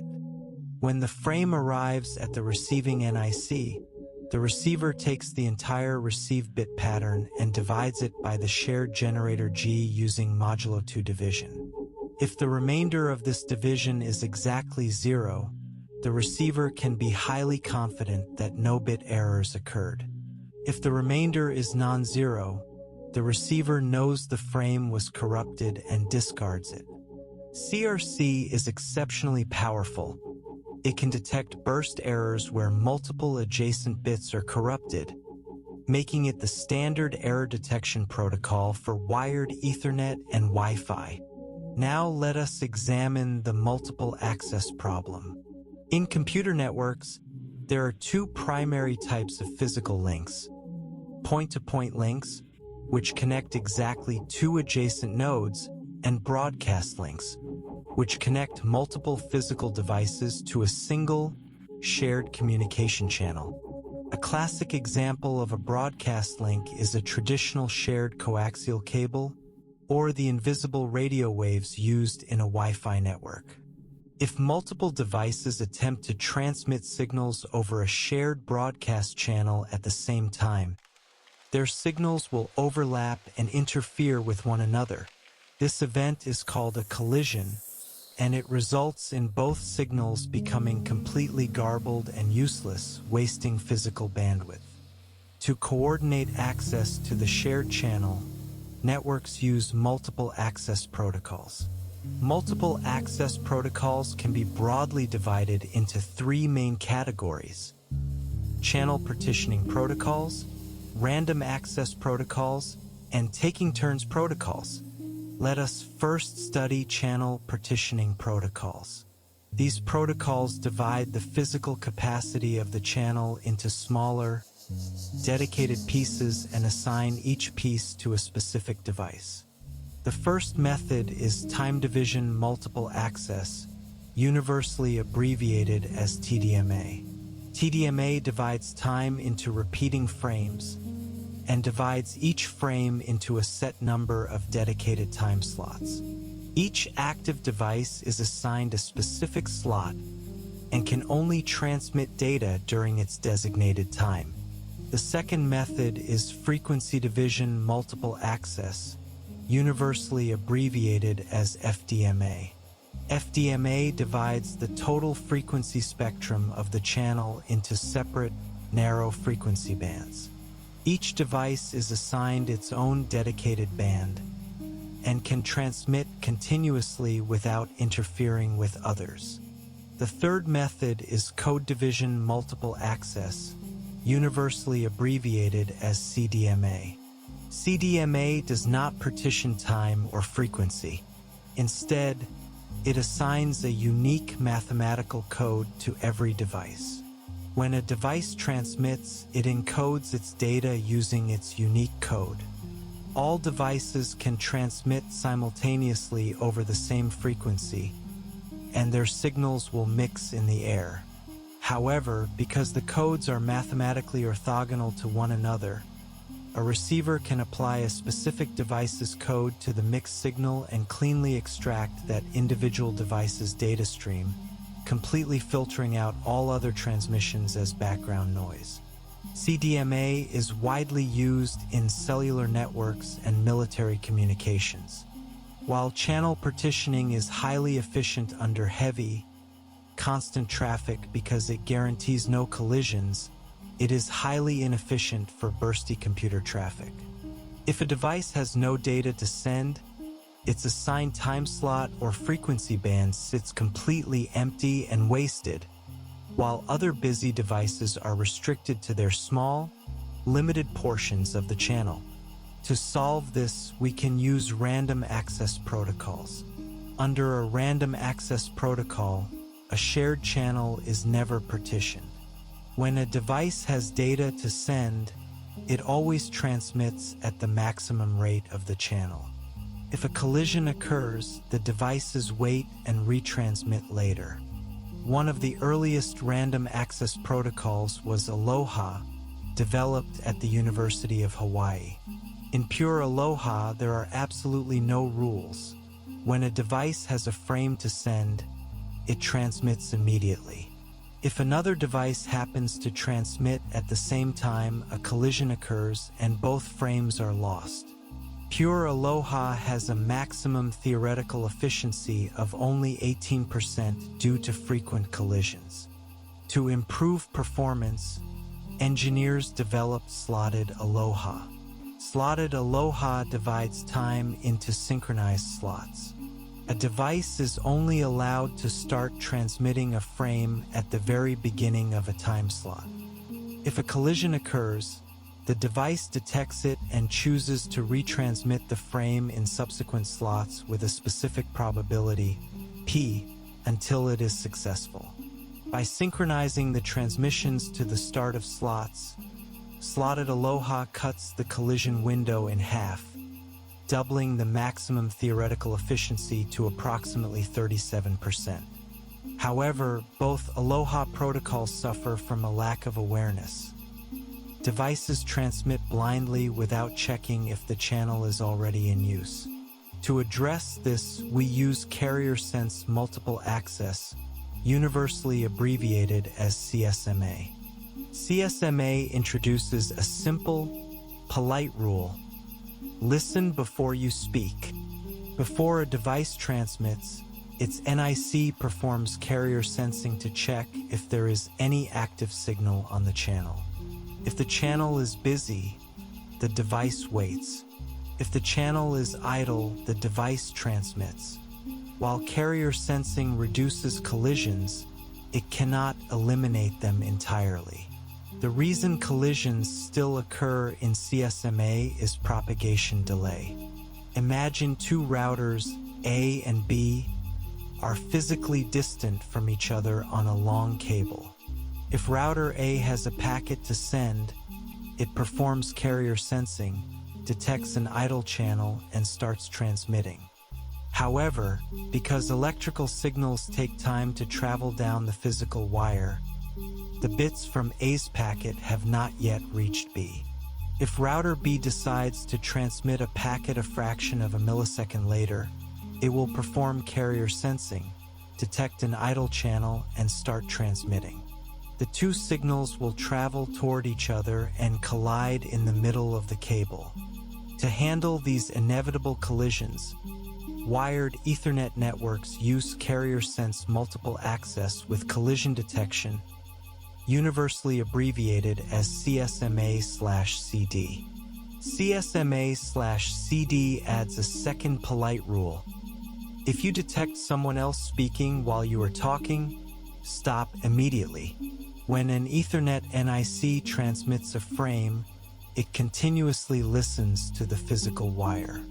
If the NIC detects that another signal has overlapped with its own, it instantly aborts its transmission to save bandwidth. The NIC then transmits a brief, high-energy jam signal to ensure that all other devices on the segment are aware of the collision. After aborting, the NIC cannot transmit immediately, or it would trigger another collision. It must wait for a random period of time. To calculate this wait time, CSMA/CD uses an algorithm called binary exponential backoff. When a frame experiences its first collision, the NIC randomly chooses a wait time from a small set of options, 0 or 1 round-trip times. If the retransmitted frame collides a second time, the NIC doubles the set of options, choosing randomly from 0, 1, 2, or 3 round-trip times. With each consecutive collision, the set of options doubles, exponentially spreading out the retransmission attempts of the competing devices and quickly resolving the congestion on the channel. Now let us contrast this with wireless networks, like Wi-Fi, which cannot use collision detection. In a wireless network, a device's local transmitter is so high energy that its local signal completely drowns out any other incoming signals, making it physically impossible for a wireless NIC to detect collisions while it is transmitting. Furthermore, wireless networks suffer from the hidden terminal problem, where physical obstacles like walls prevent two wireless nodes from hearing each other, even though they can both communicate with the same central access point. To solve this, wireless networks use carrier-sense multiple access with collision avoidance, universally abbreviated as CSMA/CA. CSMA/CA avoids collisions by using a handshake protocol before transmitting large frames. When a wireless client wants to send data to an access point, it first transmits a brief control packet called request to send, abbreviated as RTS. If the access point is free, it responds with a broadcast packet called clear to send, abbreviated as CTS. Because the CTS is broadcast, it is heard by all wireless devices connected to that access point.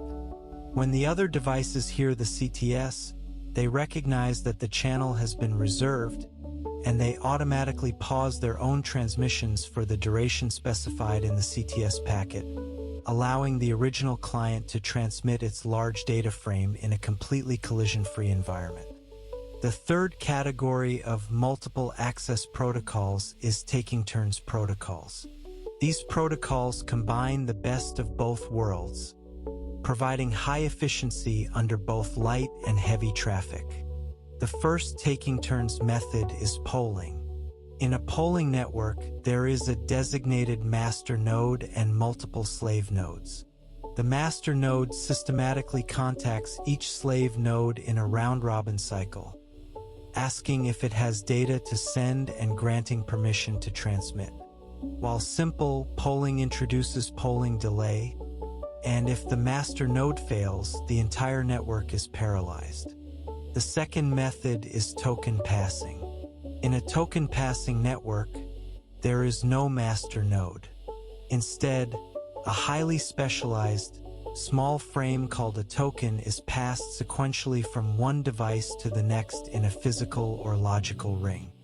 A device is only allowed to transmit data if it currently holds the token. Once it finishes transmitting, it passes the token to its neighbor. While elegant, token passing is vulnerable to token loss.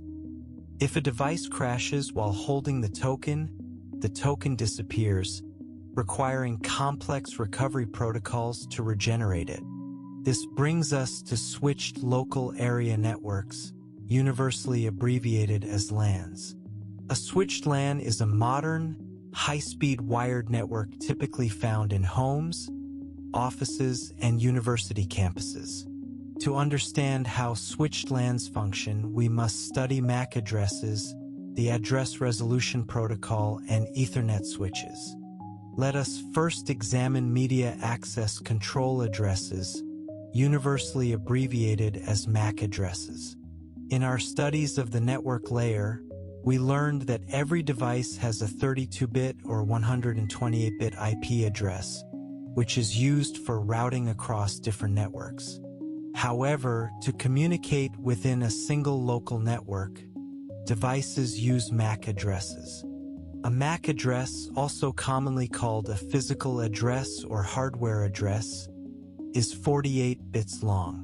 There is a fundamental difference between a MAC address is flat and immutable, like a person's social security number. It is permanently burned into the physical silicon of the NIC at the factory, and it remains the same no matter where the device travels across the globe. The first 24 bits of a MAC address are assigned to the hardware manufacturer by the IEEE, ensuring that every single NIC ever manufactured has an absolute, globally unique physical identifier.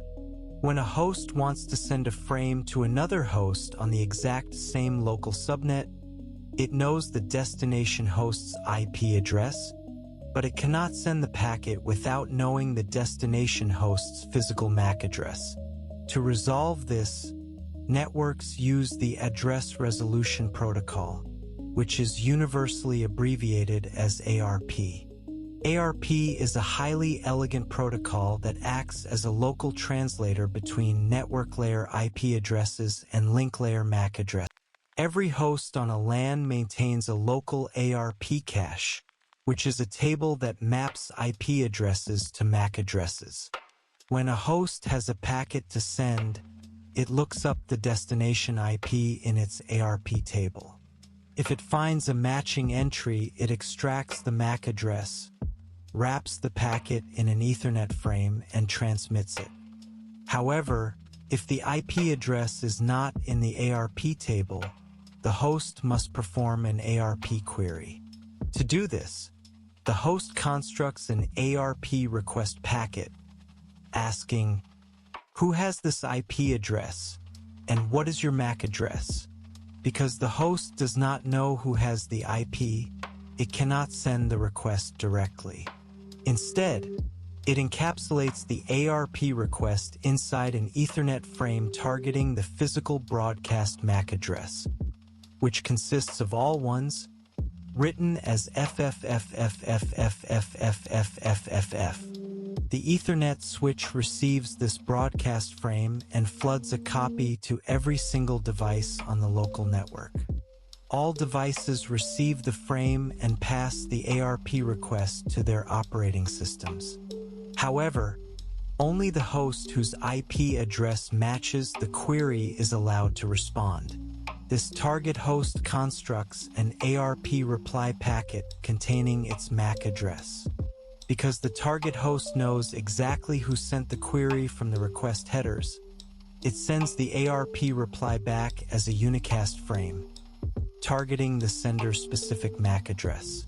The switch delivers this reply directly to the original host, which writes the new mapping into its ARP cache and can now safely transmit its waiting data frames.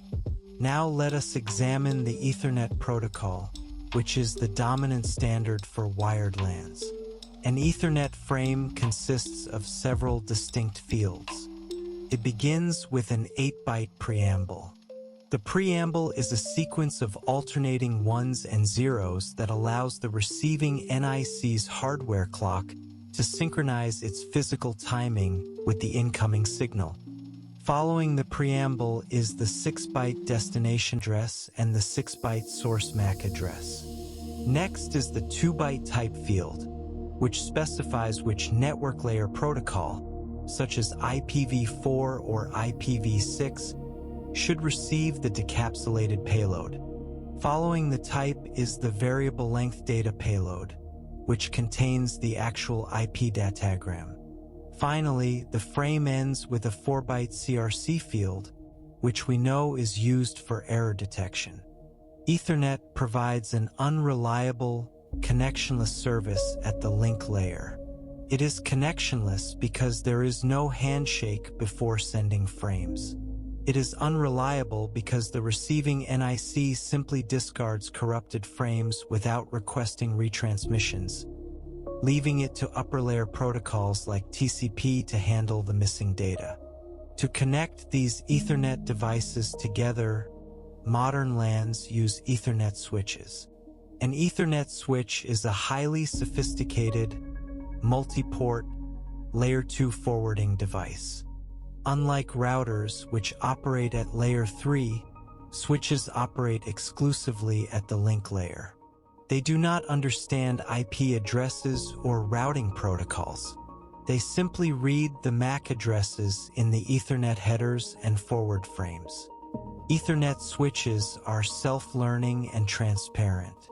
This means they require absolutely no manual configuration. They are plug-and-play devices that automatically learn the structure of the network as soon as they are turned on. To do this, a switch maintains a local switch table. When an Ethernet frame arrives on one of the switch's physical ports, the switch performs two tasks. First, it reads the frame's source MAC address and records it in its switch table, mapping that MAC address to the physical port it just arrived on. In this way, every time a device transmits a frame, the switch automatically learns which physical port that device is connected to. Second, the switch reads the frame's destination MAC address and searches its table. If the destination MAC address is found in the table, the switch performs filtering and forwarding. It forwards the frame only onto the specific physical port associated with that MAC address. This localized forwarding is a massive performance benefit. It means that if host A is talking to host B, their conversation is completely private, and other hosts connected to the same switch do not receive their traffic, eliminating collisions and maximizing local throughput. If the destination MAC address is not in the table, or if the frame is a broadcast, the switch must perform flooding. It forwards a copy of the frame onto every single physical port except the one it arrived on, ensuring the destination host will receive it and respond, which will then reveal its location to the switch. To improve the flexibility and security of enterprise LANs, network administrators use virtual local area networks, which are universally abbreviated as VLANs. In a traditional switched LAN, all devices connected to the switch are part of the exact same broadcast domain. This means that any broadcast packet, like an ARP request or a DHCP discover, travels to every single device in the building. This can lead to security vulnerabilities, as a malicious user could intercept traffic, and it can waste valuable bandwidth. A VLAN allows a single physical switch to be partitioned into multiple independent, logical local networks. By configuring the switch's software, an administrator can assign physical ports 1 through 10 to the finance department's VLAN, and ports 11 through 20 to the engineering department's VLAN.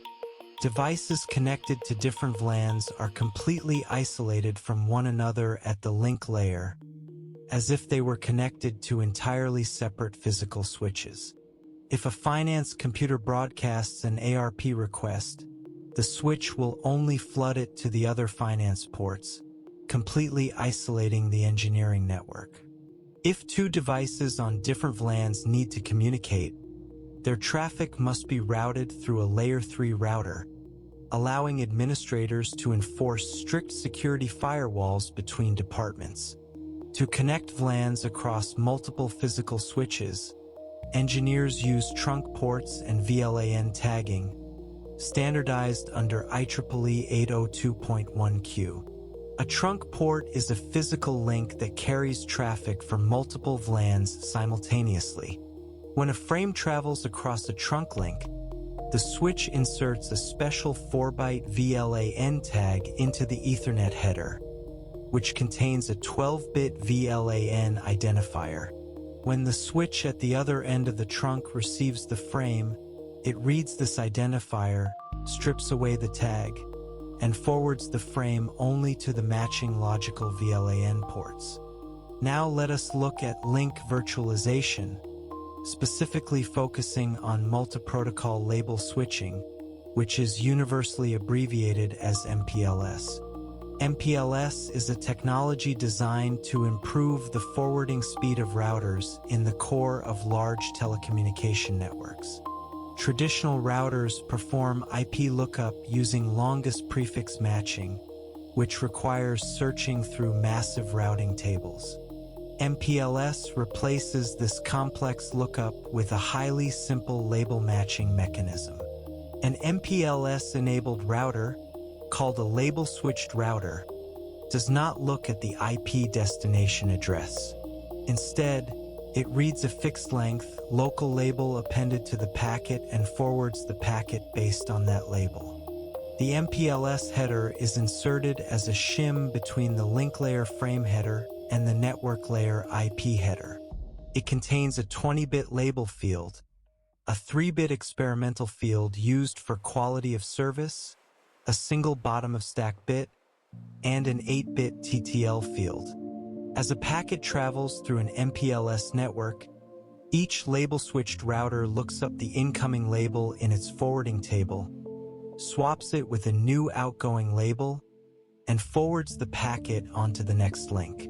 This label swapping allows telecommunication providers to perform traffic engineering, mapping out explicit virtual paths through the network to distribute load and guarantee bandwidth for critical voice or video services. Let us now shift our focus to data center networking. A modern data center is a massive warehouse containing tens of thousands of powerful servers working together to power cloud applications. Designing a data center network presents unique engineering challenges. At the edge of the data center, servers are organized into physical metal racks. Each rack contains up to 40 servers, and at the top of every rack sits a specialized high-speed switch called a top-of-rack switch, universally abbreviated as a TOR switch. The TOR switches are connected to larger regional switches, which are in turn connected to core switches at the center of the data center. This hierarchical architecture can face severe congestion if thousands of servers attempt to communicate simultaneously. To maximize the available bandwidth, data centers use specialized topologies, such as the fat tree topology. A fat tree topology uses a matrix of redundant switches that grow increasingly wider as you move up the hierarchy, ensuring that there are multiple parallel physical paths between any two racks, eliminating bottlenecks and providing massive bisection bandwidth. Additionally, data centers rely on load balancers. A load balancer is a physical or virtual appliance that sits at the gateway of the data center. When 1 million users request the homepage of a popular cloud service, their requests travel to the load balancer's single public IP address. The load balancer decrypts the traffic, evaluates the current processing load on all the active servers in the data center, and dynamically distributes the incoming connections evenly across the physical server racks, preventing any single machine from becoming overwhelmed. To bring our entire study of computer networks to a satisfying grand conclusion, let us perform a detailed retrospective. A day in the life of a web page request. We will trace every single step, packet, and protocol that operates from the moment a student connects their laptop to a school network to the moment they successfully receive a web page from Google. Imagine you are sitting in a classroom and you plug your laptop into an active Ethernet cable. Your goal is to open a web browser and request the page www.google.com. Step 1. Obtaining an IP address using DHCP. Your laptop has a physical MAC address burned into its NIC, but it has no IP address. It does not know where the default gateway router is, and it does not know where the DNS servers are. To obtain this configuration, your laptop's operating system generates a DHCP discover message, which is an application layer message. The laptop hands this message to UDP, which wraps it in a transport header. UDP hands the segment to IP, which wraps it in a network header with a source IP of 0.0.0.0 and a destination IP of the universal broadcast address 255.255.255.255. The IP layer hands this datagram to the link layer, which wraps it in an Ethernet frame. The source MAC address is set to your laptop's MAC, and the destination MAC is set to the broadcast address FFFFFFFFFFF. The laptop transmits the frame onto the physical Ethernet cable. The local school switch receives the frame, reads the broadcast MAC, and floods it onto all ports. The DHCP server on the school network receives the frame, decapsulates the headers, and processes the DHCP discover. The DHCP server responds with a DHCP offer message, proposing an IP address for your laptop.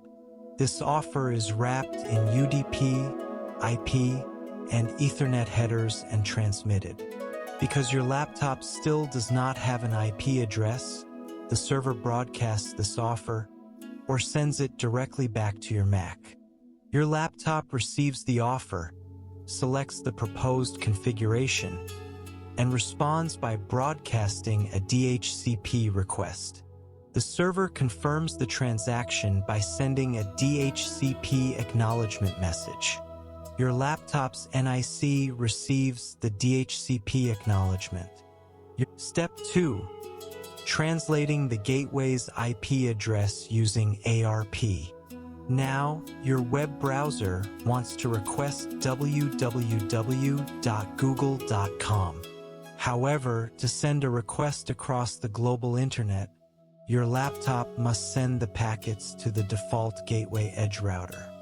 Your laptop knows the IP address of the default gateway from the DHCP lease, but it does not know the gateway's physical MAC address, which is required to write the Ethernet header.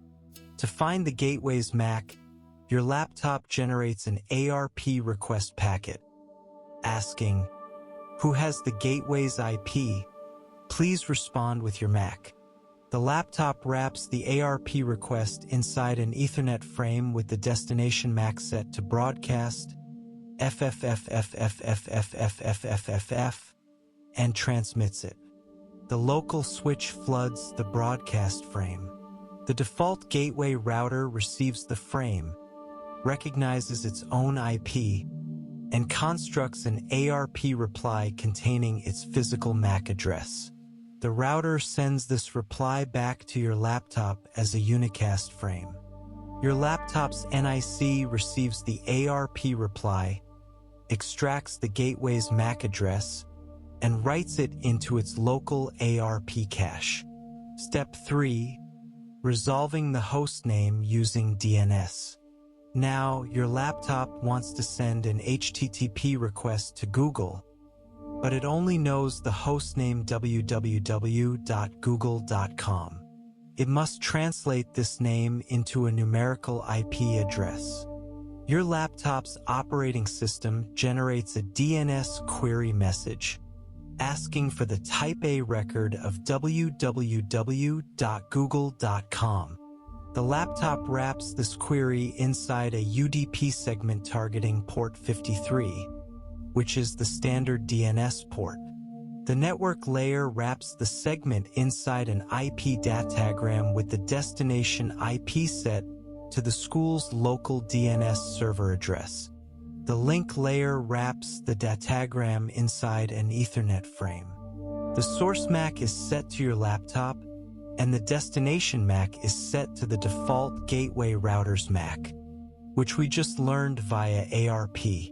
The switch receives the frame and forwards it directly to the gateway router. The gateway router receives the frame, decapsulates it to the network layer, and reads the destination IP. The router consults its local forwarding table, determines the correct exit interface, and forwards the packet onto the school's wide area network ISP. The DNS query travels across the global internet, routed from ISP to ISP using BGP routing tables. It arrives at the school's DNS server, or travels to the authoritative DNS hierarchy. The DNS server looks up www.google.com in its database and responds with a DNS reply containing Google's public IP address. This DNS reply travels back across the internet, enters the school gateway router, travels through the local switch, and is delivered to your laptop socket. Your web browser now finally knows Google's IP address. Step 4. Establishing the TCP connection. Before your browser can send the actual web page request, it must establish a reliable TCP connection with Google's web server. Your browser opens a socket and initiates the TCP three-way handshake. The transport layer generates a TCP SYN segment with a randomly chosen sequence number, X. The network layer wraps the SYN inside an IP datagram with the destination IP set to Google's IP. The link layer wraps the datagram inside an Ethernet frame targeting the school's gateway router MAC. The switch forwards the frame to the gateway. The gateway forwards the datagram onto the public internet, where it is routed across transcontinental fiber optic cables until it reaches Google's load balancer at a Google data center. Google's load balancer forwards the SYN segment to an active web server rack. The web server receives the SYN and responds by generating a TCP SYNACK segment, acknowledging X+1 and selecting its own sequence number, Y. The SYNACK datagram travels back across the global internet, enters the school network, passes through the switch, and is delivered to your laptop's TCP socket. Your laptop's transport layer receives the SYNACK, allocates resources, and responds by sending a final TCP ACK segment, acknowledging Y+1. The TCP connection is now officially established. Step 5. Requesting and receiving the web page using HTTP. With the TCP connection open, your web browser can finally request the content. It generates an HTTP GT request message, asking for the root HTML file of the website. The transport layer wraps this message inside a TCP segment with the ACK flag set, writing the correct sequence and acknowledgement numbers. The network layer wraps the segment inside an IP datagram. The link layer wraps the datagram inside an Ethernet frame targeting the gateway MAC and transmits it onto the physical wire. The packet travels across the global internet, routed smoothly using the forwarding tables built by OSPF and BGP routing algorithms, experiencing processing, transmission, and propagation delays, and safely avoiding congestion thanks to TCP's active AIMD window limits. The packet arrives at Google's web server. The web server reads the HTTP GET request, retrieves the HTML file from its local database, and constructs an HTTP response message containing the status code 200 OK and the physical bits of the HTML file. The server wraps the response inside TCP segments, which are encapsulated in IP datagrams, wrapped in link layer frames, and transmitted onto Google's high-speed data center network. The data packets travel back across the global internet. When they enter the school network, the gateway router decapsulates the frames, reads the destination IP, wraps them in local Ethernet frames, and sends them to the switch. The switch reads the destination MAC, looks up its self-learned switch table, and forwards the frames onto your physical port.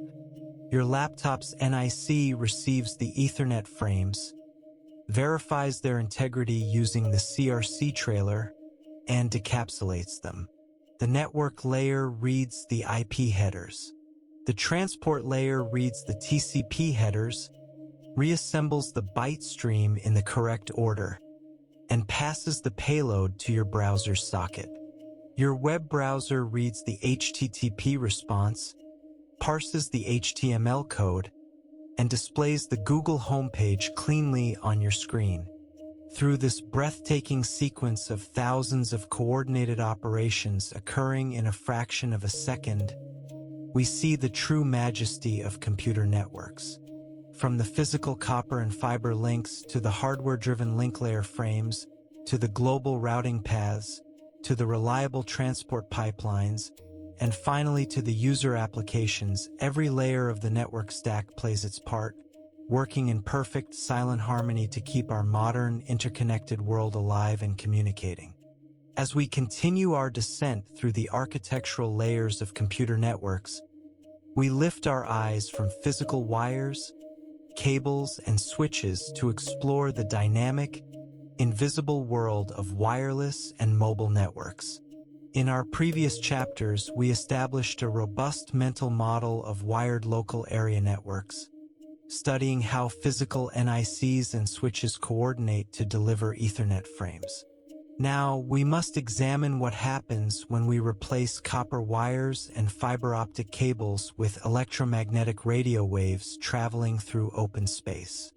To begin, let us clarify a fundamental distinction that is often a source of confusion: the difference between wireless and mobility. Wireless refers to the physical transmission medium. A network is wireless if the devices communicate using electromagnetic waves rather than physical cables. You can have a wireless network where devices are completely stationary, such as a desktop computer connected to a home Wi-Fi access point or a remote weather sensor bolted to a mountainside. Mobility refers to the capability of an end system to change its physical point of attachment to the network over time while maintaining active, uninterrupted communication sessions. A mobile user might start a video call while connected to their office Wi-Fi, walk out of the building and transition to a cellular 5G network, and then get into a car and travel across the city, crossing dozens of cellular towers, all without dropping the active call. While mobility relies heavily on wireless transmission, managing mobility is a complex network layer and transport layer challenge that goes far beyond simple physical layer radio communication. Let us first examine wireless links and their unique physical layer and link layer characteristics. Compared to wired links, wireless links face a far more hostile physical environment.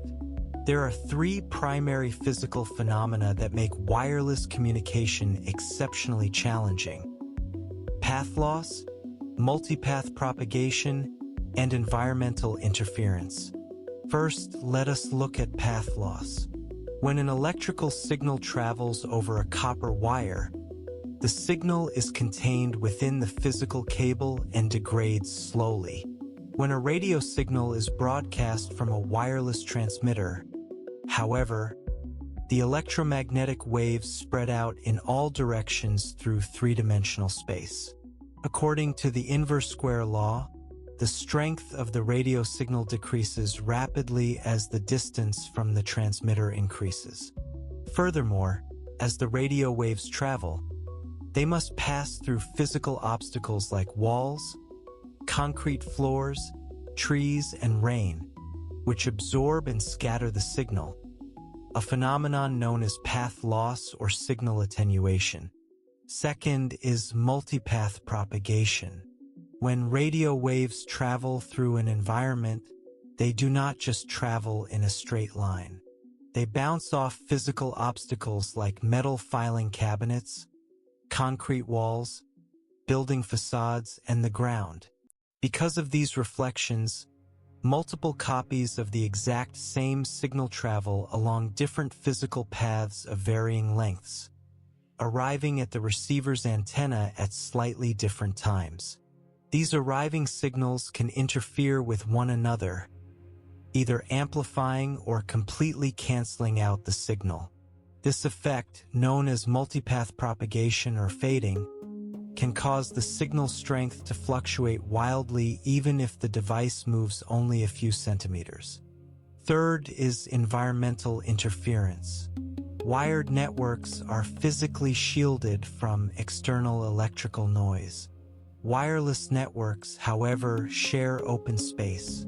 A wireless link operating on the common 2.4 GHz frequency band must compete for spectrum with a wide array of household devices, including microwave ovens, wireless landline phones, Bluetooth speakers, and neighboring Wi-Fi routers. This external noise degrades the quality of the wireless signal. To measure the quality of a wireless link, engineers use two closely related metrics: the signal-to-noise ratio, universally abbreviated as SNR, and the bit error rate, universally abbreviated as BER. The signal-to-noise ratio is a mathematical comparison of the strength of the desired radio signal to the strength of the background noise in the environment. A high SNR means the signal is strong and clear, while a low SNR means the signal is faint and buried in static. The bit error rate is the percentage of transmitted bits that are received with errors due to noise or distortion. There are critical trade-offs between SNR and BER that shape wireless network design. All other things being equal, as the SNR increases, the BER decreases, because a clearer signal is easier for the receiver to decode. To maintain a low BER in a noisy environment with a low SNR, the wireless NIC can increase its transmission power. However, increasing power drains battery life on mobile devices and causes more interference for neighboring networks. Alternatively, the wireless NIC can dynamically adjust its physical layer modulation scheme. If the SNR is high and the link is clear, the NIC can use high-speed modulation schemes like quadrature amplitude modulation, which can carry multiple bits of data in a single radio symbol, providing fast transmission speeds. If the SNR drops because the user walks away from the access point, the NIC will automatically fall back to more robust, slower modulation schemes like binary phase shift keying, which carry fewer bits per symbol but are highly resistant to noise. This dynamic rate adaptation is why your Wi-Fi or cellular speed naturally slows down when you move further away from the transmitter. Now let us focus on the most widely deployed wireless network standard in the world, Wi-Fi, technically standardized under the IEEE 802.11 Wireless Local Area Network Standards. Let us first examine the 802.11 architecture.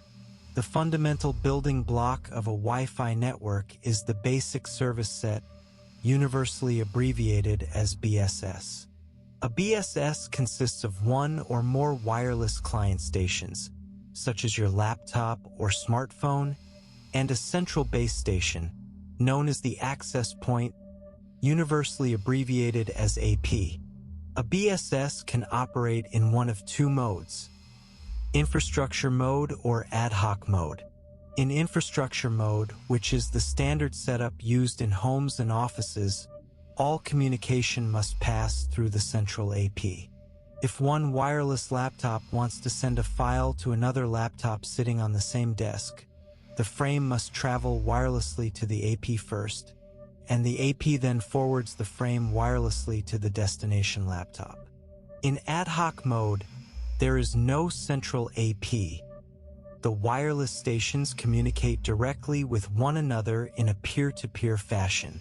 To connect your device to a Wi-Fi network, your wireless NIC must perform association. This process begins with channel scanning. The frequency spectrum allocated for Wi-Fi is divided into distinct, numbered channels. For example, the legacy 2.4 GHz band is split into 11 channels in North America. Because radio signals on adjacent channels can overlap and cause interference, network administrators must carefully configure neighboring APs to use non-overlapping channels.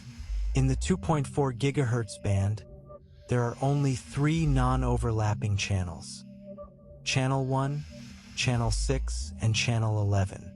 In the modern 5 GHz and 6 GHz bands, there are significantly more non-overlapping channels available, allowing for much faster, interference-free connections.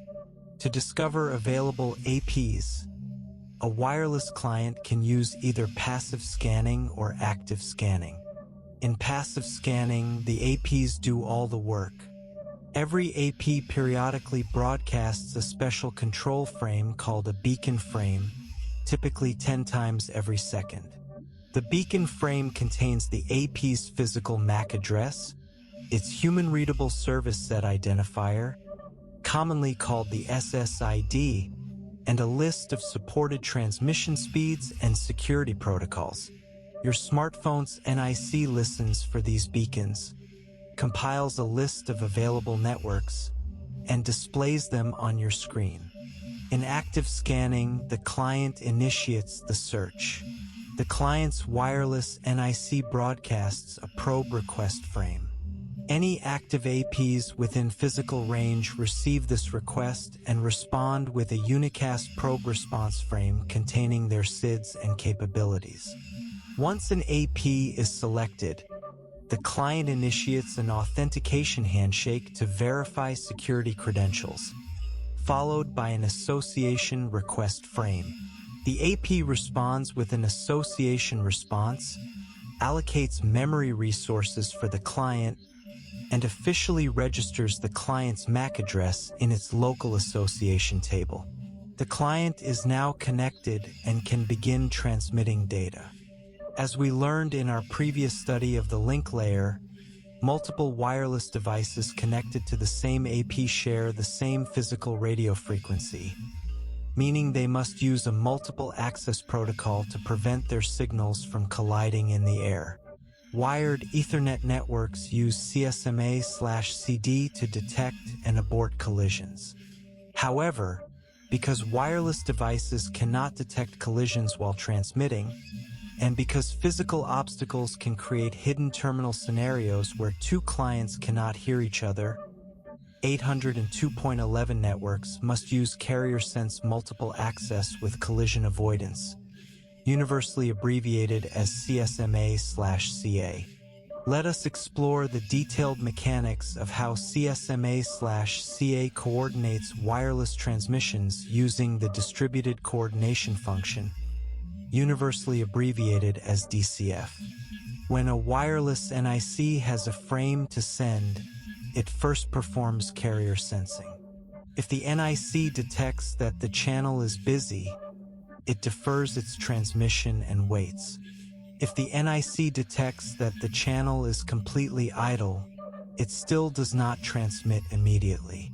To prevent multiple waiting devices from transmitting the instant the channel becomes free, the protocol requires the NIC to wait for a precise, short duration of time called the distributed interframe space, universally abbreviated as DIFS. If the channel remains completely idle for the entire duration of the DIFS, the NIC selects a random backoff timer.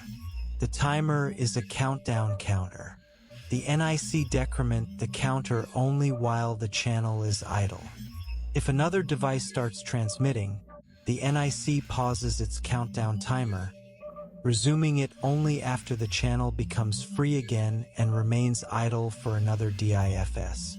When the random backoff timer finally reaches 0, the NIC immediately transmits its complete data frame. Because there is still a small chance that a collision occurred, CSMA/CA requires an explicit acknowledgement for every transmitted frame. When the receiving AP successfully receives the data frame and verifies the CRC checksum, it waits for an incredibly short duration of time called the short interframe space, universally abbreviated as SIFS. Because SIFS is physically shorter than DIFS, the AP's response takes absolute priority over any other devices waiting to transmit. Once the SIFS expires, the AP transmits a unicast acknowledgement frame, commonly called an ACK, back to the sender. If the sending NIC does not receive this ACK within a specific timeout window, it assumes the frame collided or was lost, selects a larger random backoff range using binary exponential backoff, and attempts the transmission again. To further reduce the risk of collisions on highly active networks or to solve the hidden terminal problem, CSMA/CA includes an optional, reservation-based handshake protocol using request to send, universally abbreviated as RTS, and clear to send, universally abbreviated as CTS. Under this protocol, when a client wants to send a large data frame, it first transmits a brief 40-byte RTS packet. This packet contains the sender's MAC address, the destination AP's MAC address, and a duration field specifying the exact time required to transmit the upcoming data frame and receive its ACK. When the AP receives the RTS, it waits for a SIFS and responds with a broadcast CTS packet. The CTS packet repeats the duration reservation information. Because the CTS is broadcast at high power from the central AP, it is heard by all wireless clients within range, including hidden terminals that could not hear the original sender's RTS. When these neighboring devices receive the CTS, they read the duration field and automatically pause their own transmitters for that specified time, creating a completely isolated, collision-free time slot for the original client to safely transmit its data. To see how these wireless frames are structured, let us examine the unique characteristics of the 802.11 frame format. A Wi-Fi frame header is significantly larger than an Ethernet header and contains several specialized fields, including a frame control field, a duration field, a sequence control field, and 4 separate MAC address fields. Let us focus on why a Wi-Fi frame requires up to 4 MAC addresses, whereas a wired Ethernet frame only requires 2. In a wired network, a frame travels directly from a host's NIC to a switch or router. In an infrastructure wireless network, however, the frame must travel over the air to the access point first, and the AP must then bridge the frame onto the wired local network. To manage this intermediate hop, the Wi-Fi frame control header contains bits called to AP and from AP. The meaning of the address fields depends on these bits. When a wireless laptop sends a frame destined for a wired gateway router, the to AP bit is set to 1. The 3 primary address fields are configured as follows. Address 1 is set to the MAC address of the receiving wireless access point. This is the immediate physical receiver of the radio transmission. Address 2 is set to the MAC address of the transmitting laptop. This is the physical source of the radio transmission.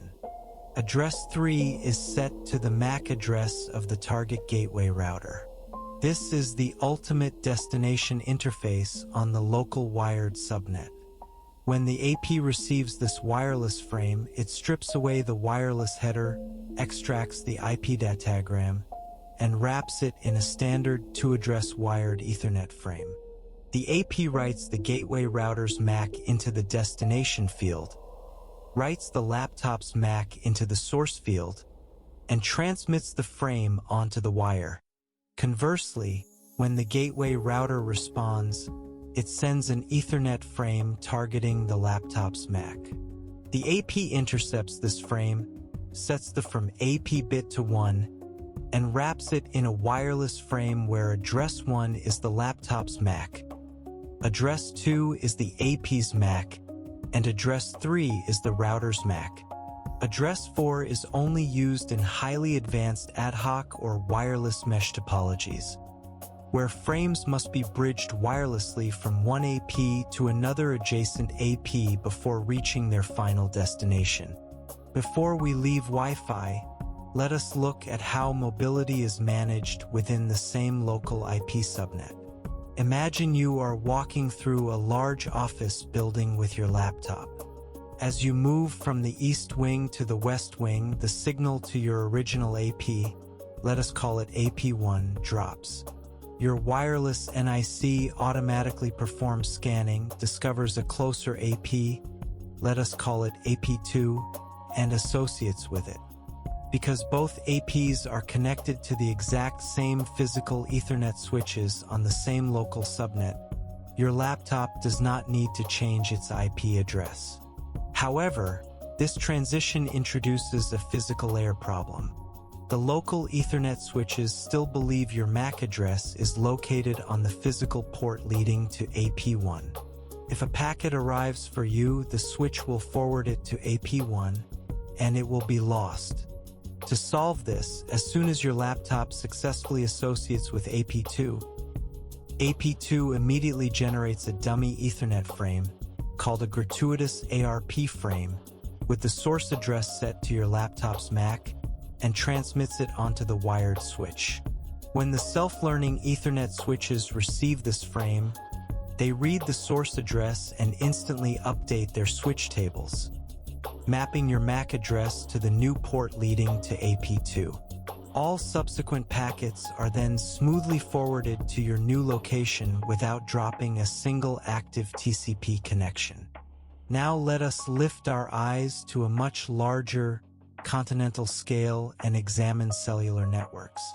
Unlike Wi-Fi, which is designed to cover short distances within a home or building, cellular networks are designed to provide seamless, high-speed voice and data communication across entire countries, supporting millions of high-speed mobile users traveling at highway speeds. The defining characteristic of a cellular network is the cell. A cellular network divides a geographic region into a matrix of smaller, overlapping areas called cells. At the center of each cell sits a base station containing high-power radio transceivers mounted on tall towers. By dividing the region into cells, the network can reuse the same radio frequencies in non-adjacent cells, dramatically maximizing the total capacity of the wireless spectrum. In a cellular network architecture, the base stations are connected to a high-speed, wired backbone network managed by the cellular provider.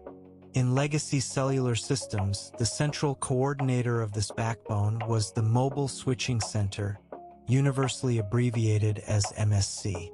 The MSC was responsible for managing voice call routing, user billing, and coordinating handovers between different cell towers. In modern fourth-generation long-term evolution networks, universally abbreviated as 4G LTE and fifth-generation, or 5G networks, this architecture has evolved into a highly decentralized, IP-based packet network. An LTE network is divided into two primary parts, the radio access network and the evolved packet core, universally abbreviated as EPC. The radio access network consists of the advanced base stations, which are called Evolved Node BS, commonly abbreviated as eNode Bs. The eNode Bs communicate directly with mobile devices, which are referred to as user equipment or UE. The Evolved Packet Core or EPC is a simplified, high-speed, all-IP core network.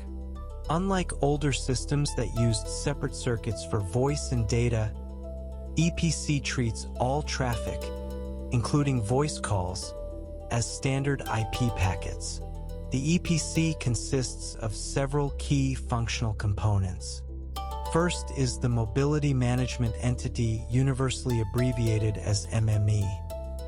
The MME is the control plane brain of the core network.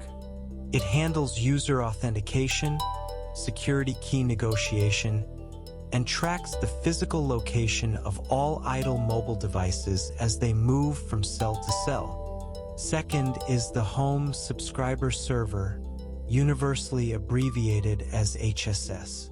The HSS is a centralized database containing profile information, subscription services, and authentication credentials for all the provider's customers. Third is the Serving Gateway, universally abbreviated as SGW. The SGW is a user plane router that anchors the data connection for active mobile devices.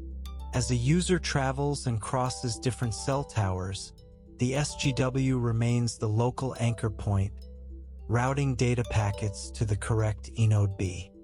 Fourth is the Packet Data Network Gateway, universally abbreviated as PGW. The PGW is the ultimate border gateway router that connects the cellular provider's private network to the public internet.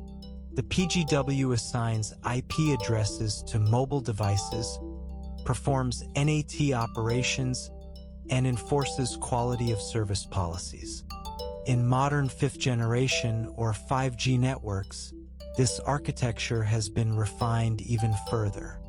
5G introduces the next-generation Node B, commonly abbreviated as G-Node B, which utilizes ultra-high-frequency millimeter wave spectrum and advanced beamforming antennas to deliver gigabit speeds with ultra-low latency.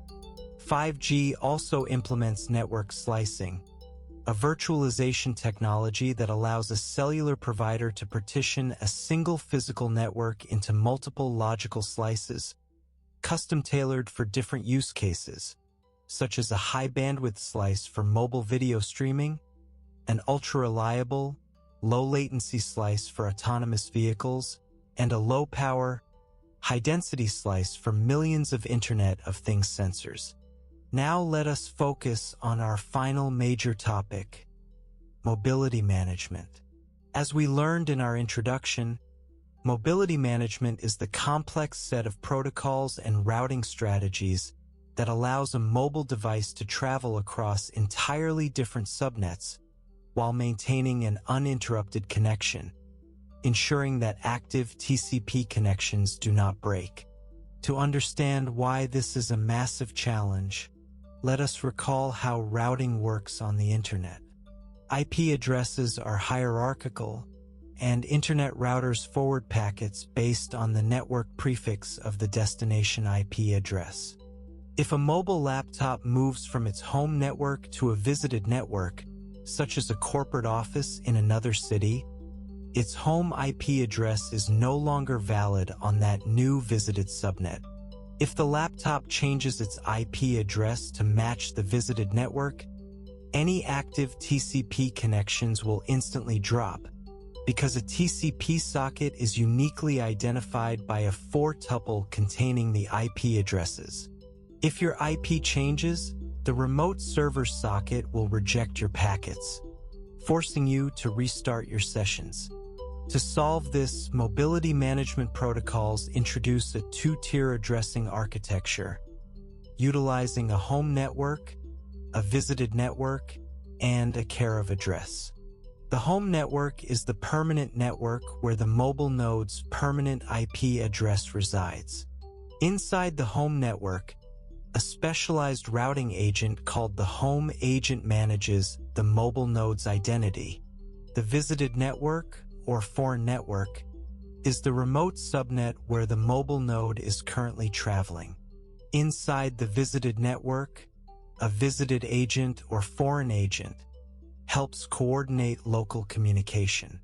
When the mobile node connects to a visited network, it is assigned a temporary, secondary IP address called the care of address, universally abbreviated as COA. The COA represents the mobile node's physical location on the visited subnet. As soon as the mobile node receives its COA, it must register this address with its home agent back in its home network. The home agent maintains a location database mapping the mobile node's permanent IP address to its current temporary care of address. Now let us trace how packets are routed to the mobile node. There are two primary routing strategies: indirect routing and direct routing. Let us first examine indirect routing, which is often called triangular routing. In indirect routing, when a remote sender called the correspondent wants to send a packet to the mobile node, it has no idea that the mobile node has traveled. The correspondent simply constructs a standard packet targeting the mobile node's permanent IP address and sends it into the internet. This packet is naturally routed to the mobile node's home network. When the packet arrives, the home agent intercepts it. The home agent looks up the mobile node's permanent IP in its database and finds the active care of address. The home agent must now forward the packet to this COA. However, the home agent cannot simply rewrite the destination IP address of the packet, or the mobile node's transport layer would reject it because the source IP of the packet would no longer match the expected socket. To solve this, the home agent uses IP tunneling, which is the same encapsulation mechanism we studied in IPv6 transition states. The home agent takes the complete, unmodified original packet, treats it as raw payload data, and wraps it inside a brand new IP header. In this new outer header, the source IP is set to the home agent's IP, and the destination IP is set to the mobile node's temporary care of address. The home agent sends this encapsulated packet into the internet. Because the outer header points to the COA, the packet is easily routed across the network to the visited network. When the packet arrives at the visited network, the visited agent, or the mobile node itself, if it handles decapsulation, strips away the outer IP header, exposing the original, untouched packet sent by the correspondent. The packet is then delivered directly to the mobile node's local socket. Because the inner header still contains the mobile node's permanent IP as the destination, the transport layer accepts the packet seamlessly. When the mobile node wants to respond, it does not need to send the packet back through the home network. The mobile node can send its response packets directly back to the correspondent's IP address, writing its own permanent IP as the source. While this outbound path is highly efficient, the inbound path is highly inefficient because all incoming packets must travel through the home network first. If the mobile node is sitting in New York and the correspondent is also in New York, but the home network is in Los Angeles, every packet must travel across the country twice, a physical path known as the triangular routing triangle, introducing massive unnecessary propagation delay. To overcome this, we can use direct routing. In direct routing, the correspondent first contacts the home agent to ask for the mobile node's current care of address. Once the correspondent obtains the COA, it performs the encapsulation locally, tunneling the packets directly to the visited network, bypassing the home network entirely. However, direct routing is highly complex. It requires the correspondent's operating system to run specialized mobile IP software, and it introduces major security and synchronization challenges if the mobile node moves to a new visited network while a transmission is active. Finally, let us explore the handover or handoff process in cellular networks. A handover is the cellular mechanism that manages active mobility, allowing a phone call or data session to continue seamlessly as a mobile device crosses the boundary from one cell tower to another. The handover process is highly coordinated and is triggered by physical layer measurements. As you travel, your mobile device continuously measures the physical signal strength of its current eNode B and the signal strengths of all neighboring base stations. When the device detects that the signal from a neighboring cell tower is consistently stronger than the signal from its current tower by a specific threshold, it transmits a measurement report to its active base station. The active base station receives this report and initiates the handover process. It contacts the target base station over a high-speed wired backbone link, asking if the target cell has enough available radio resources to accept the new user. If the target base station accepts, it allocates a dedicated radio channel and physical buffers for the mobile device. The active base station then sends a handover command to the mobile device, telling it to disconnect from the current tower and tune its transceivers to the new target frequency. While the mobile device is physically tuning its radio, there is a brief fraction of a second where it is disconnected. To prevent packet loss during this transition, the old base station does not discard any incoming packets arriving from the core network. Instead, it buffers these packets and forwards them over the wired backbone directly to the target base station's buffers.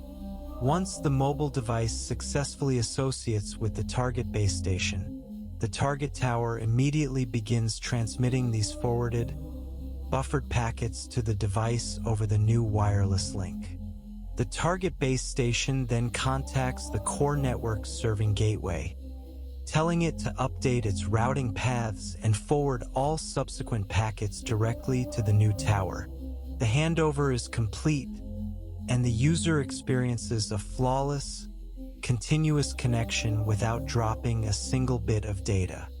Through our comprehensive study of wireless and mobile networks, we can see how the abstract principles of signal-to-noise ratios, carrier sensing, address mapping, logical tunneling, and distributed coordination weave together. They form the invisible, highly robust foundation of our modern world, transforming electromagnetic waves into a seamless, global playground of wireless freedom and boundlessly mobile communication. As we enter the final domain of our comprehensive journey through computer networks, we rise to the highest and most critical layer of network design: security in computer networks. In our previous chapters, we constructed a complete mental model of how data is encapsulated, routed, and physically transmitted across wired and wireless links. However, we also learned that the Internet was originally designed in a trusted environment of academic researchers, leaving its protocols inherently vulnerable. Today, we must address how we secure this global infrastructure. Network security is not a single protocol or device.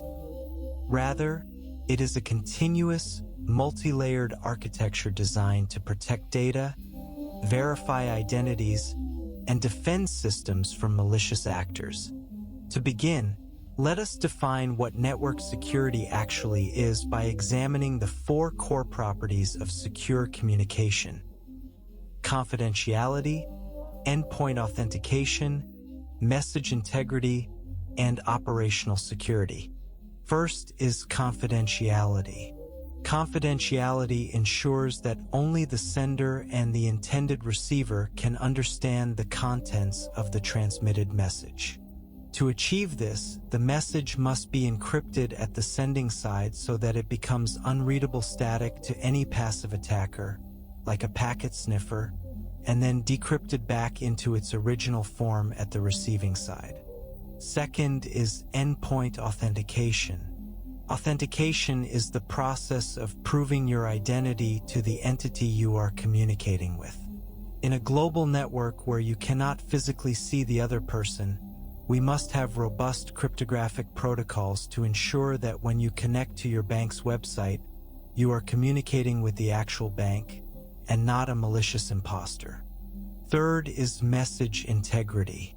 Message integrity ensures that the content of the communication is not altered, deleted, or injected in transit without the receiver detecting the modification. Even if an attacker cannot read an encrypted message, they might attempt to alter specific bits of the ciphertext to disrupt the system. Integrity protocols prevent this. Fourth is operational security. Operational security refers to the active defense of the network infrastructure itself. It involves deploying specialized security appliances, such as firewalls and intrusion detection systems, to monitor traffic, block unauthorized access, and defend hosts from active attacks like denial of service. To achieve these properties, network security relies on the principles of cryptography.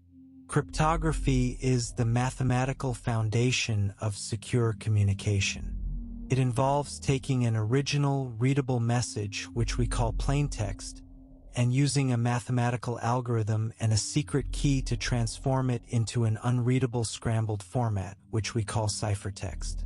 The two primary categories of cryptographic systems are symmetric key cryptography and public key cryptography. Let us first examine symmetric key cryptography. In a symmetric key system, the sender and the receiver share the exact same secret key. The sender uses this shared key to encrypt the plaintext, and the receiver uses the identical key to decrypt the ciphertext.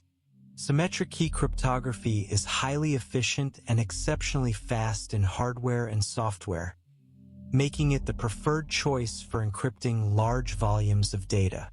The two most famous standards for symmetric encryption are the Legacy Data Encryption Standard, universally abbreviated as DES, and its modern successor, the Advanced Encryption Standard, universally abbreviated as AES.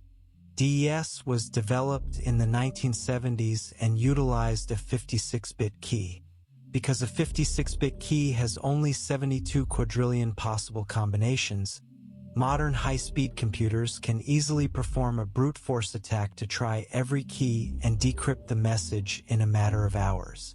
To address this, the industry transitioned to AES. AES is a highly robust symmetric block cipher that supports key lengths of 128, 192, and 256 bits. A 256-bit key space is so mathematically vast that even if all the supercomputers on Earth worked together for billions of years, they could not crack it, making AES 256 the gold standard for secure data encryption. To encrypt large files, symmetric block ciphers divide the plaintext into equal-sized blocks, typically 64 or 128 bits each, and encrypt each block independently. However, if two blocks of plaintext contain identical data, they will generate identical blocks of ciphertext. This predictability can allow an attacker to recognize patterns in the data, such as a repetitive header in a file. To prevent this, we use a technique called cipher blockchaining, which is abbreviated as CBC. Under CBC, before a plaintext block is encrypted, it is combined with the ciphertext block of the immediately preceding step using a bitwise exclusive or XOR operation. This means that every ciphertext block depends on all the previous blocks, completely scrambling any repetitive patterns. To start this chain for the very first block, the sender generates a random block of bits called an initialization vector, which is commonly abbreviated as 4. The sender transmits the 4 along with the ciphertext, allowing the receiver to cleanly decrypt the chain. Despite its speed, symmetric cryptography faces a massive real-world challenge: the key distribution problem. If Alice and Bob want to communicate securely, how do they safely share the secret symmetric key in the first place?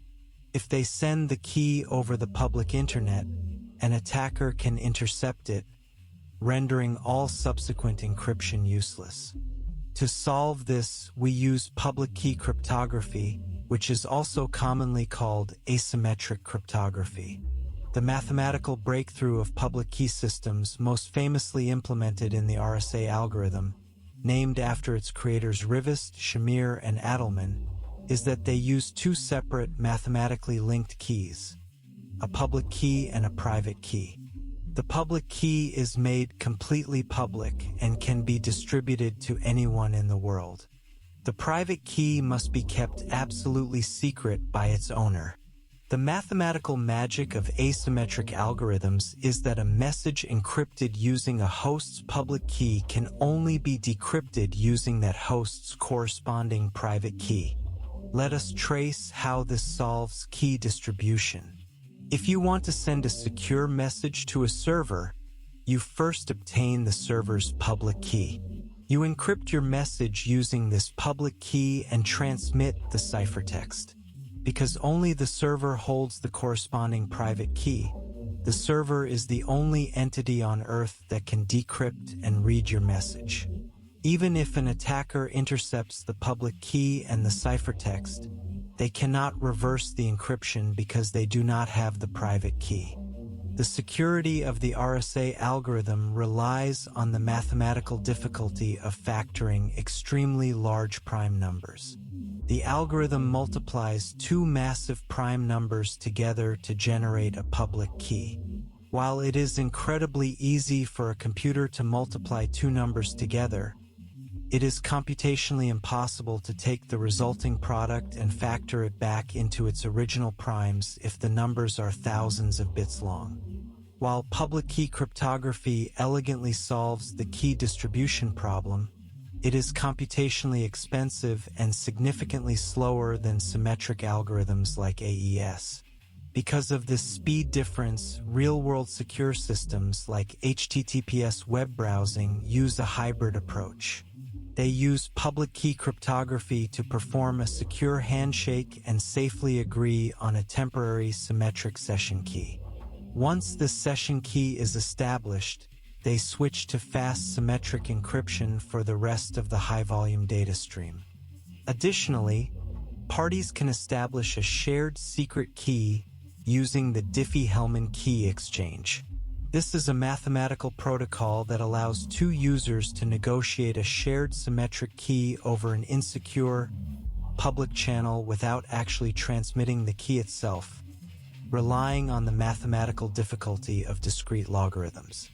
Now let us examine message integrity and endpoint authentication, which are essential for verifying that a message has not been altered and indeed came from the claimed sender.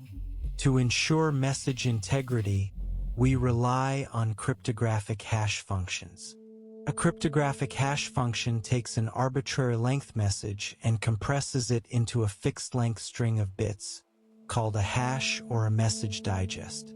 Common modern hash algorithms include the secure hash algorithm 256, universally abbreviated as SHA-256. A cryptographic hash function must possess two critical mathematical properties. First, it must be a one-way function.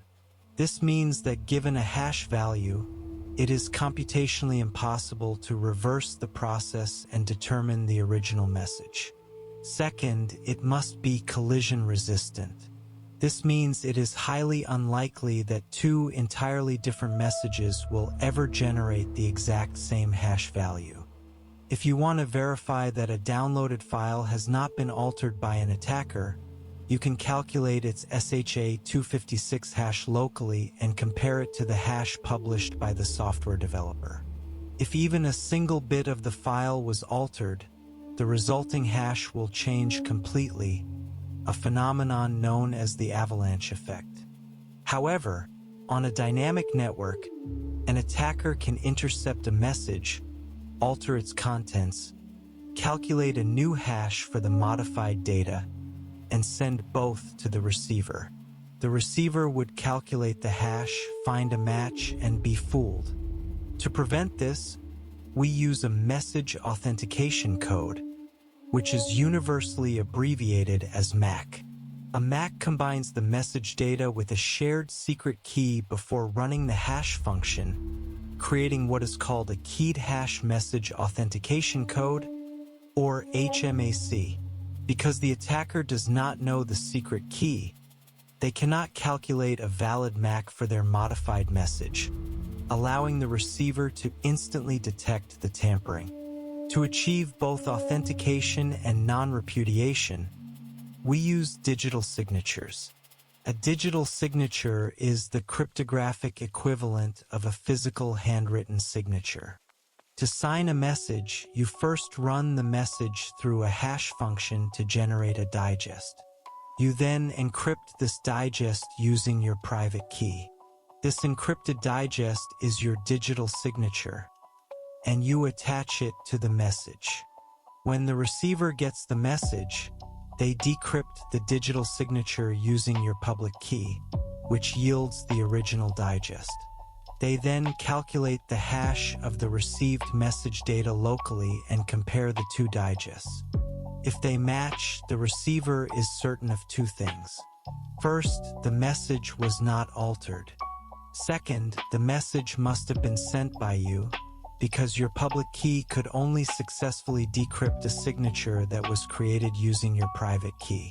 This provides non-repudiation, meaning you cannot later claim that you did not send the message. However, this introduces a final public key vulnerability. How do we know that a public key actually belongs to the person we think it does? If an attacker intercepts your DNS queries and redirects you to a fake website, they can present you with a fake public key, pretending to be your bank.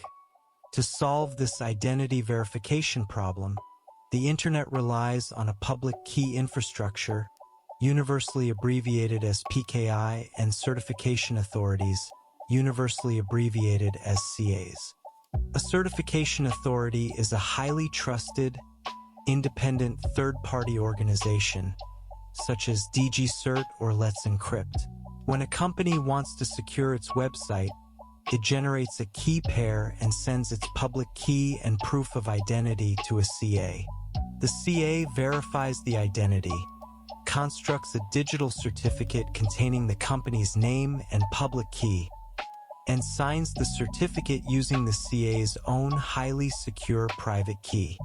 Your web browser comes pre-installed with the public keys of all major trusted CAs.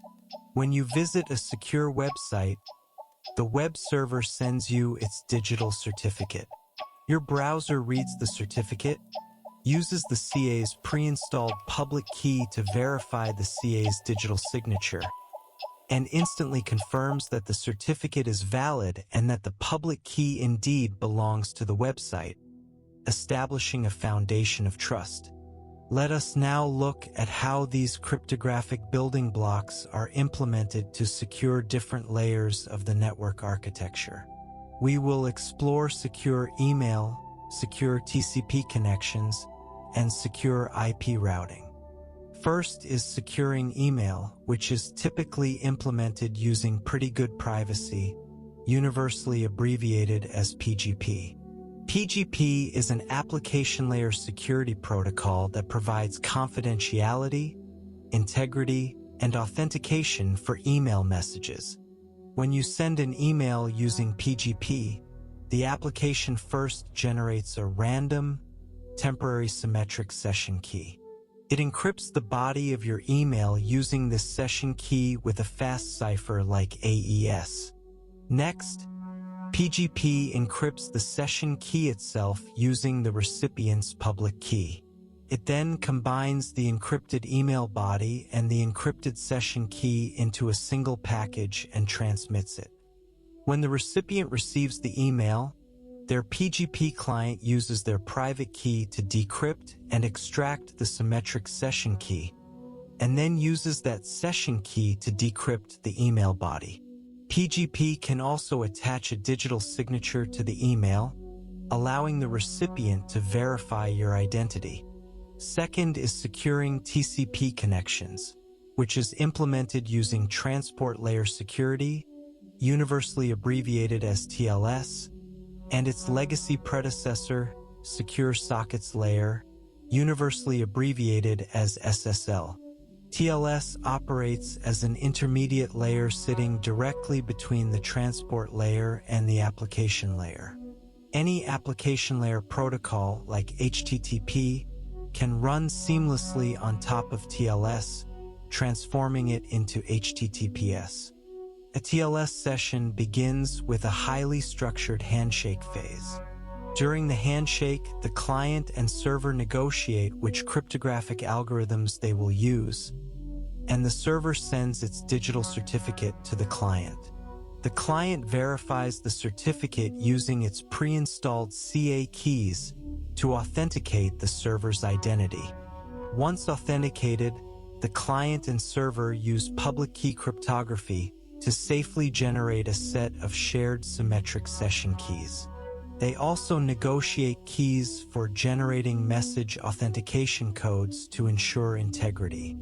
Once the handshake is complete, the session transitions to the record phase.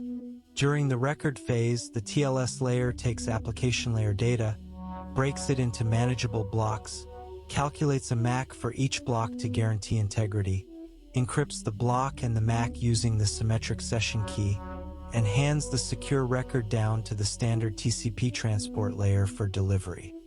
Third is securing IP, which is implemented at the network layer using Internet Protocol Security, universally abbreviated as IPsec. While TLS only secures specific TCP connections for individual applications, IPsec provides comprehensive, transparent security for all traffic traveling between two hosts or two networks, regardless of the transport protocol being used. IPsec consists of two primary protocols: the authentication header, abbreviated as AH, and the encapsulating security payload, abbreviated as ESP. The AH protocol provides source authentication and message integrity, but it does not encrypt the payload data, meaning the packets travel in the clear. The ESP protocol provides full confidentiality, integrity, and authentication by encrypting the entire IP datagram payload. In modern deployments, ESP is the preferred choice. To establish an IPsec connection, the two endpoints must first create a security association, universally abbreviated as SA. An SA is a logical, unidirectional connection that defines the specific security keys, cryptographic algorithms, and protocols that will be used to protect the traffic. Because SAs are unidirectional, a secure two-way communication channel requires at least two separate SAs. IPsec can operate in either transport mode or tunnel mode. In transport mode, IPsec only encrypts the transport layer payload of the IP datagram. The original IP header remains unencrypted and visible, allowing routers to read the destination address and route the packet normally. Transport mode is typically used for secure host-to-host communication. In tunnel mode, IPsec provides maximum security by encrypting the entire original IP datagram, including its source and destination IP addresses. The encrypted datagram is then treated as raw payload and wrapped inside a brand new outer IP header pointing to the tunnel's exit gateway. Tunnel mode is the foundational technology used to build virtual private networks, universally abbreviated as VPNs. A VPN allows a company to securely connect its remote offices and employees over the public, insecure internet. When a remote worker sends a packet, Their local VPN client encrypts the entire packet, wraps it in an outer IP header pointing to the corporate office's VPN gateway, and sends it across the internet. When the gateway receives the packet, it strips away the outer header, decrypts the original datagram, and forwards it onto the corporate private network.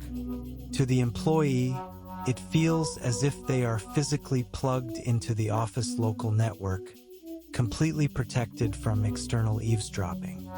Finally, let us examine operational security, which involves defending the active network infrastructure using firewalls, intrusion detection systems, universally abbreviated as IDS, and intrusion prevention systems, universally abbreviated as IPS.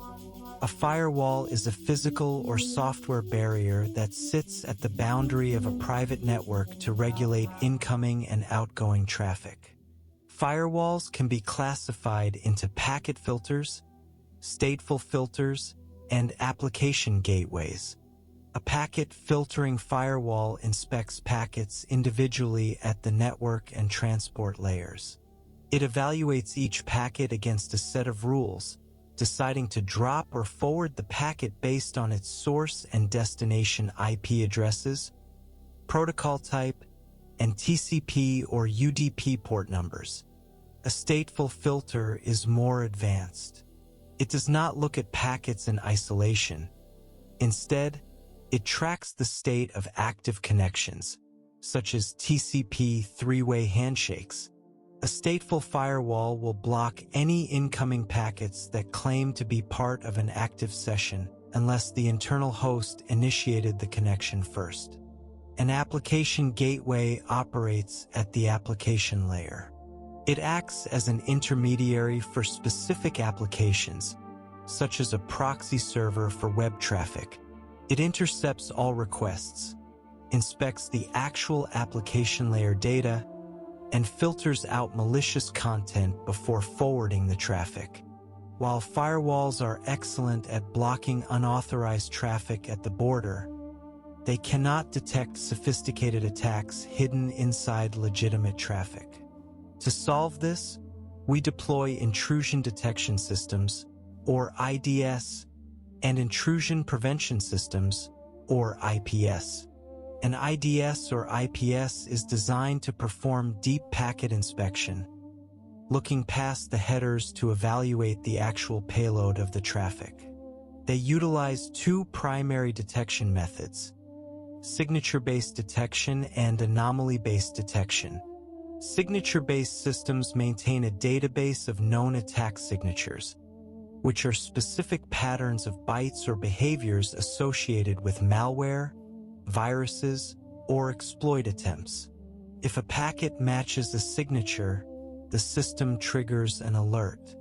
Anomaly-based systems first monitor normal network traffic to establish a baseline of expected behavior. If traffic suddenly spikes, or if a host begins scanning ports at high speed, the system recognizes this deviation as an anomaly and flags it for investigation. While an IDS simply monitors and alerts administrators of potential attacks, an IPS goes a step further, actively modifying firewall rules to block the malicious traffic in real time. Congratulations on completing this extensive, comprehensive masterclass in computer networking and network security. You have journeyed through the entire protocol stack, starting from the physical structures of the global internet core, moving up through the high-speed local forwarding decisions of the data plane, the global path determination of the control plane, the reliable logical pipelines of the transport layer, and the rich capabilities of the application layer. You have explored the unique complexities of wireless links, the global mobility of cellular networks, and finally, the robust cryptographic foundations that secure our digital world. By building this complete, highly structured mental model of network architecture, you have gained the deep technical intuition and analytical thinking of an elite systems engineer, equipped to understand, build, and defend the vital communication infrastructures of our modern society.